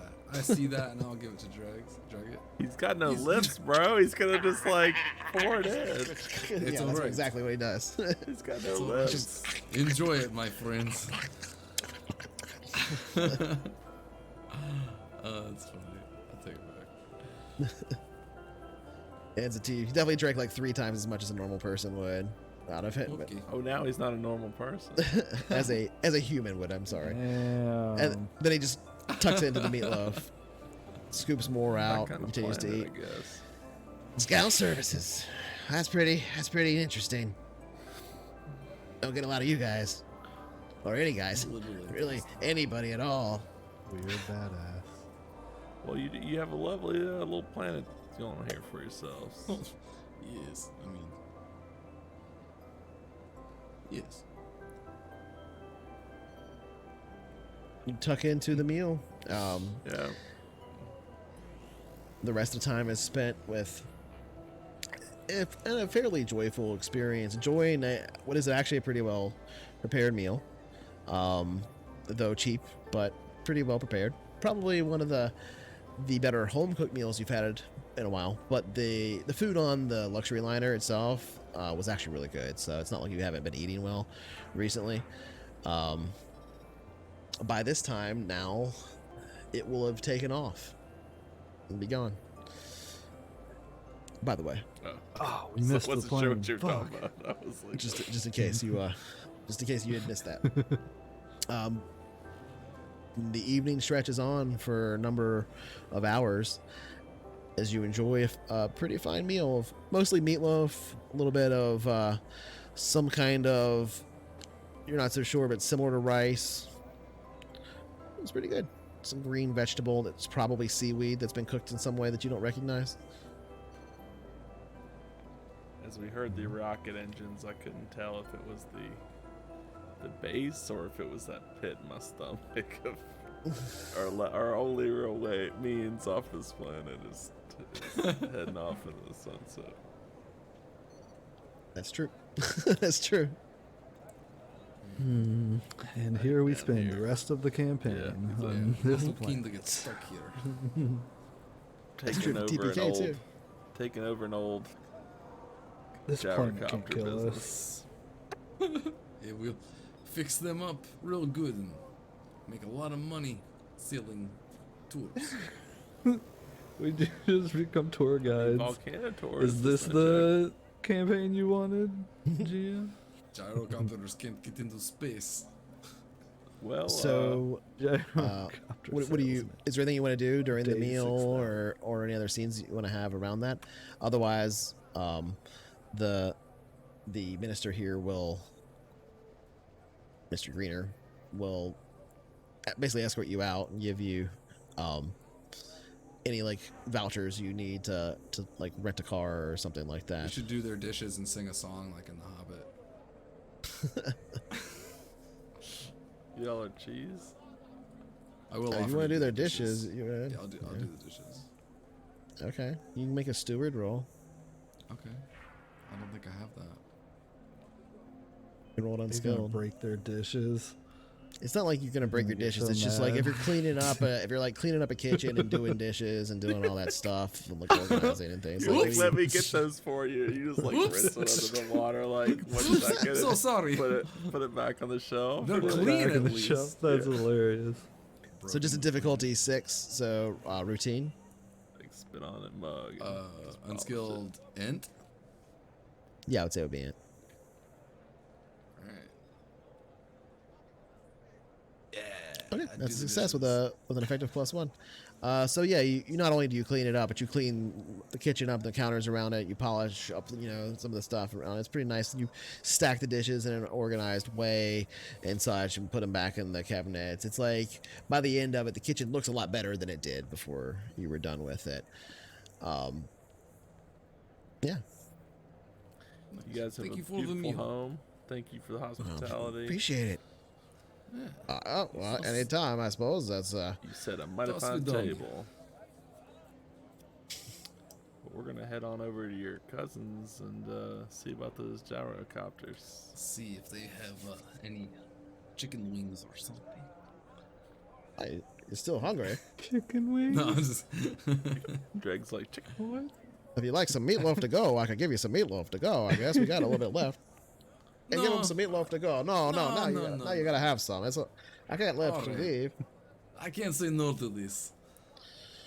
And Dre just like looks like, can I have some meatloaf to go, too? I that's fine too. He goes over and he seals up a little bit of meatloaf and basically like a paper bag kind of thing. It's like wax lined and rolled doggy up, bag. clamps it. Yeah. Doggy Gives bag. gives it straight to you, and then gives Dre a plate, like covered in something. Nice. I really appreciate this, friend. I give him another swig off the. Really Flask. great, thank you. Don't get much of that around here. That's for damn sure. We don't get much of this up there. I suppose that's probably true, isn't it? You know, the secret, and she probably wouldn't want me to let you know this. It's fine. It's not a secret. It's fish. It's fish. Yeah. Oh, yeah. It's fish. Oh. That's weird. Okay. I wouldn't have guessed. It is just called meatloaf. Yeah. I mean, it's fish meat, I suppose. Yeah. It's good. Ancient recipe, from what I understand. Really? I don't know. I just made that up. Very good. I Okay. believe it. It's good meeting you, fine folk. All right. Well, if you figure anything out here, I'd like you to send me any of the data on that survey right away, though. I am concerned, of course, but I want to know, how many years we got until this thing erupts, if it erupts at all. I mean, they said it probably wasn't going to, but I don't trust it. So, a complete survey. We I'm are not too sure what all that means, but I think you got to set some charges around the crater in a few places and set them off. And when you set them off, you read the echoes and the rock and such from the census. Oh, you know a lot. we are yeah, that's geologists. what they told me they was doing. So, Neither were they. we can collect the data and send it to you, though. I think there are computers on the board, or the main reason it would be good. Them scout ships, you understand, they don't have the common computer systems that we all get around here.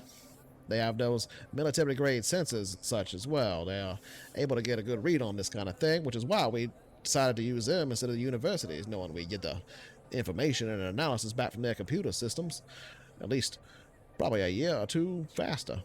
I mean, I don't expect it to erupt in a year or two, but what if it had? Yes, let's hope not. Understood. We are. If you're looking to get we're on up the it. mountain, you'll probably want to head on over to Silbari on the train. Here you go. I'll be able to provide. Yeah, 1 second. I'll get you a voucher so you can ride the train for free. Whoa, sweet.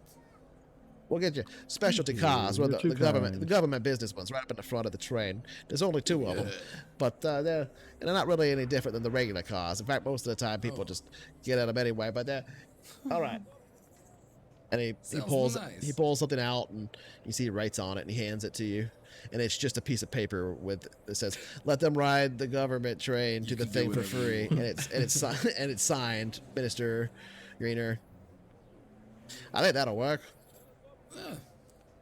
You go, Ryder. And it's You Ryder. sure are official around here. Thank you so much. Yes, Minister. You must have some weight Put that in my pocket. around town. We appreciate it.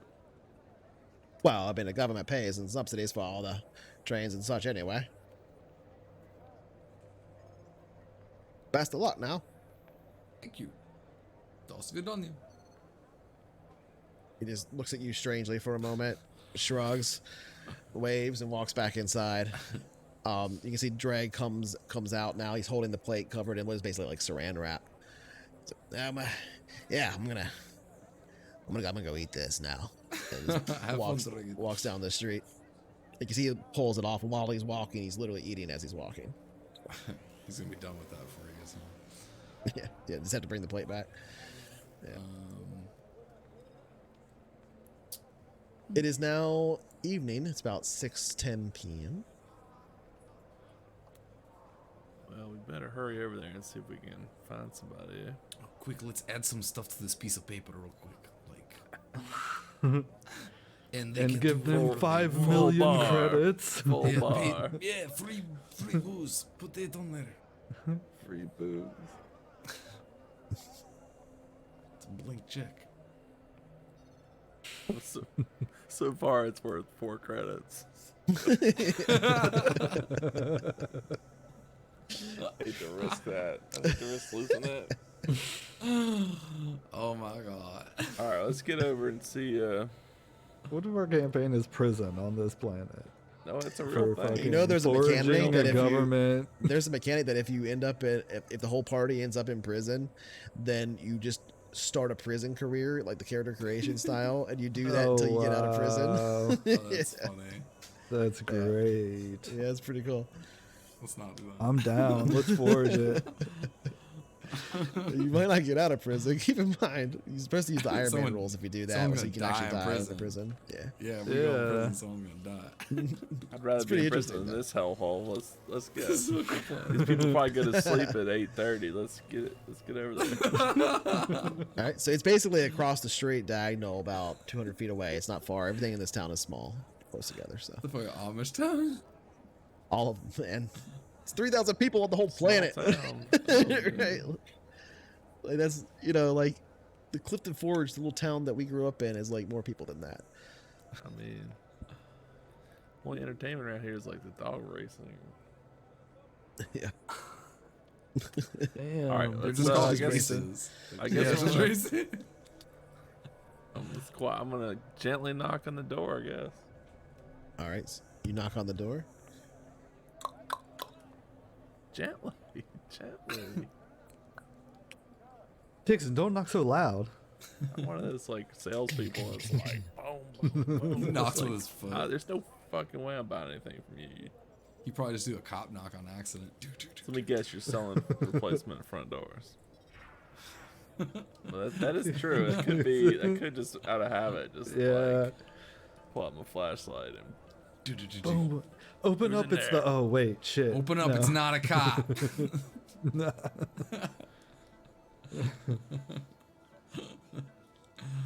Is- Okay. Oh, well, as long as it's not a cop. not a cop. That was my Halloween costume. Oh, this got weird. Swelled. Okay. It did swell. All right, so It was pretty swell. you knock on the door. About 30 seconds go by. The door opens and an older gentleman there, human, white hair. It goes down to about his shoulders. He's wearing what looks to be a older but pretty nice kilt of that same kind of black and blue fractal type material that you saw before, with a white shirt underneath it. He comes to the door, throws his hair back over his shoulder. And you see he's got a pair of glasses on. He's like old school glasses, like spectacle style, like old tech. Like, you know what I mean? These aren't advanced. What can I do you for? hello there, sir. Sorry to bother you. This may be an unusual request, but a couple people around town mentioned that you used to run an old gyrocopter shop, and we were wondering if we Or could gave it away. And he gestures chat to with- the old sign that's kind of like half tilted over. wonder if we could chat with you for a minute about potentially taking a ride. Well, I don't do it no more. Say we're here with Scout Services. We're trying to go up to that volcano and recover that old ship and complete the survey mission Not sure what you mean about an old ship, but for Minister I suppose Greener. I could. Well, old Adam's a good guy, but all right. Well, I'll tell you what. If you're looking to ride it, I'll give you let you rent it. Well, y'all can fly it. I can't do it no more. I'm afraid. It's okay. We'd be open to that if that works for you. If we can come to an arrangement. All right. Well, everybody calls me Whistler. Don't ask. So if you're interested in renting it, I suppose I can rent it to you. I don't. How long you think I'm gonna need it? I can give it to you for a week for say 250 credits. Were you trying to buy a new house? What you talking about? Or if you just want to buy it, you can buy it if you want. How much? Is this thing's in pretty good shape? And how many people is it gonna carry? You think? Well, I'll just show it to you. Let's go look You at have it. more than one? Closes his door behind him and steps over about 10 feet and opens an old school garage. And inside you can see there indeed is a 2-person gyrocopter with actually have a picture. Oh, my friend, this is a beautiful machine. What a fine piece of She's well maintained. flying this is. Bit older, but Yeah, I kept you in poured good shape. You poured a lot of love into this machine. I can tell that right away. So you didn't? Have you eaten? You had dinner? We got some meatloaf there if you're interested. No, I'm good. Thank you, though. Green was wife made it. Yeah, green is white. Well, in that That's case, good. no, I'm really good. All right. Really? No, I don't like like a fish meatloaf. It's fine. I'm just not too these days my stomach doesn't handle it too well, if you know what I mean. Yes, sir. Yeah, sure. But that's the Say less. there it is if you want to see it. Oh. So I guess one person can fly back and forth and ferry us back to and fro. Yeah, it takes some doing, but potentially. 250 credits, You no think pay. you won't have any problem in the altitude getting to the top of the mountain? I'm sorry, what was that? This puppy is okay to fly in the low pressure. Oh, she's tuned for this. She's tuned for this world, yeah. Her props spin a bit faster than you might expect because of it. She puts down a lot of wind because of it, but she can fly up there. Now, landing her ain't gonna be easy. Why do you say that? Well, if you're landing up there, that's not a good that's a spot. far one. Well, it's just not that you can't do it. It's just a hard one to do.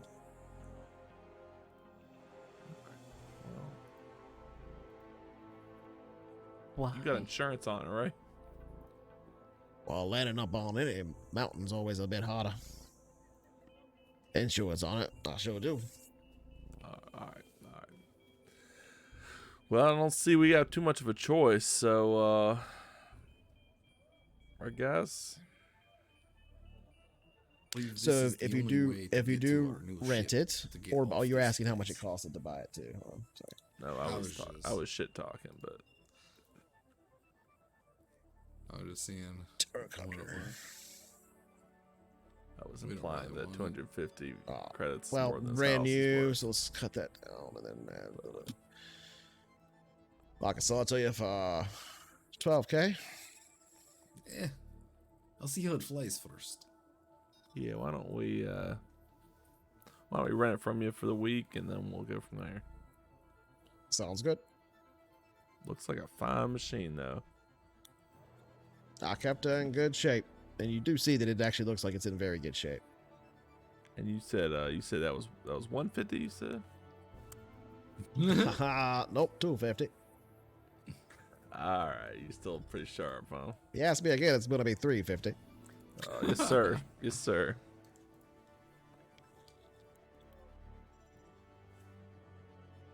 All right, so you're renting it? So go ahead and subtract the money if you are. Yeah, All right, well, I hope you know what you're doing. I'll do that. I'll Just tell you what though, 125 each. I'll give it a refueling first. And he fuels it up. How many trips do you think the fuel tank will take to go up in? Well, something like this probably, you probably have to refuel it by the time you get to Salbari. And then it wouldn't be too hard to get up from Salbari up to the mountain from there. I'd say if you include these, and he'll put down 3 more canisters of fuel. That should do all the trips you'd need. All right. It's not too Appreciate expensive. that. It's just canned hydrogen. Oh, Appreciate thank that. you, friend. Thank you. All right, so to be clear, you are in Central Lake, and the mountain is down south past Silbari. So basically, some people are gonna have to ride the train if you're gonna go down there, and some people are gonna have to like fly the gyrocopter. You don't reckon this thing will? You don't reckon we could put this on the train, do you? Well, if you paid a freight permit, they'd probably let it happen. All right, maybe we'll look into that. Trains run all night. As far as I know, the train stopped running at I think it's 12 p.m. All right. Well, thank you. Appreciate it. We'll we'll be in touch. If not before, in a week from now. Sounds good. We'll see you then. All right, I'll shake his hand. You pay him, I assume, right? Yeah. All right. Well, he shakes your hand. Oh, I almost forgot. Oh, right. All right. Well, come on by and see Whistler when you're ready to rent it for another week, or if you're looking to buy it. Whistler, we'll do. All right. And then he closes the door, and he wheels it out into like the road basically in front of his garage, and then closes the garage door, like with him inside of it. So you get the 3 canisters of hydrogen fuel and the gyrocopter itself. Right. All right. First taste of the campaign. All right. We got That was easier than I was expecting. getaway vehicle. What time is it now? You're 6:10. eating. Let's see. You need to push it because you're 8. So How's it's it? definitely nighttime. 11:55. All right, so it's 8:40 after getting the gyrocopter and everything. Well, so how far? How realistic is to push this thing to the train, or should we try to fly it? It's lightweight, so it's very easy to push. I mean, is that- Probably be best just to fly it there. All right. Well, I think I could handle my way around this thing at a 0 skills. Anybody do better than that? Nope. No. All right. Well, I'll hop on her. Maybe you should take Sterulia so she doesn't have to ride in the back of the train. Well, I like that. are She we went after going to this the? time. We going to the train? Or we going to the? Oh, they would let her up in the Yeah, the front this is with us? government Okay, okay. business. Oh, You we have got that. vouchers for the Um, car. From my understanding, we're taking the gyro or the train or both to a town at the base of the mountain. Near the base of the mountain Okay. called Salbari, which is the name of the mountain is Mount Salbari as well. Let's do that. So we you would can be talk heading our way into south. that thing. So 2 people have So to let's, take the Let's go down to the glider. train station. You want to all of us just take the train? Yeah. We'll have to pay more money to put the thing on.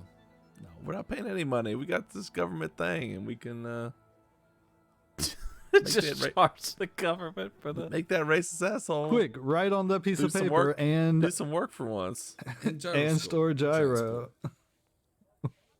All right, Okay. let's try it for the show. What do you mean? We'll be all right. We'll figure it out. So you push the We basically the own this gyrocopter city, down the street. this whole planet now. All 3,000 people. so you push the gyrocopter down the street towards the train station. It doesn't take very long. He's like, It's a why very don't small you town. just fly it? He's inside his house now. He doesn't care. I'm gonna make a copter noise with my mouth. Idiots, don't they know they can fly? That's how it works? Now that it's night, are the Vargar like coming out of alleys and like following our bag of meatloaf? No, they are not. Now that it's My night though, meatloaf. you can see that like the planet itself is like the stars are very, very visible here because of the thin atmosphere and stuff. It's quite eye catching. That's about the only big difference. It doesn't take you long to get to the train station. What do you do once you wheel the gyrocopter up to it? Well, let's look around for Dumbo. Yeah, I guess someone has to convince them to let us use this for Ticketmaster. free. Yeah. Okay. There is a guy that's like pacing around the station. He looks like he's security / ticket master basically. Which one of us is persuasive? I have persuade. Why I do as why don't you well. Why Why don't you get in, Roman or Ryder's got it in his pocket. yeah, Captain, take the sheet and get us some first class service here. Remember, see All if right. they will take the gyroscope Yeah, for free. see if we got. I mean, it's the middle of the night. There's probably not anybody on this thing. I'm sure there's extra room. Hey, well, I'll go up. All right, so you step up to him. He's got green hair, a slight beard, mostly like it's like stubble. Looks to be in his early 30s, late 20s, but prematurely graying because so he's kind of like young. But he's wearing what looks to be not combat armor, but some kind of armor, and he's got a little nightstick next to him as well as a data pad in his left hand that he's looking down on. When you approach, he puts the data pad away and looks over at you. I'm gonna do for you. Hey, friend. We are on a government mission, and we have a over there, and he points at the palace. yes, yes, from the palace. So we have Minister says, Mr. a Greener. pass here. Minister For, Greener, okay. Yep, Minister Greeter. Pass, you said. Hop up on the plane. I hand him, or the train. I hand him over the pass. All right, he takes it and reads it over. All right, yep. It's right over there, right in the front. And we also have this gyrocopter that we would like to place somewhere. Take with us. Well, we could put it on freight, I guess. Perfect. This is necessary for our government mission. That's fine. Thank Just, you, friend. As we pay board. us 50 credits. You really Oh, do that. pretty sure that's part of the whole deal here. That Mr. Greeter. Well, it just says the government cost. It doesn't say the freight cost on the paper. And he puts it away. You sure? It's just 50 credits. I mean, unless you want me to go ask Minister Greener, I could ask him, I guess. Okay. Yeah, give him a shout real quick. If you I'm really pretty sure want to that should all be bother him. part of it. Get the minister out of bed in the middle of the night. I mean, we 50 did it credits. just literally have dinner with him and his wife, and we know that he's going to bed when we left his place. So Meatloaf night, isn't it? meatloaf. We actually have Hold up, some. Would you like some? Would you like a little bit of meatloaf?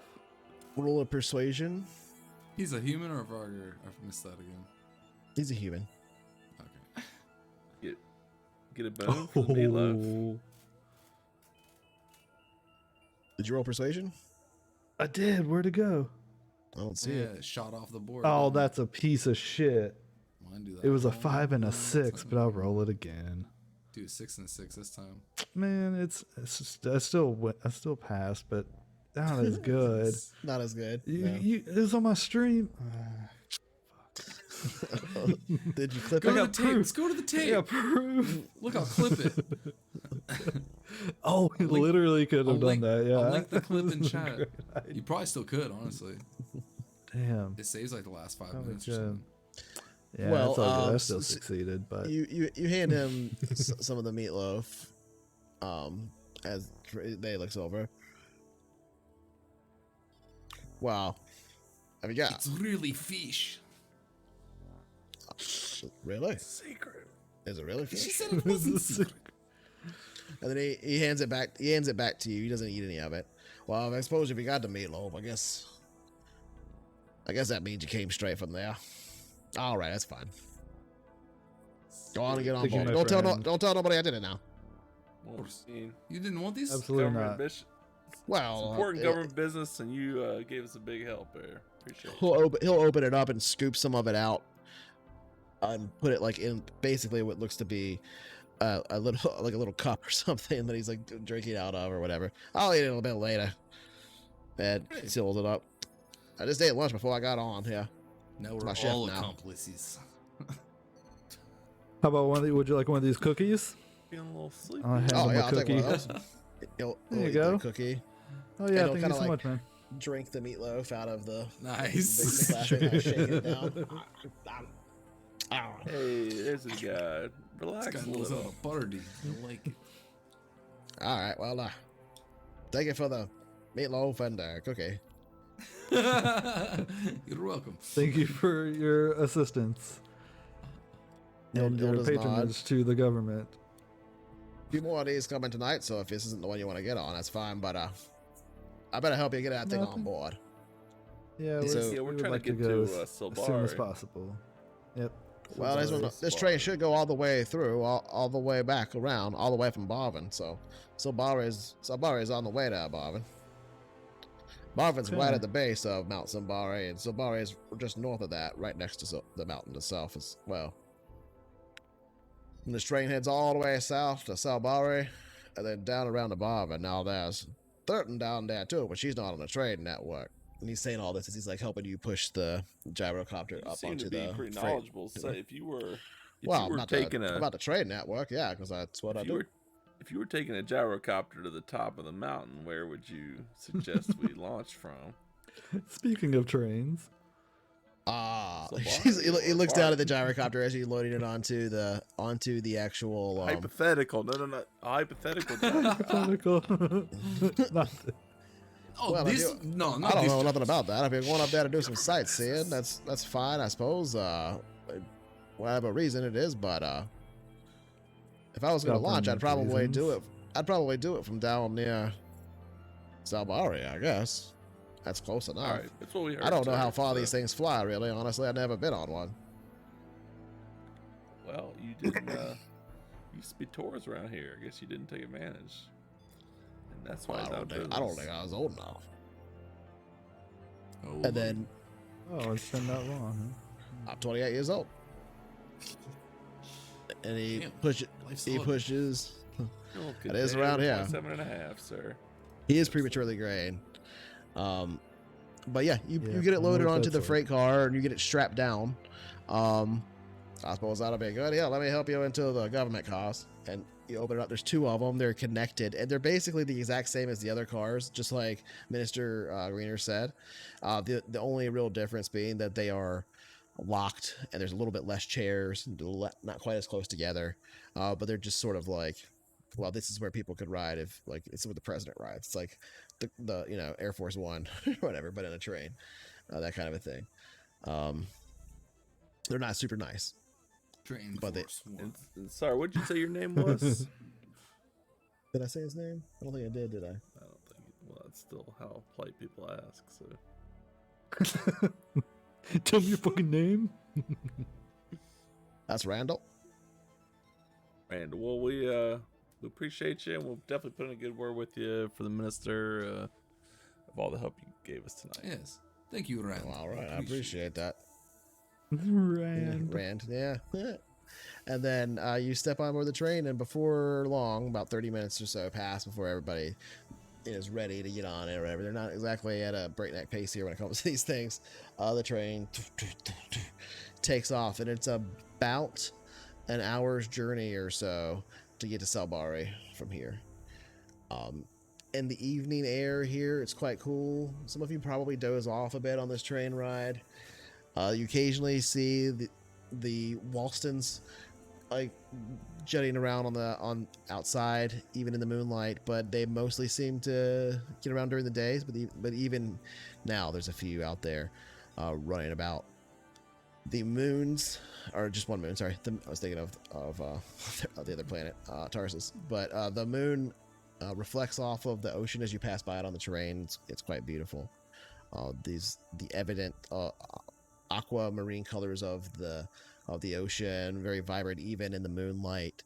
But once you see the land out in front of you, it's just so similar in color that it has this effect of kind of like messing with your depth perception a little bit here, even at night, just because it's all brown, right? It's all brown and tan. And about an hour and a half passes. The train begins to slow as you make your way into Salbari,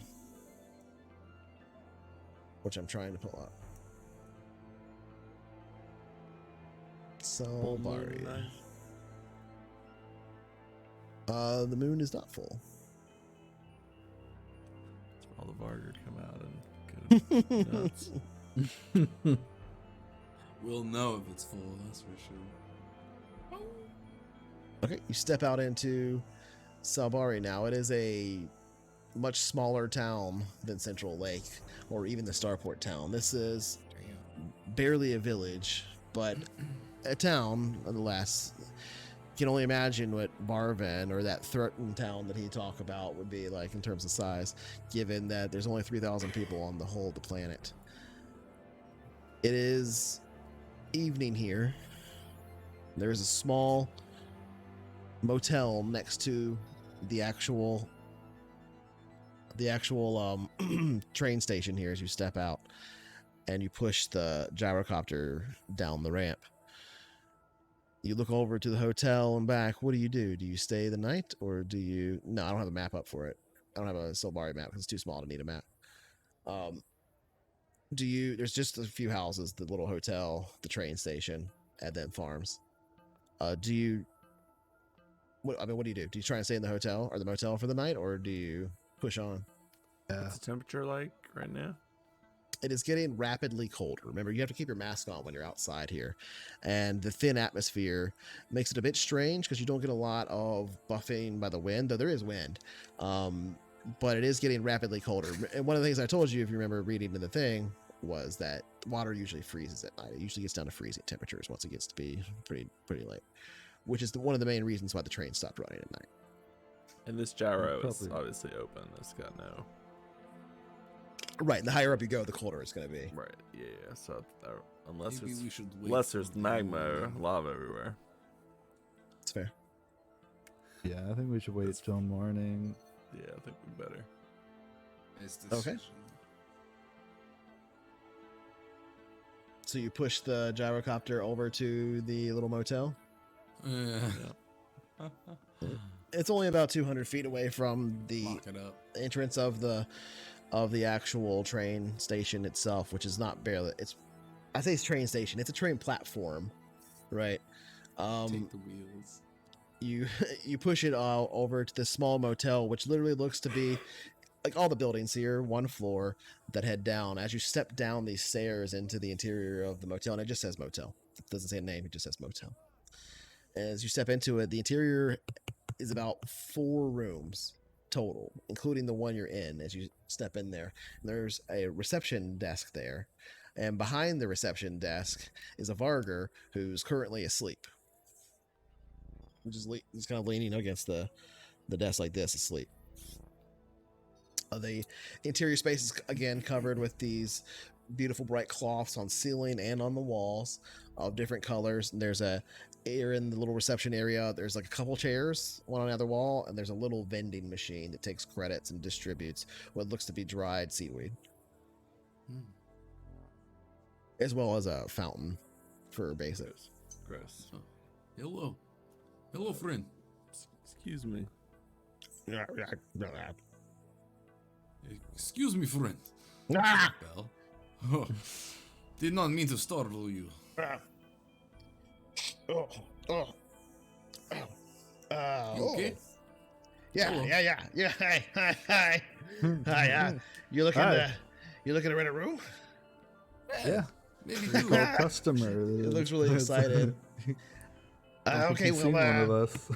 It's been a while. That's true. Well, if you want to rent a room, do you want to rent one room? Do you want to rent 4? Oh, I don't have 4 rooms. I got 2 How rooms. many you How many have? rooms? 2? Two rooms. Yeah. Well, I got a kitchen and 2 rooms and this room, so I got 4 rooms, but 2 of them are rooms you can sleep in. Good we'll distinction. take Thank them you. both We'll if take we the 2 can. rooms you can sleep in. Oh, okay. How long do you want them? Month? You want them for a month? How much is it? For a month? Yeah. He looks down on his data pad. 75 credits per room. And if you stay in room number 2, that's the second one, you get a first-time stayers bonus at 60 credits. Oh. Oh, okay. month? We actually might be here for a while, depending on how How it about a week? A You do week? this for a week. I was gonna deal with 20 credits per room. Okay. Kind of steep. Is it? I didn't write the prices. Sorry. Okay. We gotcha. It's not that bad. I'll give But if him you the if you 40 rent a credits. room, if you rent 2 rooms, I'll probably even get a bonus. So Okay. that'd be really cool. Okay. I like this. Well, we'll get those 2 I've rooms never rented then. 2 rooms before. I don't think any of us What, have. right? Help him out Right now at the yes, same hell time. yes. We're gonna do them at the same time. Hell Yeah, yes. he seems really happy about Yeah. that. Yeah. Here's 40 credits for the 2 All right. rooms at the same right. time. He'll take the cred chip and put it in, like, hold it to his data pad and transfer the 40 credits. So you can go ahead and subtract them. He like bites it to make sure it's real. Electrocutes him a little bit. I like it here. All right, so he takes Enthusiastic. the money, and then passes you what looks to be like almost like a little credit card. Like it's like just like a little card each. Well, that'll open them up down there. All right, thank you. Thank you. All right. Say, what's that thing? We have a gyrocopter parked out front. That won't be. That should be okay out there, right? Oh, what? And he like steps around the reception, like walks past you and looks out the door at it. He's like goes up the stairs a little bit and just leans around the corner looking at it, comes back down the stairs to the interior of the space. Well, I've never seen one of those, but I don't think anybody's gonna take it Sweet. unless, there's gyrocopter thieves around. Is there? I don't think so. I don't even know Okay. what a gyrocopter is, but I assume it flies bird. because it says copter on it. You know, bird, yeah, Birds. bird. Squirrel? We should be okay then. I mean, I don't think anybody would take it. Not a lot of theft around Okay. here, honestly. Well, that's all we need to know. Thank you. There's only about 200 people in town, I think. 300, something like that. I'm sure if somebody stole it, we all know exactly who it is. That's right. It'd be Bernie. Fuck him, dude. Fuck Bernie. He's the worst. Really? No, Yeah. not really. He's all right. Oh, Bernie's I knew alright. what Bernie was. It was I can say terrible. that. Okay. Well, I guess if that's it, we'll. No, but seriously, fuck Bernie. All right. We'll retire Keep my then. eyes peeled for this band. He's a weird guy. Oh, weird. Oh, shit. Yeah. So yeah, if you'd like to stay for a month, you just let me know. We can change that right on over. We'll just pay the difference, and it's all good. All right. But Appreciate it. Perfect. yeah, have a good one. And he like leans back against the desk again. Not quite nodding off, but looking like he's trying to. All right. I guess it's not hard to find the rooms. I take it. No, it's literally a hall. Like it's like It's up the the rooms in elevator. the hall. It's That's a- it. Elevator all the way to the top. Yeah, to the top where. I only spin the in only a build down. circle, and I'm like, Can't find- sorry, can can't you find the elevator." point me to the right floor? I'm not sure. But yeah, they're Okay. right down the end of the hall. Yeah, There's we'll one go- door on the left, one door on the right. It's a 2-room, and it's like tiny. To our rooms. All right. I guess I'm Right. going to room. You step number into them, and 2. like a motel that you might have seen in real life. Even they have like 2 beds sitting side by side, a little like table in between them. There's a small bathroom inside each one. It's all fairly modern, but like modern by our standards, not necessarily the standards of this universe. It's it's plumbing and everything. It's clean. It looks pretty much unused, like in both of them. Like if these rooms have been rented, they haven't been rented much, and the one, in fact, has never been rented. So it is, not bad. They're taken care of. It's clean, like I said. There's kind of a weird smell in the air because there's not a lot of people in and out of here or whatever, but the actual like bed dressings and everything like that are themselves clean and smell fairly fresh. Like they've been laundered fairly recently. It's not bad. Thanks, discipline. dust when there's no customers. It's gotta have something to do. So, you guys let's retire for the sack night to in your rooms, and, or what? yeah. The night is yours. I think so. Let's, crash out and get an early start and head to the mountain. Find our new Absolutely. ship. See how much work this is going to take. Yeah, tomorrow's going to be a long day. All right, so you find sleep for the evening each. It is a comfortable bed. Who's going in which room with each other? So we know for the narrative. I'll go in room number 1. I assume I'd probably be me and Ryder and stay in Roman. I was leaning on that. It's kind of a natural Okay. pair. So you guys split off. You have a pretty easy time falling asleep. You're still pretty tired from the events on Tarsus, even after all these weeks, right?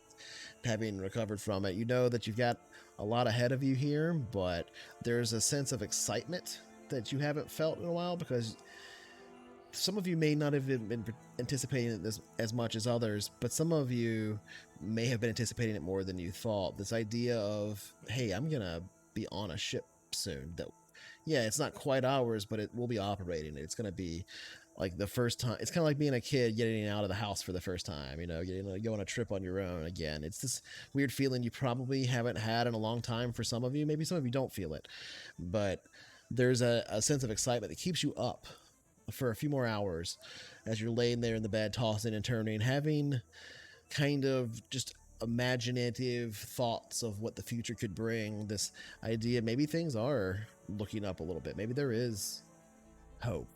This is different. Almost a primal excitement. And after you eventually fall asleep and awaken the next day, we'll say at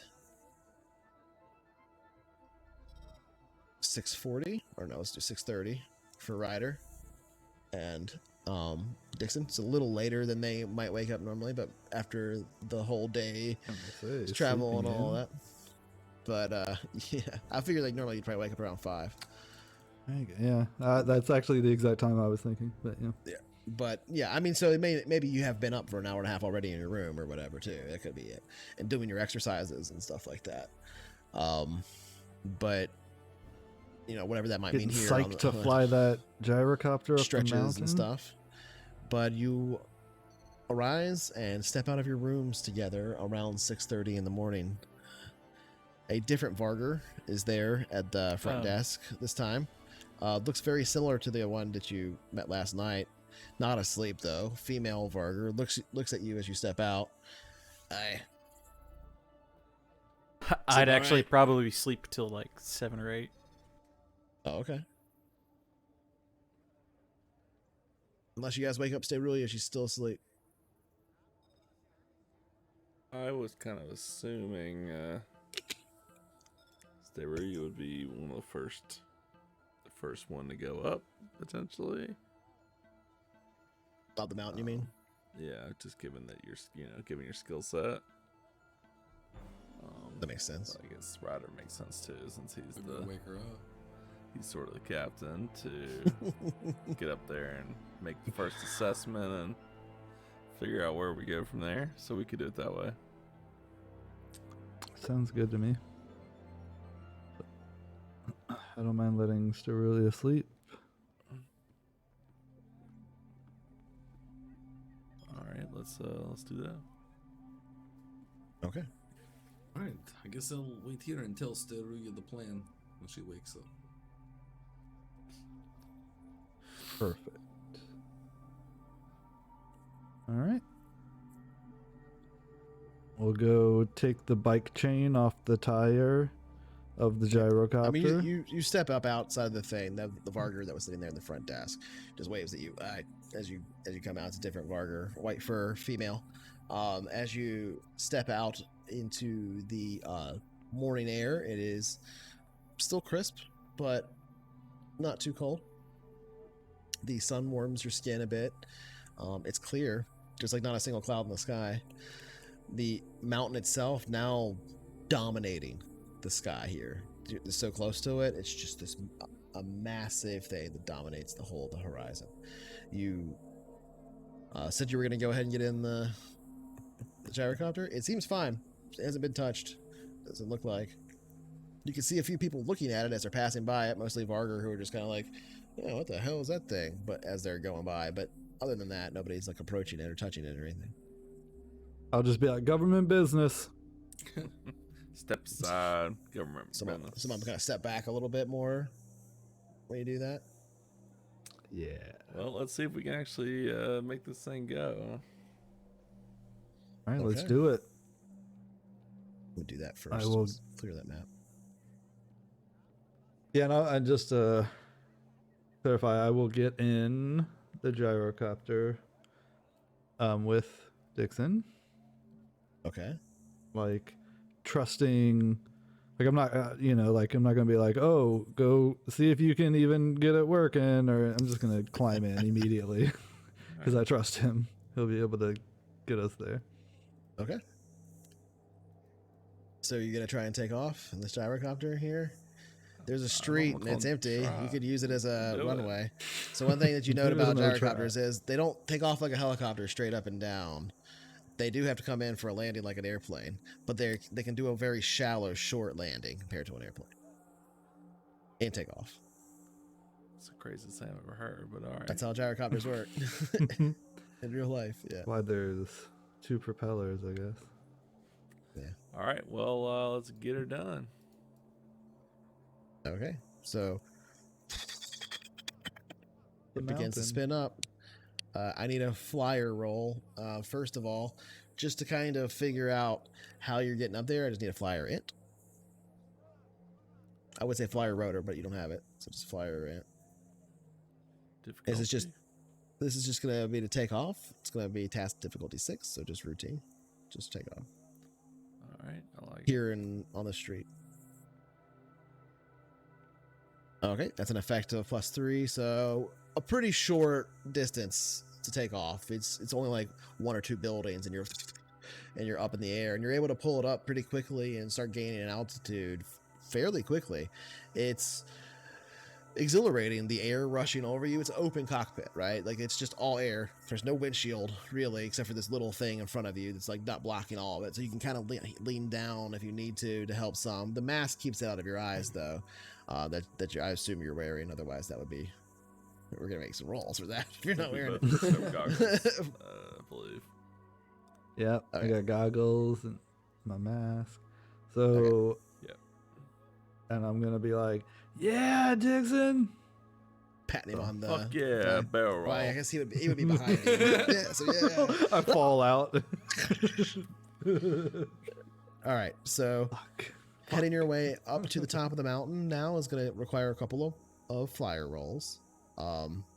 You approaching the mountain in this thing can see it pretty clearly now. As you gain an altitude, it's treacherous. To climb this thing would have been very, very difficult, and would have likely taken more than a day, at least probably 2, to get to the very top and over the crater, or if you found a passage to the crater, flying around its perimeter to some degree, so you can try and find a place to kind of get into the crater, and having to get, you kind of have to do that just to get up altitude to get up there all the way. Bits of light cloud kind of passing by, more noticeable at this altitude than they were from the ground. Nothing really blocking your line of sight though, nothing thick enough to up here as you begin to gain an altitude. I need another pilot roll, but pilot dexterity, just to maintain control of the vehicle. It'll be routine difficulty, as you are being hit by the upper winds, the winds blowing up off the mountain.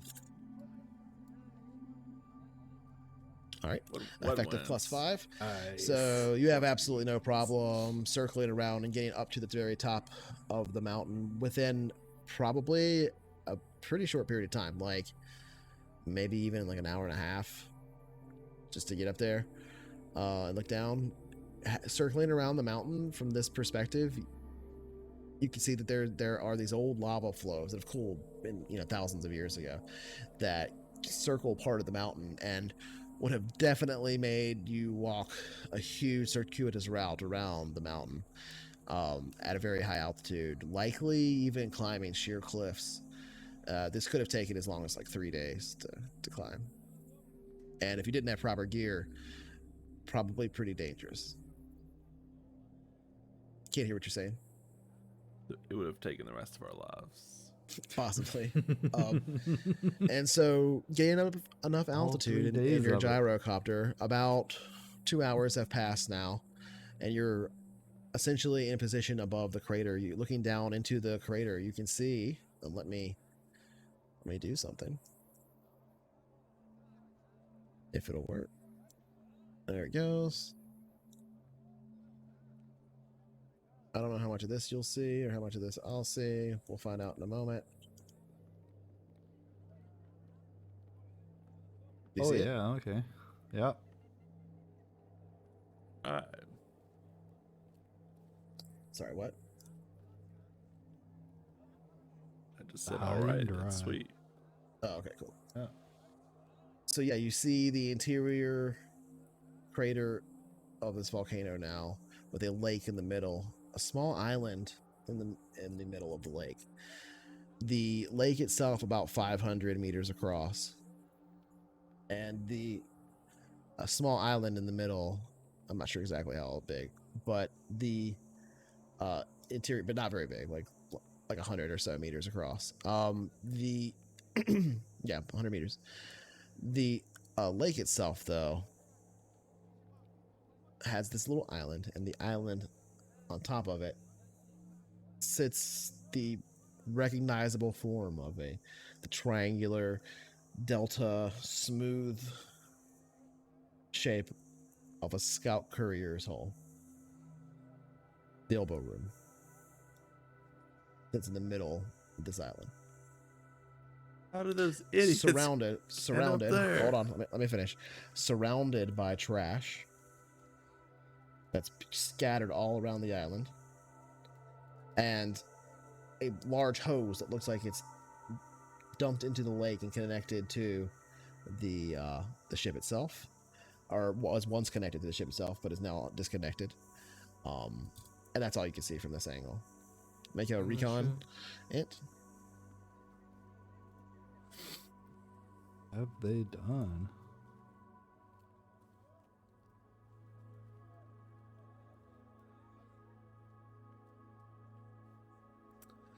Six. Okay. From up here below, you can see that there are little smatterings of like Can we both brush roll it? and stuff. Yeah, you're both up there looking down.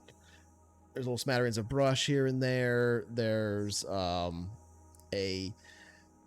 disturbances in the lake that you can quite see or anything like that. There's a few almost like cave-like openings that probably represent little lava tubes that are long since cooled, that are around the interior of the crater. This is where you'll have to place charges and things like that all around here in order to potentially do your surveying. With your roll, Ryder,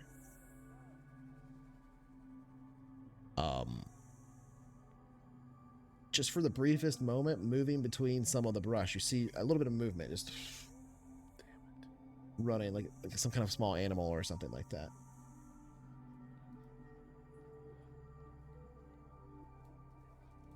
Dixon, did you see that? See, see what? Nope. Looked like something running around down there. Maybe just a small animal, but we should keep our eyes peeled. All right, are you gonna try and land? That's good advice. Yeah, we're gonna try to bring her in. All right, I'll so pull out my hatchet. fair warning, there's nowhere near enough space on the island to try and land it on the island. You would know that. Oh, 100 meters? nowhere near. 100-meter island with a big spaceship parked in the middle is a pretty dangerous place to try and land. If you want to try it, you can, though. I mean, that's It's just going to have a much higher difficulty, is all. oh, is that all? Yeah, it's I going to mean, be a difficult roll. would- so I would, gives you 10. given how critical this is, I'm gonna obviously find the best place to land I can find. That would be along the north shore, kind of the lake. It's a smaller amount of space than you took off in. I mean, it's a bigger amount of space than you took off it. So. Okay. It shouldn't be too difficult. It'll be a routine roll. Average roll. To land it here. All right, brother, hang on. If you fail by Yeah, a you certain can do amount, that. It's been like different 2 things will days. I happen. wonder if they're okay. So you saw them. Cut to a crashed Jericho. and disappear over towards the side of the mountain. You were able to watch them from your angle for quite a while, right? Because you can see them. Oh, that's cool. Yeah. They never came back. They haven't come back yet. And so, yeah, that's a failure with a -2 effect, which means you don't crash, but you land hard, and you each take 1d6 damage from the landing. What? And the thing's broken. You can't take off with it now. You have to fix that spaceship. 1d6 damage. So I'm gonna roll 1d6. You each take, and you can just adjust it yourself, 4 damage. As you kind of bounce, and it kind of bounces your spine up pretty damn hard. There's no little shocks on this thing. You came in a little too fast, but you're landed. And there's no evident damage to the vehicle itself. They took damage to like endurance. Yeah, it always goes to endurance first. Well, I'll tell you what, Dixon, it wasn't the hardest that was- landing I've had, but it wasn't the softest. Understood. Alright, I'm getting the hang of her. I can do better next time. take some. All right. Take some learning. Take some practice. I mean, So are you, what are you doing? I can't do it at all, so. That's fair. All right. Well, what do you think, Captain? Well, I guess we got to figure a way across this water. There's no trees or anything like that up here, but there are bushes. The lake itself seems like it's pretty deep, but it's very calm. It's serene. The water, when you walk up to it, you kind of look at it and smell it and stuff. It seems like normal water. Just Did you land north of the lake or on the northern part of the island in the lake? north of the lake. North. Oh. Oh, The island I was thought- was enough room in the island for good Yeah. landing. Well, Dixon, you think you should go ahead and head back and bring someone else up here? It's up to you. I say we take a minute at least and Okay. just see what we're working with, maybe. All right. What do you do? Well, It's up to you. What do you think? I'm gonna go Yeah, ahead and grab let's, a rock and look throw around. it into the lake. Okay. You've awoken the creature beneath. Better that than me like swimming Burns in a lot. and awakening Yeah. the creature. Right. And in Africa, there's like yeah. these lakes that are like so calm that they get like gas built up underneath, and then it like breaks Yeah. the surface tension and Oh, like that's crazy, yeah. kills a whole village. Like they Yeah, all I've have heard to of that, suffocate. Oh, okay. And kind of. That's it. Do we want to swim across, check it out, or you want me to head back? How does swimming work? It's just like regular movement. You just move at difficult terrain or whatever. It's like Okay. slower movement. Okay. There's endurance into checks, real life. basically. Like you would roll Oh, like yeah. athletics, Swim endurance. over the internet. Google how to swim. Don't So- drown. Step 1. Just making sure I don't have anything crazy in anything. I got a blanket and duct tape. We got Perfect. We got sticks around here. We can fashion a raft. Put a blanket on it. We got this duct tape. We're I good. mean, you're not averse to a little swim, are you? Canic water.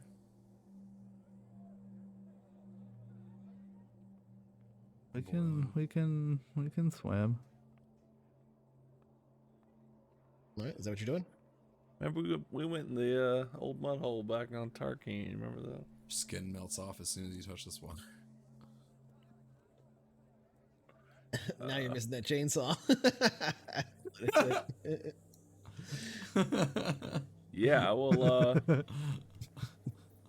take my pack off, take my shirt off, and head in. All right. Guess I'll do that too. All right. Oops, they rule you can swim. You dive in. Yeah. Okay. So you begin to swim across the lake. It's not particularly difficult. Did any of you bring the briefcases, or are they back at the base or whatever you want to call it? Sabari. It seems like Sorry. you would have taken one of them. Okay. So you brought one of them with you. Who's got the briefcase that is swimming across with, or whatever? I can carry it. All right. I need an athletics endurance check from you.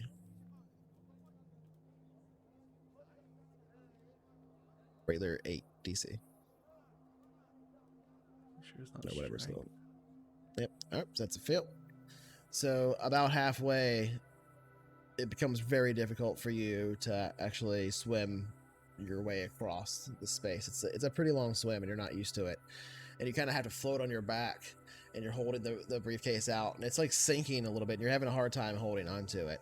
I'm going to give Ryder here an opportunity to roll an athletics strength to try to like get up to you and grab it. Okay, so I don't have that. So Okay. unskilled, I guess. No, so you would just roll. Your strength. Okay, just strength. Okay. All right. That'd be Oh, no, DC you look like you're 6. having some trouble, Dixon. Just to grab it. All right, that's a success. DC 6. Hmm? I said it was DC 6. 6. You Ooh, got it. nice. Come on, Captain. I got you. So I got you you, managed to Dixon. grab it. You do manage to grab it. But now if you're gonna go the rest of the way across, I need a athletics endurance from you, because it is heavy and hard to carry across while swimming.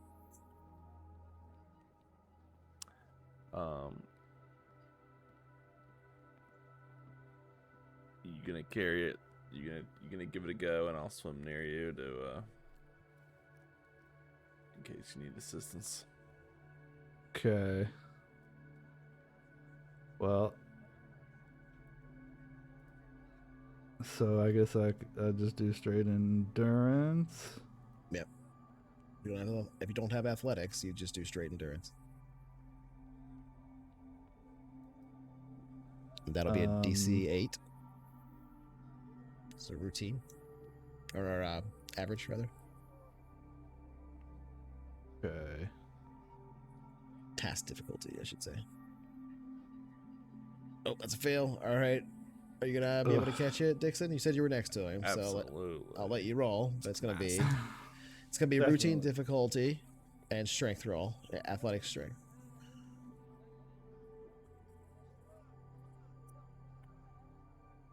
Oh, that's a fail. So you drop it. That's For still at routine, 8. For routine. That's still at 8. Oh, you're right. Sorry. Yeah. You didn't change it I to didn't routine. click it. All right. Sorry. I thought, Yeah, that's fine. So that's effect +1. So you managed to grab it, Getting this and across. because of the effect +1, you managed to get it up on the shore, and kind of are just kind of like sitting there like, oh.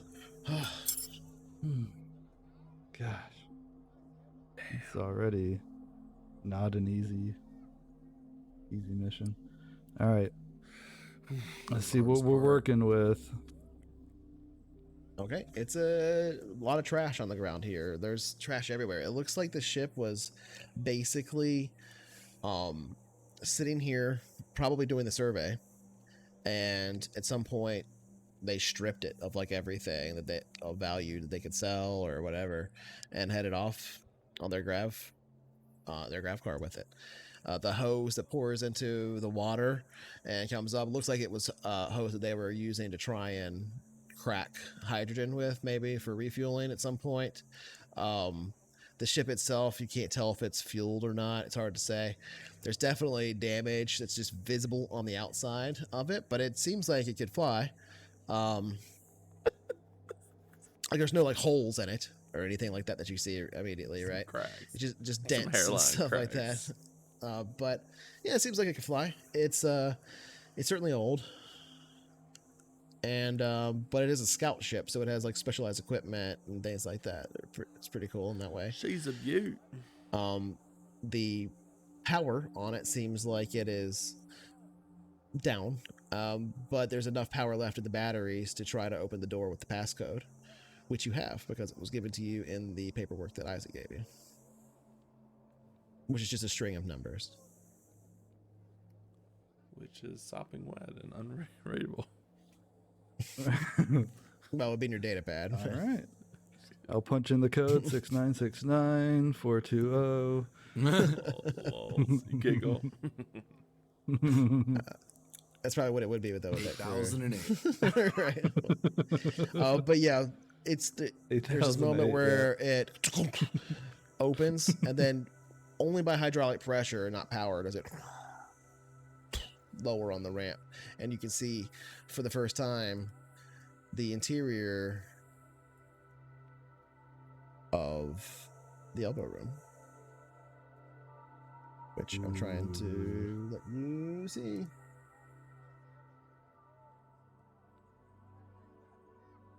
Hey. See, it's Ryder and it's Dixon. Oh, look at that. Oh, no wonder they left it.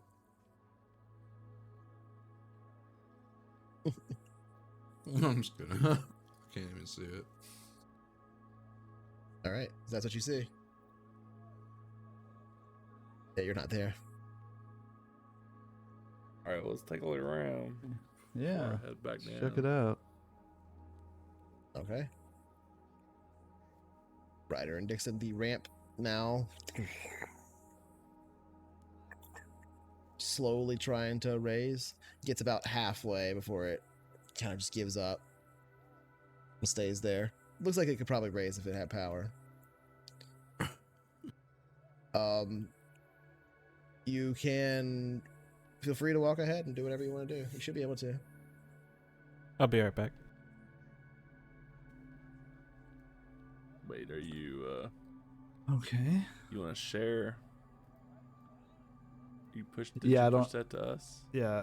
Oh, you should be able to click on the thing on your map, or not your map, on your character sheet to, like, I think double click on your portrait, something like that. Try double clicking on your portrait I did not get or that. token on your token. Pulls up. Pulls up this weird data thing. but Oh, yeah. doesn't seem Okay. to do that. Oh, All right, there we Got it now. yeah, it's pushed it to just you. All right. Well, All right. It's your ship, Captain. Go on in. I will pull out my cold light lantern. You can see there's a slight amber glow of light in here from emergency battery still. That's the same power Okay. that let the door open, so it's not completely dark in here. Okay. All right. Well, then in that case, just head to the door, and I'll open it. Chonk. What doors Okay. sound like in the future? Nice. The interior here, you see what looks to be a very, very modest cargo bay with several crates of something inside, and a space that looks like once a grav car, like an indentation, sort of just like a mark on the ground where they haven't cleaned, but the grav car was sitting there kind of thing. Indentation straight there. This is the back of this place. The back of this chamber here is another door as you step into the space beyond. And you can see, and that would open up to the exterior, basically, to the outside of the ship right there. Right. This looks like to be essentially the hangar and cargo bay. It's pretty small for a cargo bay. Can't carry a lot of cargo. There is a elevator to, like, down in the lower left corner, as well as an elevator you just walked over top of, basically, to get in here. That can go. Oh, okay. That basically can go up to the main deck and beyond. This here, like where you were standing when you're here, this is like the elevator that goes to the bottom, and this is the ramp that can lower to get in from that angle as well. Gotcha. So there's crates in here and an elevator behind you and an elevator, or not an elevator. I'm sorry. This over here, right? This that opens, that's an airlock. Right? That's the after airlock. Okay. So you can step into here Gotcha. and then that opens there, right? Can I look at these like crates? What's in them? Make an investigation check. I will get in on that as well. Is that a like? Is investigation a thing, or do you mean recon or? No, investigation's a thing. Investigation's a thing. Investigation's a Okay. skill. Yeah. I don't have that skill. That's right. I got it in spades. You sure That's do right. have He it. does have it, yeah. Oh, I got it anyway. Nice. That big 0. All right, well.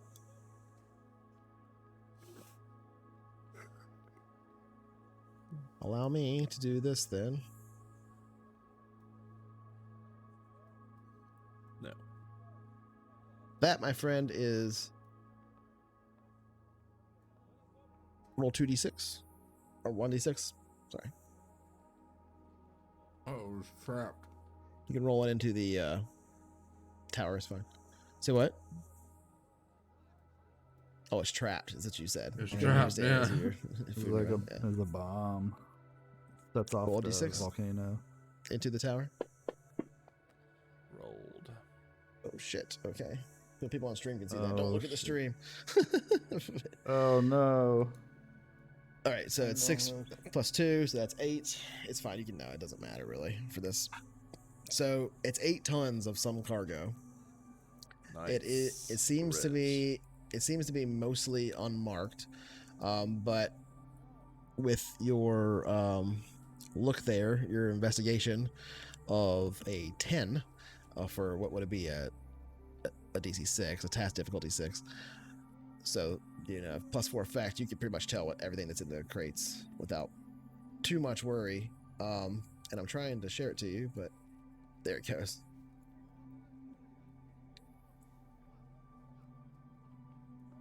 But Dixon's the one that made the roll, so I'm just gonna drop it on him. All right. We got some biochemicals in here. Looks like all sorts of chemicals. I guess from this planet, biofuels, maybe some extracts. It's probably worth a lot of money. Okay. Maybe, I don't know, a few $100,000 at least. Maybe 400,000. Ooh. Well, good find, and we just I started. think. Maybe I'm going through the messed ship. up. Oh. I mean, you're not a broker, so you probably wouldn't really know right. too much. You know that True. like they might sell roughly Billions of credits. anywhere from 150 to like 700,000 credits worth, depending on where you sell it and stuff. But it's most likely wow, going to be okay. around 400,000 credits. Stereo, you'll be happy. Yes. They Awesome. Okay, this kind of perfect. thing is useful to somebody for sure. It's definitely a type of thing that you could also take to Flammarion if that's what you're trying to do with it. Yeah. All right, well, let's head up and check out the Yeah, rest of the let's keep ship. going. All right, so you go up the central elevator. I'll just move you to it. I'm trying to set up like a thing that'll do that automatically, but I haven't done it yet for this particular map. Okay. You go up the central little elevator space. I say elevator, but it's really like half elevator, half ladder, where you just like auto ladder, like hold on to it, and it pulls you up the thing, and you get to this level. The interior of this space is a very, very, very modest area. Here, there's a small door that opens up into a bathroom with a toilet and shower. And here to your right is a small, like little kitchenette, basically. for preparation of food, and there's a table here for eating at, and like a small couch thing here. And that's all that's in this little interior space. I didn't put all the doors in here. I thought about putting them all in, and I probably will eventually because it'll matter for gameplay. But I didn't go ahead. I didn't put them all in so you could actually see the ends of the stuff. If that makes sense here, I can show you how that works. Because I can go in here and do this, right, and then say, draw this here. Now there's a door there. Oh, yeah, okay. And there. And so now they would, that's being weird, but anyway, why is that being weird? All right, well, let's take a peek at the engine room. Absolutely. Okay. So you step into the engine room. This is both the M drive and the J drive are in this space. This is engineering. The ship here itself, or the engines here themselves, have panels on them for the operation. Most of the guts and stuff are kind of pulled out. You're going to definitely have to do a bunch of work here and replacing some of the parts and things like that. There's trash everywhere. Everything's dirty. The entire ship is an absolute mess. It looks like an animal's been through here and torn through what look in the space that you're standing in, Dixon. There's like some old ration packs and stuff. It looks like they've been torn through. And there's also if I can get to it, The creature you saw, maybe there's some snuck aboard. I was thinking the same thing. there's a small bowl, the silver color, and it says Mishka on it. Oh shit! It's sitting down on the. It looks like it's been licked clean, and it's sitting down on the ground in the middle of the kitchen area. Looks like it's been pushed around. It's a dog bowl.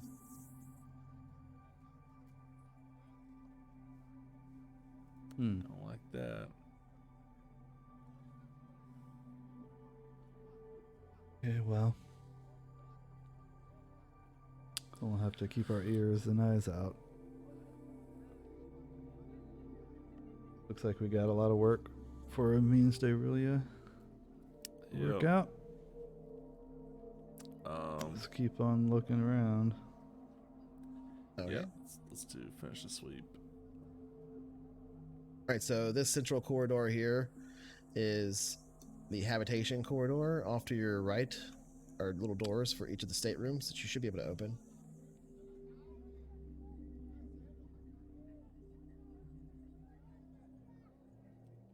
Okay. The lighting's being weird for me for some reason. I need to fix it, but that's our line of sight. I think I probably need to reset it. But yep, each of these rooms, as you can see, is pretty much identical. They're very, very modest staterooms. This is a small scout ship, not a luxury ship. It's also not even like what you would expect on most freighters, right? This ship has very small cargo space. Only these 4 staterooms, no other staterooms at all. It's not meant to carry passengers or even cargo, right? This is the bridge, the flight deck that you step into. All right. It's got a place for a pilot and co-pilot. Sensors can be operated from up here. Avionics and sensors are up ahead in this space here, as you can see. Beyond. So you can operate from down here. You can operate avionics and sensors. And that's pretty much it for the flight deck. The panels on, or is it completely dead?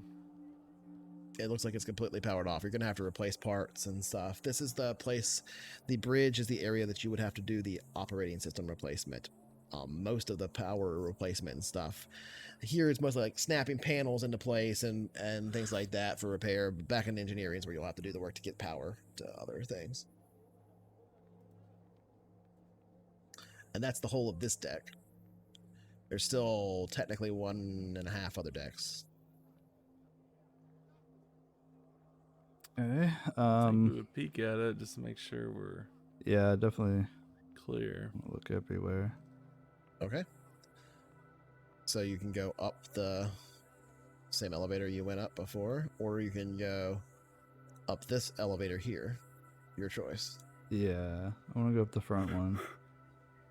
All right. Stick together.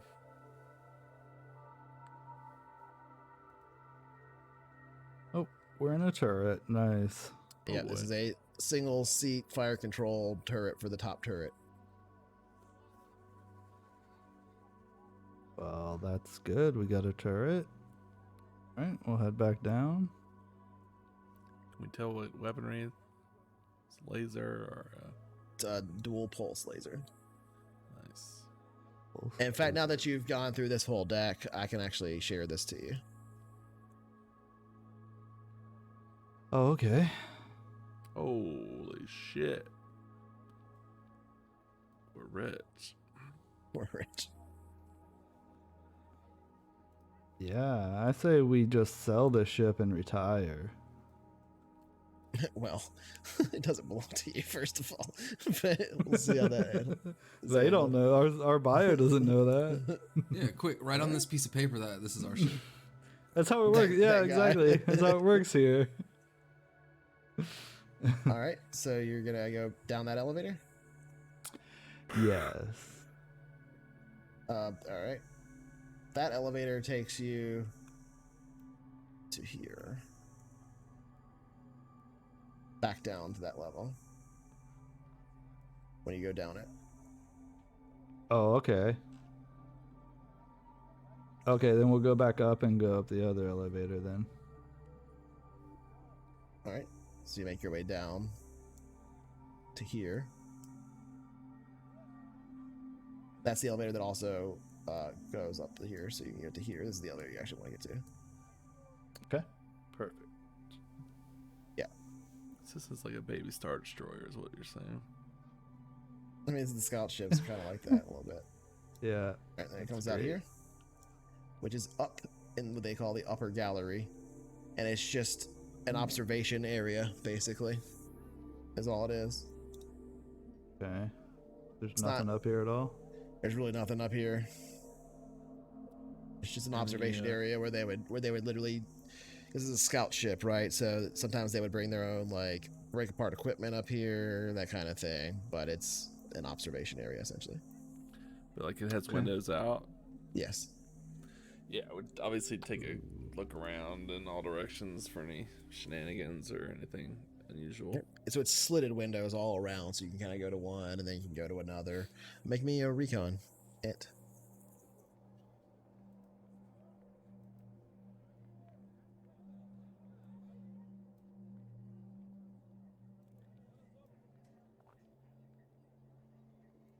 Jesus. I mean, it's hard to look out these little windows and see what's going on out there. You see the serene lake. You don't see any movement out the windows or anything like that. All the window shades are down. Oh shit! Sorry. Oh, open the shade. Let's try to look again. And that's the whole of the ship. That's everything. It's a very small ship. Hence the name Okay. Elbow Room, I All guess. right. Well, if you want to make yourself at home, I can head back down. That sounds like a plan. I'll see what I can do. We got some of the parts over here. Yeah. Do you have engineering skill? I have a mechanic.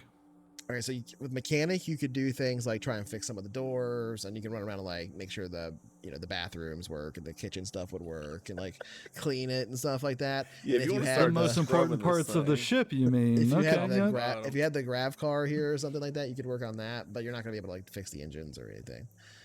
With your piloting Okay. stuff, you'd be able to do stuff on the bridge, but not until it was powered. So mostly you're going to be sitting here in the powered off ship, like counting the supplies and cleaning and stuff. There's a lot of trash Counting to clean up. tiles. It is very filthy on board. It has not been taken care of at So all. yeah, I will do all kinds of stuff.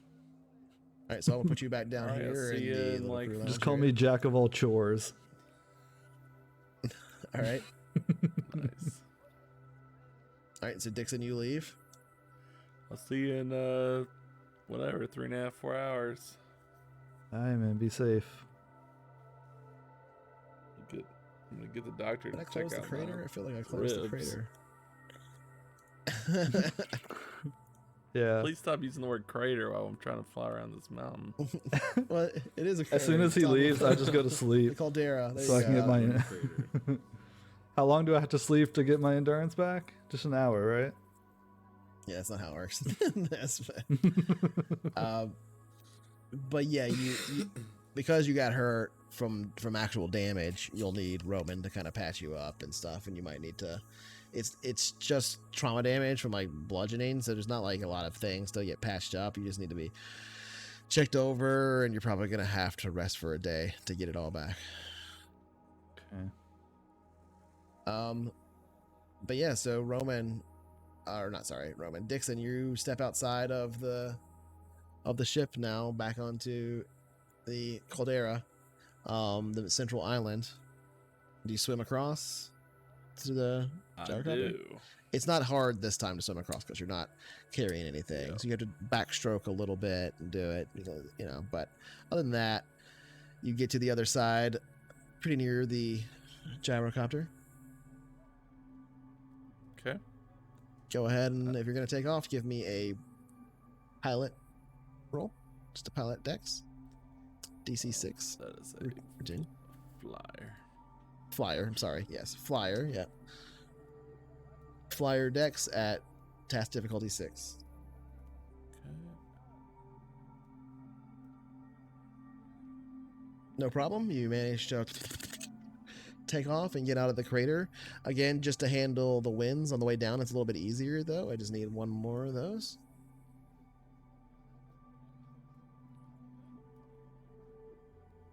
No problem at all. In fact, with the +2 effect, you don't even have to worry that much on the next roll.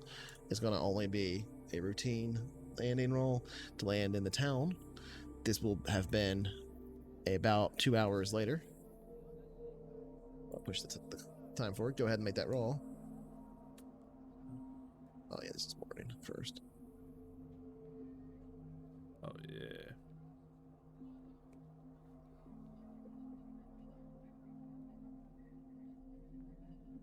All right. With absolutely no problem, even in a shorter amount of space than you landed up there, despite the hard hit this time, without actually hitting down hard, managed to light it down. You think you're getting the hang of this thing. You're almost landed pretty much just like off the side of where you took off before 2 hours later from this point. It's now 11:30 a.m. Roman and Sterulia, what are you doing? It's not really much for us to have been doing, I presume, so I'm just kind of drinking at the restaurant bar. All right, well, before too long, it's about 2 hours, or 4 hours total long trip. Plus they took about probably 30 minutes, 40 minutes just to run through the interior of the ship, maybe a little bit longer than that. So let's just say 5 hours later, you hear the approaching sound of the gyrocopter, which is Look, pretty I can see him unmistakable. coming. I got All right, Dixon, you landed perfectly, so. Did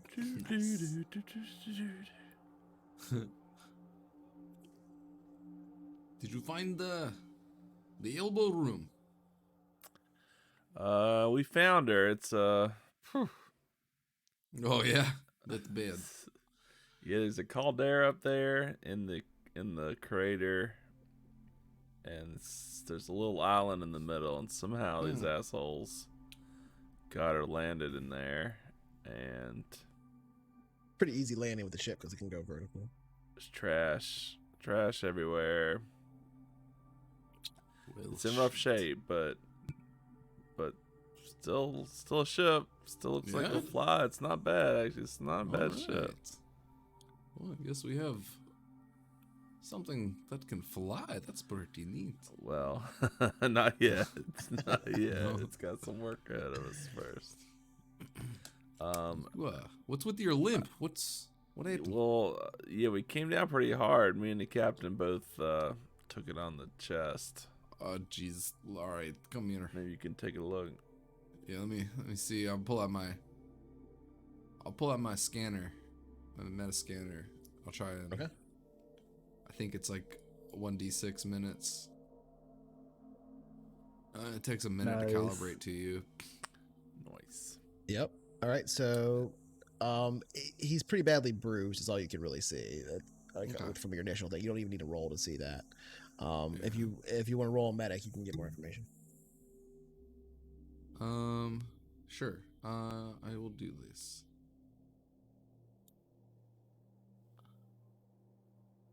Oh wow, yeah. So he's definitely bruised. There's not a lot you can do, but he should be fine in like a day or so. All right. Best thing you You could do is banged- just give him some pain Yeah. meds to make it feel a little better. That's all. You banged yourself up pretty bad. Here, I guess, take some of these and just take it easy, man. Just rest. You'll be back to new. All right. Yeah. Well, I appreciate you taking a look. Yeah, of course. Who's heading up next then? Steruya? Steruya might be the most useful. Definitely yes. some work needs to be done. All right. So to push forward through time, since you have to make separate trips for everybody, let's just go ahead and get through the rolls. And Steruya, what are you gonna do once you get off and he takes back off again? Are you gonna like try and swim across to the ship or what? Once you get there, assume. Just think of in your head about what you're gonna do. You don't have to answer yet. All right, go ahead, Dixon. Make me the 3 rolls. The first one is a routine. That's a success. The second one is going to be another routine. Also a success. Crushed. With an effective +3. So that means on this next one, it's still going to be an average because it doesn't actually affect it. It needs to be a +4 to affect it. But that's still good.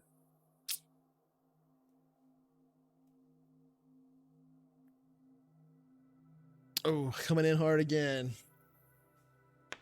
Good thing I healed you. I guess I didn't, did I? You didn't. Not Another much to do. 4 endurance Sure. damage to both of you as you come in hard. Dixon passes out. Well, I mean, I'm out of endurance. I think that's how that works. Is your endurance at 0? Yep. It says it's at 2. I'm taking my damage here.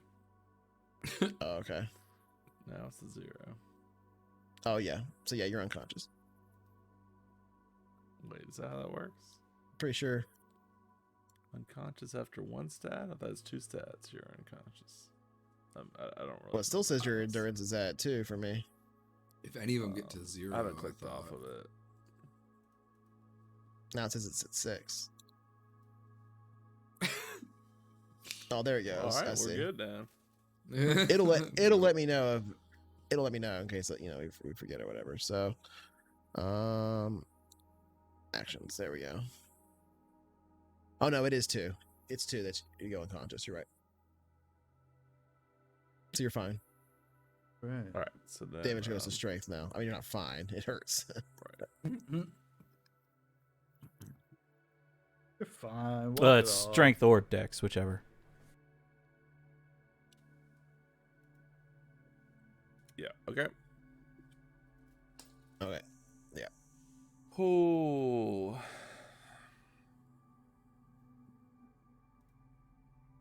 Got me All right. right in the same spot. Steruya, what are you doing now that he lands up here? Sorry about that landing. Oh, it's okay.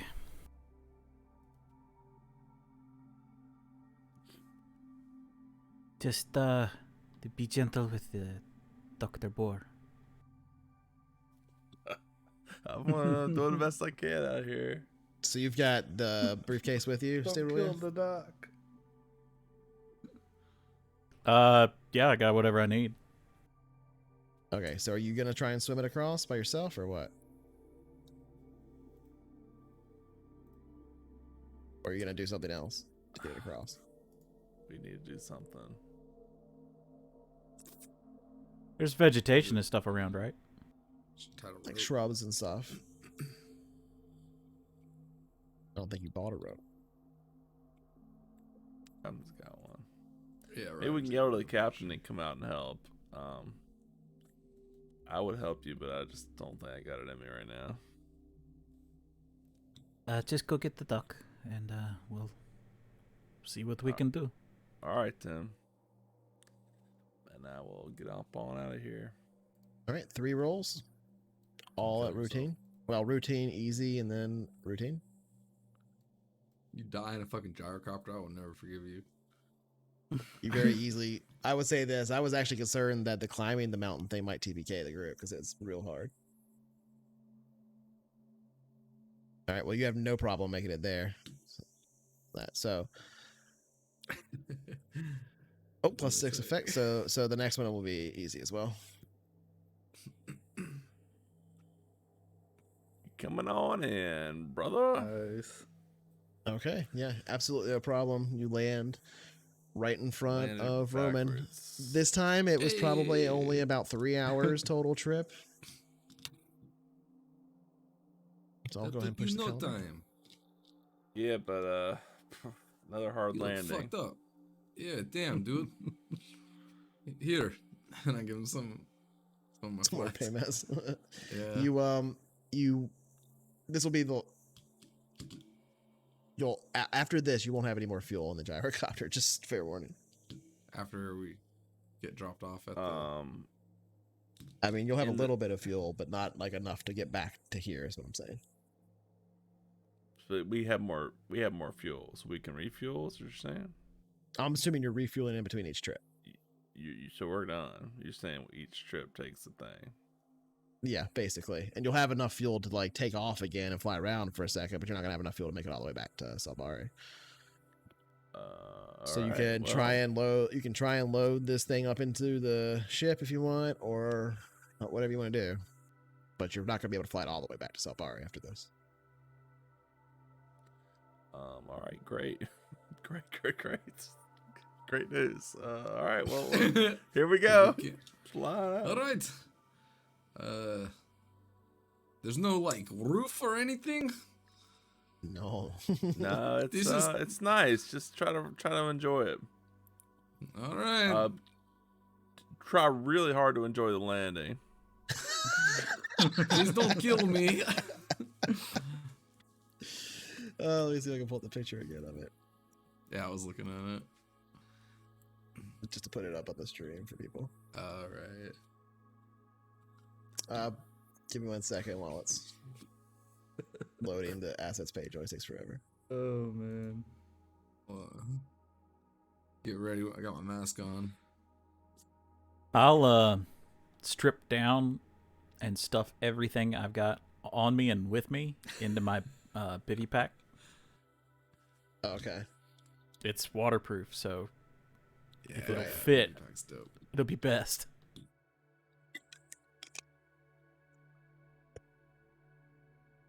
Okay, sounds good. Yeah, I actually have it over here.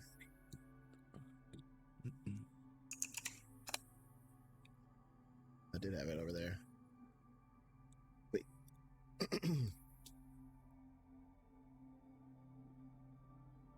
So you go ahead and stuff that all in there. Time for takeoff. All right, hang on. I'm gonna white knuckle it. God, I'm good. Okay, +5 effect. So that makes the next part trivial. But, so I mean simple, not trivial. Go ahead. Simple. +4 effect. So that means that makes the next one routine instead of average. All right. Unless you wanted to try and land on the central island, and then it would be Get outta average here. instead of difficult. Get out of here, you Wants us to psychopath. crash. He's trying to kill you. I'm just saying. Just throwing the options out there. All right. What's a good thing you Option did of choose to death. not try and land on the island because you would have failed. But that 7 means a success, so you actually managed to come in for a smooth landing All right. along the North Shore once again. Don't You wax finally this feel like you've frost. gotten the hang of it. Hang I on. don't know what everyone's complaining about. That was pretty good landing. Yeah, you know, everybody was so mad about that smooth landing, they punched me right in the chest. All right. Next time, land So- harder. You disembark. Sterulia is still standing there on the shore, nearby, having put everything in her bivy sack. The kind of gone through the briefcase with the materials, making sure, doing inventory or whatever. You've put it back together. What do you do? We have to get to that island there. That's it. All right. I guess we swim then. Yeah, we just need to. This crate of parts apparently doesn't float, so we just need to make sure it doesn't sink. And Shit. I'm pretty bruised up, so don't expect too much help from me. Do we have a rope? Yeah, some kind of rope would be awesome. There's bushes. We could use their roots and strip them down. Yeah, I would be worried about tying it like to one person though. If we could like tie it to each of us, we might be able to share the load. But if we tie it to one person, it could turn into an anchor pretty quick. I will say, since the door wasn't all the way closed and you are a level off, if you roll a successful recon, you could have heard them approach Ryder, at the very least. Because the gyrocopter is pretty fucking loud, especially down here in the caldera of this volcano. And the ship isn't sealed. Well, I'm not a very strong swimmer, so... Well, it would have been DC 8, but it's still success. So yeah, you do hear the gyrocopter land, essentially. So you can like step out and see them across the lake from you. Say, Ryder, you want to give us a hand? Like yelling across the lake. What's up, Ryder? We need your rope. It's pretty far. It's like Sure. 200 meters, so it's hard. It's hard for that to like even imagine trying to yell all the way across an entire football field, right? And it's longer than that by a fair bit. So you can't really quite make out what each other is saying without some kind of comms. Ryder. Rough Rider. All right. Well, since I see, Not that everybody's yeah, up here okay, all that day, works then. And I will swim back over there.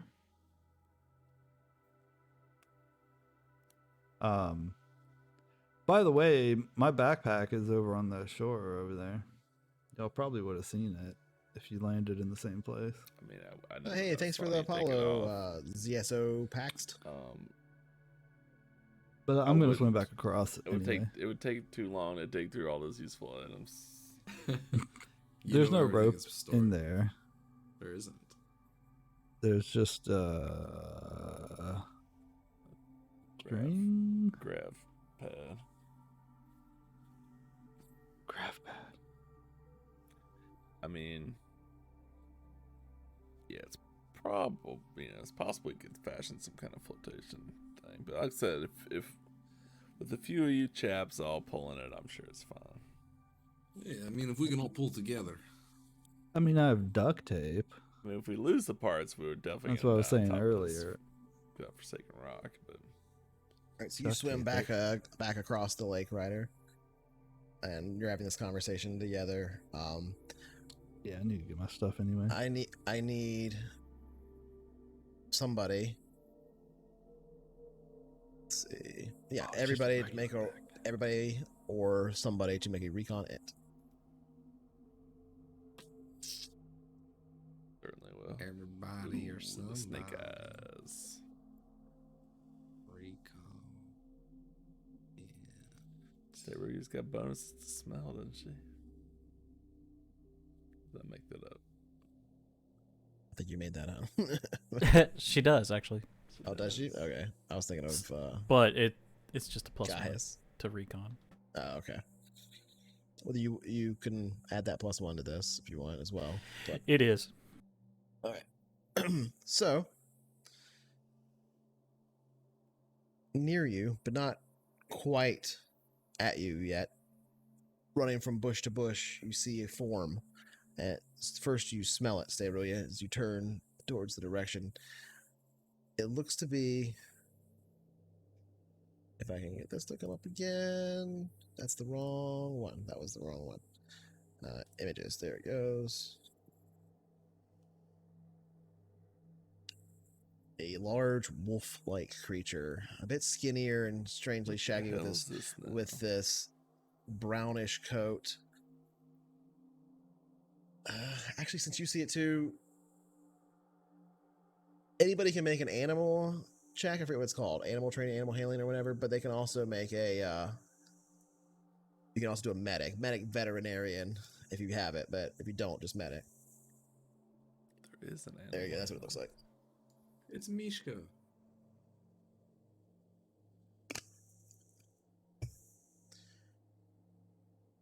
What skills we got here? Unskilled. Which one are you rolling? Animal. Okay.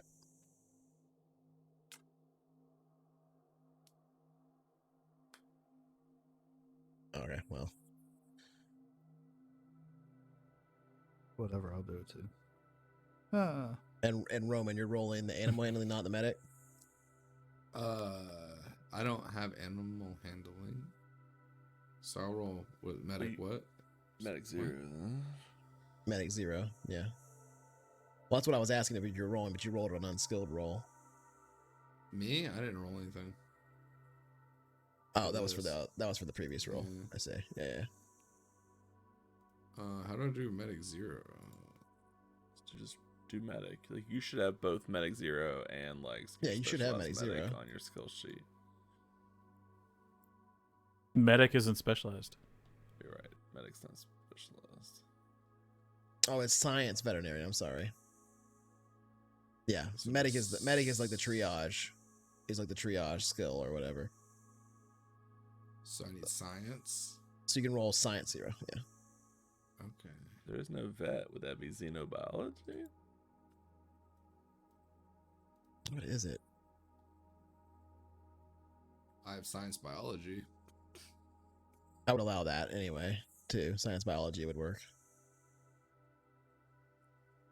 I would say medic maybe would work, but maybe, probably not because this is an animal. I'll draw all of them. Well, it's not huge.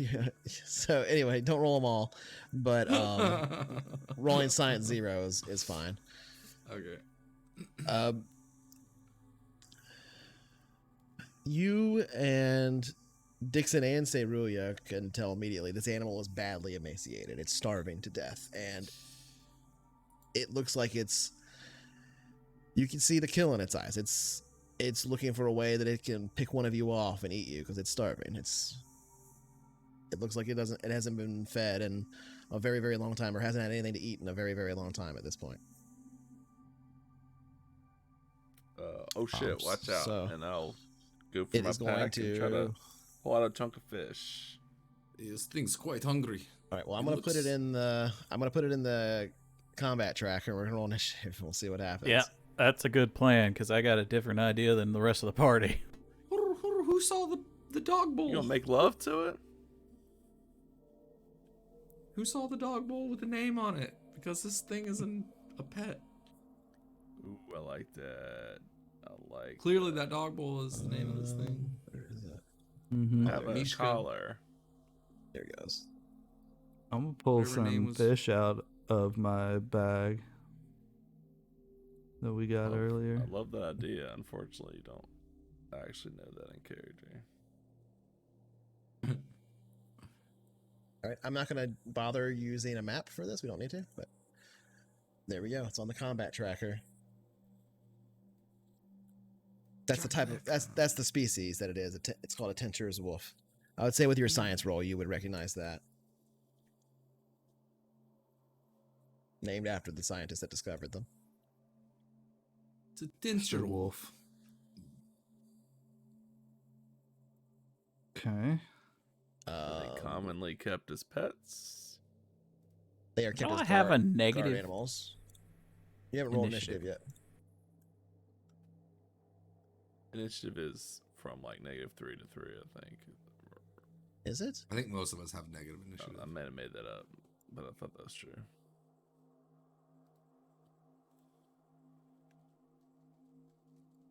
Hold on, I have to make his thing roll.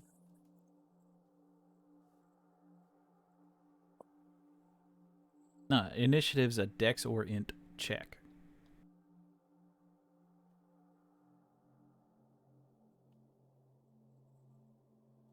Wait, what does it do when I do this? Hold on. What does it do when I do this?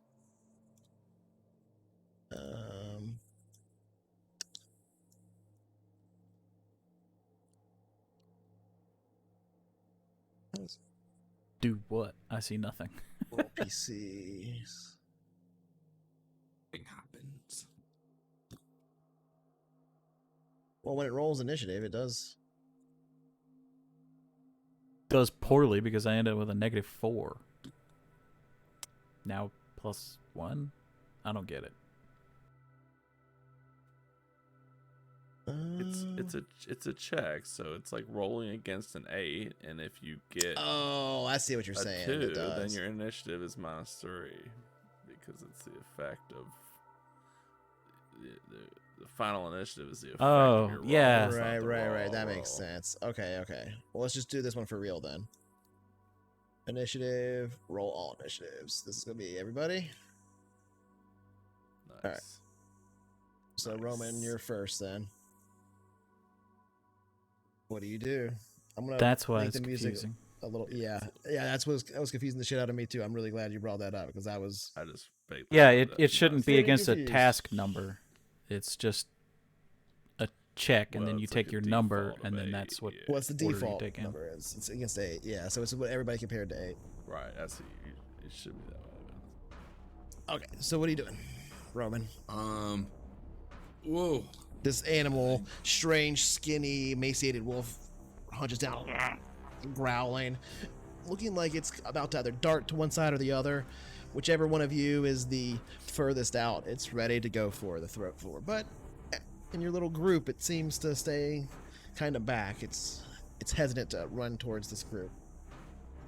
I'll hold my arms out like the dude in that Jurassic Park movie, and then I'll be I don't know what like, that means, but okay. what? I can't. Chris Pratt. What's his name? I can't remember his name now. Guardians of the Sounds Galaxy. right. Yeah. But I do that pose, and I'm like, it seems to be a tinter wolf. Common guard dog. Thing looks like it's ready to kill one of us though. And I'm just gonna. Anyone have any food for it? 'Cause I don't. And I guess that ends my turn. Okay. Dixon, your turn. Oh, shit. Yeah, it might be. It might have. I think they had a dog. This might be their pet. Let's try to deal with it, and I'll reach into my pack and pull out a big chunk of fish,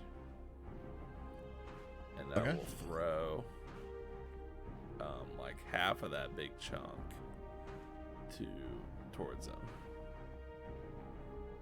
All right. I guess just Oh. make a dexterity check. How far away is it? Right now, it's only off by about 25 feet at this point. Well, I would say 10 meters or so, 15 meters. It's like circling, kind of, right? All right, so you throw the fish out. It kind of just scatters across the ground there.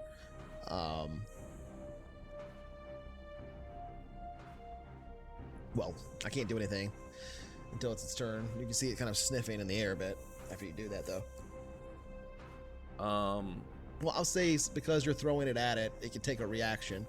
So as you throw it, it will kind of like dodge to the side a bit, expecting to get hit or something like that. And then it kind of like strangely sniffs in the air. But that's all you really get after that. If I can, I would start to take the other piece of the fish and dip it in the water to start. Okay, you're right next to the water, so. Yeah, I'll start to reconstitute it a little bit. Okay, so almost as soon as you dip it into the water, it's like it starts to suck up the water very quickly because they're I super want it to, dry. like smell a little bit But that'll end more. your turn. I would say that's probably 3 minors. Ryder, your turn. 3 minor actions, as it works in Traveler. What are you doing, Ryder? I'm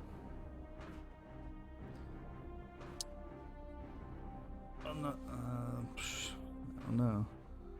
Just hungry. We don't need to hurt it. I think it might be Mishka.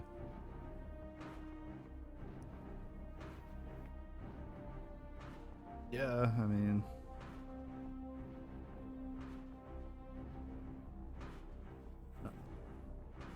Nothing really, I guess. I'll just wait. Didn't somebody have meatloaf? I got some meatloaf, but that's my meatloaf. Okay, well, no, I'm just talking about the smell. Oh yeah, I got meatloaf. Yeah, I'm just okay. So yeah, its eyes seem to be focused on you more than anybody, Roman. Okay. Well, if you don't do anything, Ryder, then it's Deroy's turn. My meatloaf. Oh, that's totally fine. I'm not concerned about that. It's more about the smell that this thing is attracted to at the moment. He can smell it all he wants. Oh, he does. Smell is free. Do claws out, and I'm gonna stand between it and Dr. Boar. Okay.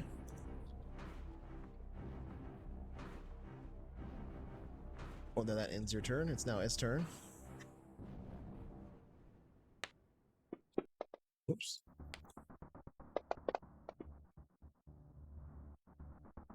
Okay, well, because you're standing in between him, he'll close the distance very slightly and then back off.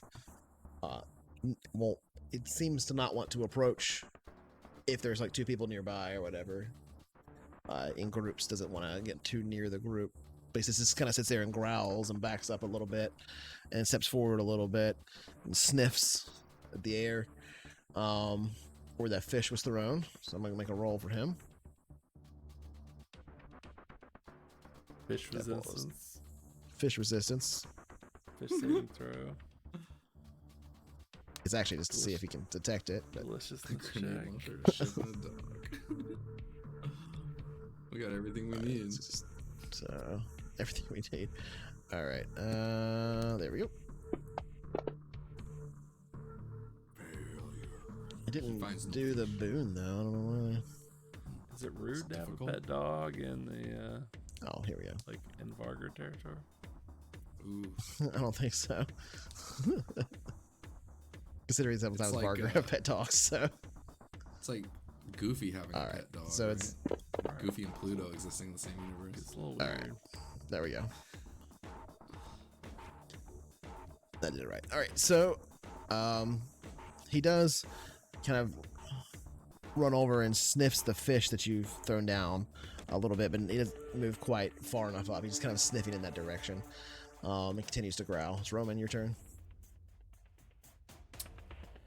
I noticed that he was like really attentive to me, and I remember about my meatloaf.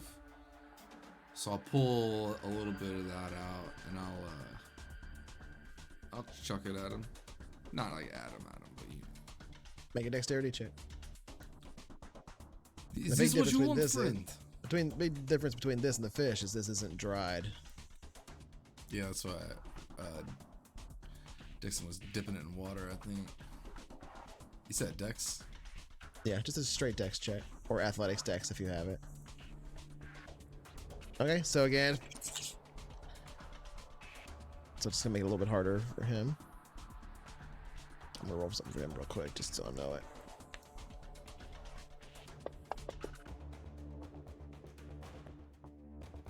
He's either gonna swallow this meatloaf or he's gonna swallow my combat arm. All right. Dixon, your turn. He does seem to like react to the meatloaf, kind of steps back a little bit in a reaction and starts to smell into the air again. What are you doing, Dixon? Everybody stay back, stay together, and I will I'll crouch down. Toss the wet fish. Okay. Oh yeah. In his channel direction. Just go ahead and make the dex. Just try and get it as close as you can or whatever. It's fine. Athletics dex. And Mishka, it's okay. It's alright. It's food boy. Right, you throw it over. Girl. Gets fairly close, but not quite at them. I guess since you're talking and doing all that, make a. I guess Roman, you probably could do this too. Make a animal check. I don't have animal. I can't help you there. Animals handling, or training, or veterinarian, but no training or handling. I thought we were gonna waste a skill about space faring on an animal handling. Look where he got you. Some of those choices. No, I'm here about to get eaten alive by a hungry pooch. Yep. Welcome to Traveler.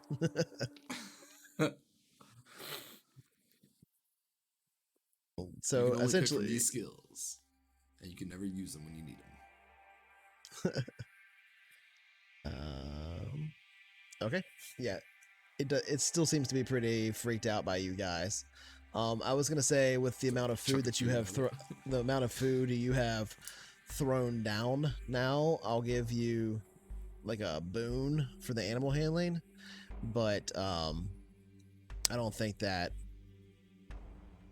anything more than that is really reasonable. Like it's like starting to smell it and like lick at some of the fish and stuff that's there now or whatever, but it's not like completely. It's still growling at you and things and doesn't trust you and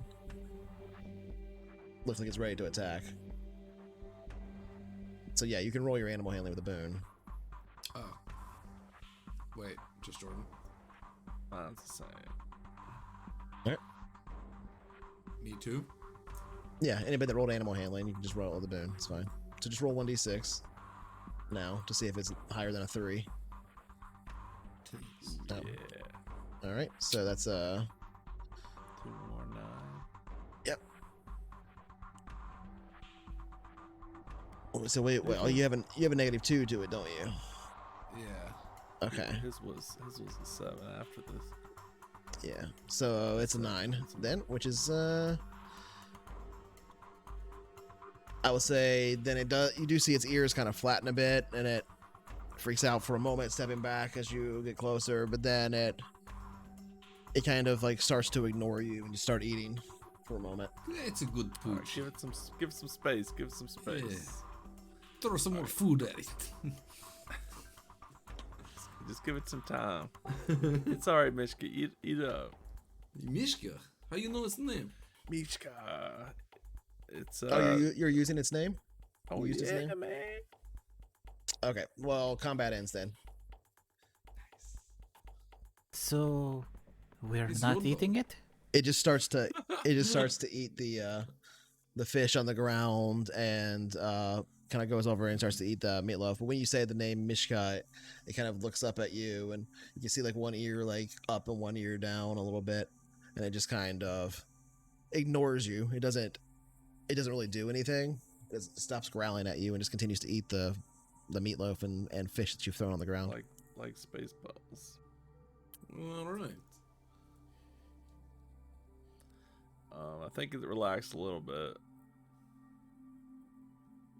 Should be a little more happy once it gets some food in him.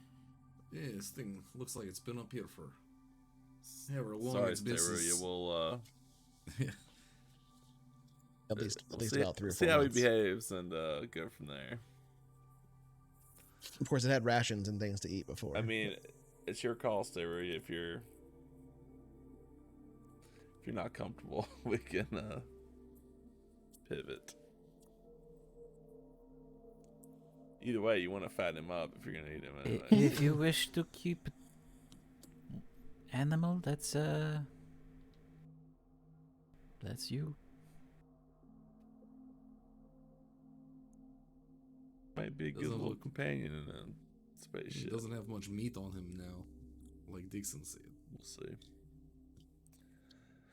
But okay. In the It's like 3 meantime, what are we times gonna do about Dixon's this? HP. What are we gonna do about this crate? So it does seem to just ignore you, but as it finishes its food, it just kind of walks over and looks at you, and sits down, and kind of is following you, but at a distance. Any way we can add the buoyancy to box? Sure. So you're gonna try and craft some kind of flotation for it? Yeah, I mean, We have sticks and roots and empty bottles. like the backpack I just bought's empty. Can we, just basically tie that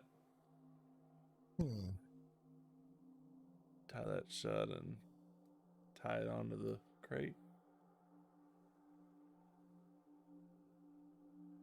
I would say that Again, this would. It's not going to make it float, but it might just help, like, a little bit. I would say that the skill that this would actually be used for is Seafarer. The Seafarer skill, like any of them, Seafarer Personal specifically, but Seafarer Personal Ant, to try and like fashion together some kind of flotation device out of the shrubbery and stuff around here. If you don't have it, which I don't think you do, but one of you might, I don't know, you can make it an unskilled roll. And I would say the test difficulty to make something that would just float would probably be routine.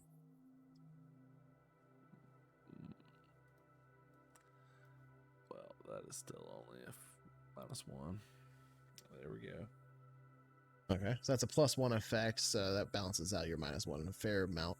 You fashion something together. You basically pull up some of the floatiest looking bushes and roughly position them by taking the crate itself, or the briefcase itself, and stuffing it down in the backpack and getting it mostly zipped up, and then kind of stuffing the bushes in and around that backpack. And you kind of just test it on the edge of the lake every now and then while you're there, where it's still a little bit shallow. And eventually you do get it to float, but it's kind of floating where it's like floating just below the surface a little bit. Yeah, right. Which is all. So it's not perfect, and it might slip out, but it'll be a pretty easy roll to get it across. As long as it's not an anchor pulling us down. Okay. So do you guys try and get it across though? All right, let's get this going.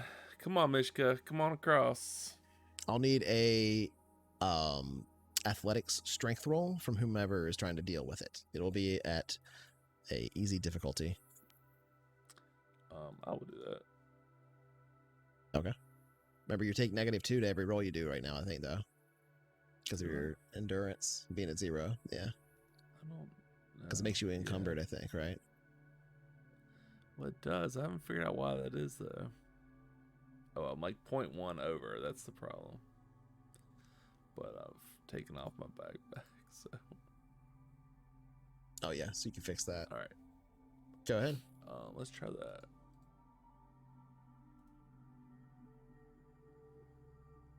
Go right ahead.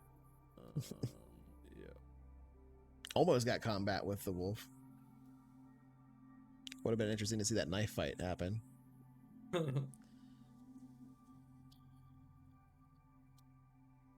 All right, yeah, that's enough to get it across. It's not very difficult at all with all of you helping and kind of swimming. Most of you kind of just backstroking across this pretty long distance to the island. It's a very serene lake and kind of a nice experience here, though it's a bit cold at this altitude. Your mask occasionally kind of getting fogged up with the water and stuff, and you having to, float on your back and empty the mask out and put it back on because of the thin air here at a high altitude and an already thin atmosphere. The air is very thin up here.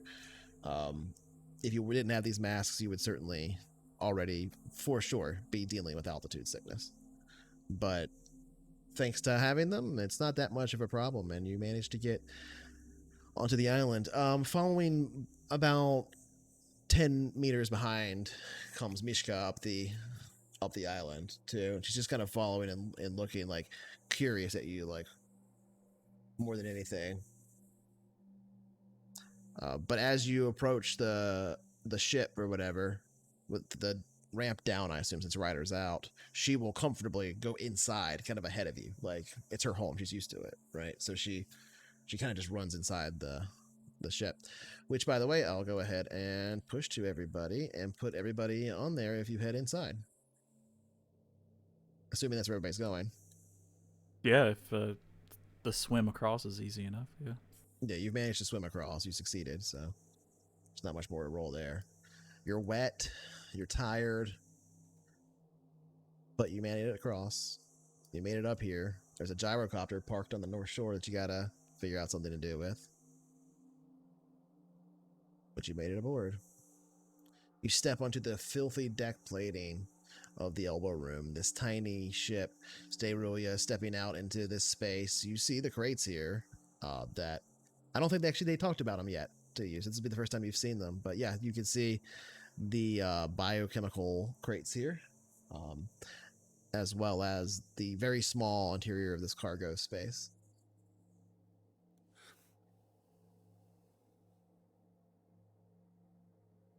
They left trade goods. I'll move Hey, you guys are up. I you- guess they couldn't carry them in their stupid car, so yeah, if we can get these to the right spot, we should be good opportunity anyway. Interesting. All right. Not bad.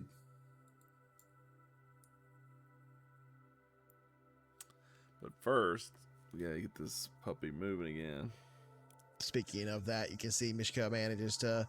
It's kind of an odd sight at first, but these like little like single person elevators that go up. That's like somewhere in between a ladder and an elevator. Mishka steps onto it, and you can see she puts her paws up like you see a dog begging sometimes on the thing, and it just brings her up. And she's certainly used to being on this ship.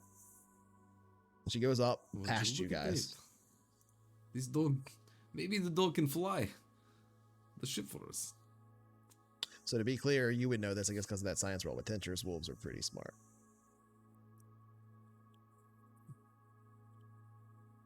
What are you doing there, Stayrulia? Looking at this. Okay, it opens up to the outside. Faces the big garage door. Good. Let this place air out a little bit. This place is pretty filthy. It is awful inside here, to be clear. Looking out the back of the ship now over the lake, it's a beautiful sight here. If you get the ship sealed up and working, you won't even need the masks when you're in here. Though the smell will probably be pretty intense when you don't have the masks on if you don't clean the place up. You take a few moments to sit here and stare out at the lake. I think that's what I've been doing for hours. Yeah. You've definitely been cleaning for like 4 hours. That's probably not long enough to clean the whole ship, but I would say because you're Navy, you're actually pretty used to cleaning ships. So I would say like you've pretty much completely cleaned the cargo deck and maybe even the upper gallery, and you still just have the main deck to work on or whatever to get it completely cleaned up. So it's probably not too bad in here, but it could still use like a scrubbing that you can't provide without tools, right? Like you're doing the best you can with like cloth and water, And for a Well, Navy guy, it's not bad. Let's see the engines. All right. So you head to the elevator here, which then leads you down or up to the main deck here, where again I don't have all these doors on. As you can see, the engine room behind you here. Stayrulia, it is in awful shape. You don't even need a roll to see that, but you do need to roll to know how bad. I need an engineering roll. It doesn't have to be engineering J drive or M drive, but it can be either one or both, because both of them are in here if you want to check out either one specifically. Yeah, I'll look at the maneuvering drive first. And it's routine difficulty. Okay, go ahead and roll.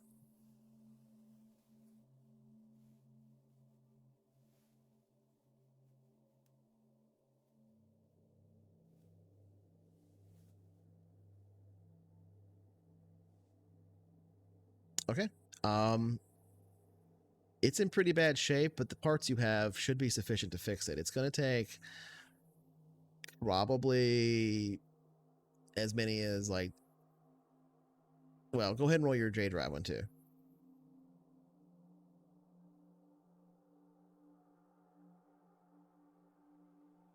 Same number. It's likely to take about 20 man hours to fix the M drive to get it functional. However, one thing you figure out about the J drive working on it here is you're going to have to do some simulations on these, like a flight check and stuff like that. You can't just plug the things in, turn it on, and it'll work. Like, it'll tear itself apart. So you're going to have to do some sims and stuff like that to calibrate stresses and all of that. And that's totally fine. And you need to do that for the jump drive too, but you really can't do that without equipment that you don't have here. But you could do that at almost any starport, but you don't need to have the jump drive working to get this thing flying. So I would say with those rolls, you can determine that you really only have to work on the M drive and the flight control systems to get the ship working as much as you need it to start with. And it'll take probably somewhere in the vicinity of about 10 man hours to get the M drive functional. Installing the operating system and the bridge and stuff like that is something that I don't think any of you would have like a great expertise in knowing, but that probably shouldn't take more than just a few hours to do once you have the M drive at least functional. Well, I got computers, so I should be able to handle that. So yeah, you can go ahead and roll that as well. So that's it. You don't even need to be skilled to do that at all. There's like really not a lot of rolling to do the installing of the operating system. It's more that you do need some skill to do the engineering to get the things running.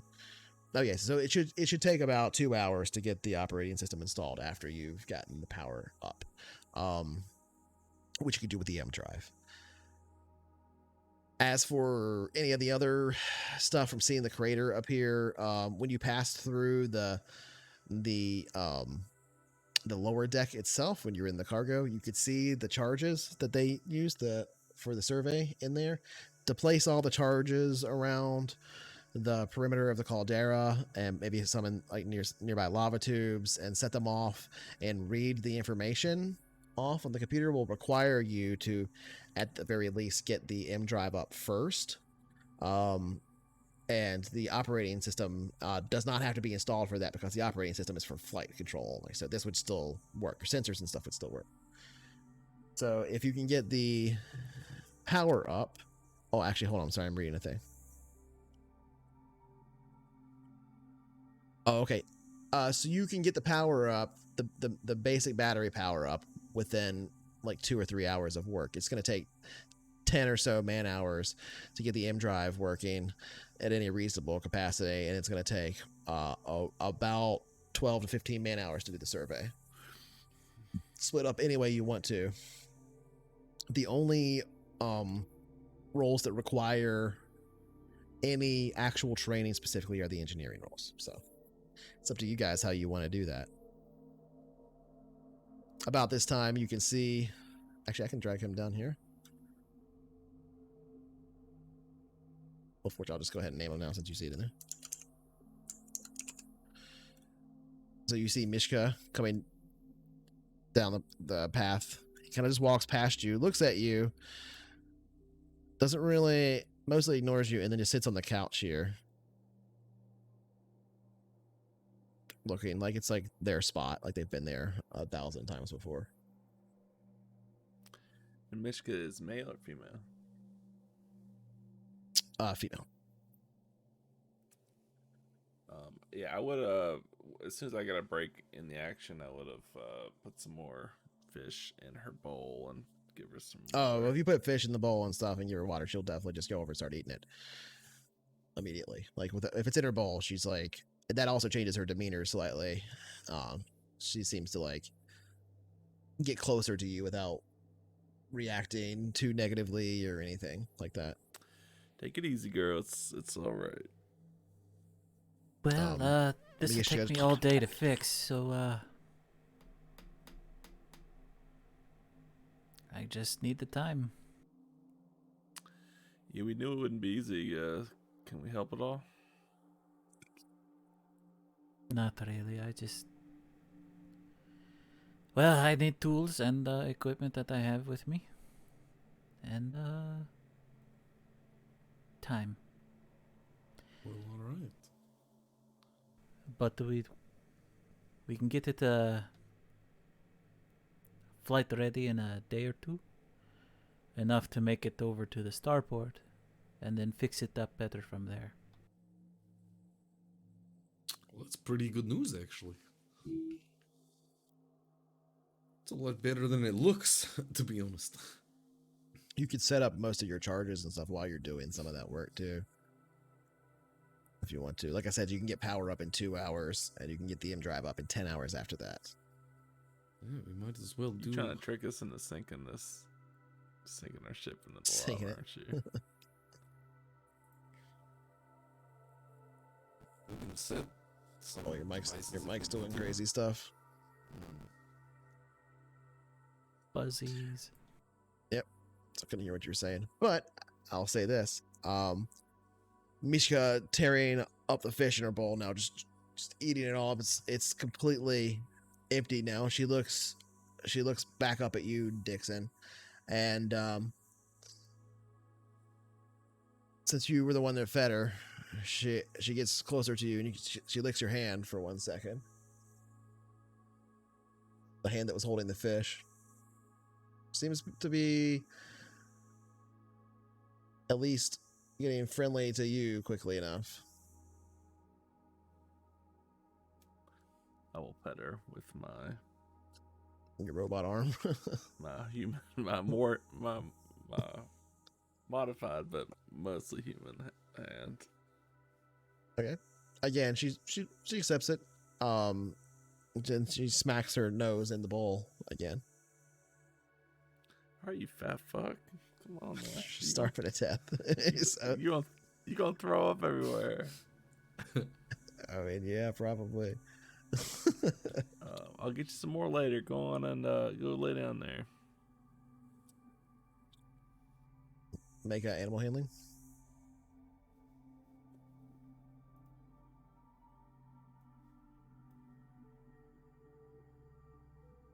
All right. And she walks over there and sits on the couch. Okay. Yeah, I'll try to remember to feed her again in a couple hours.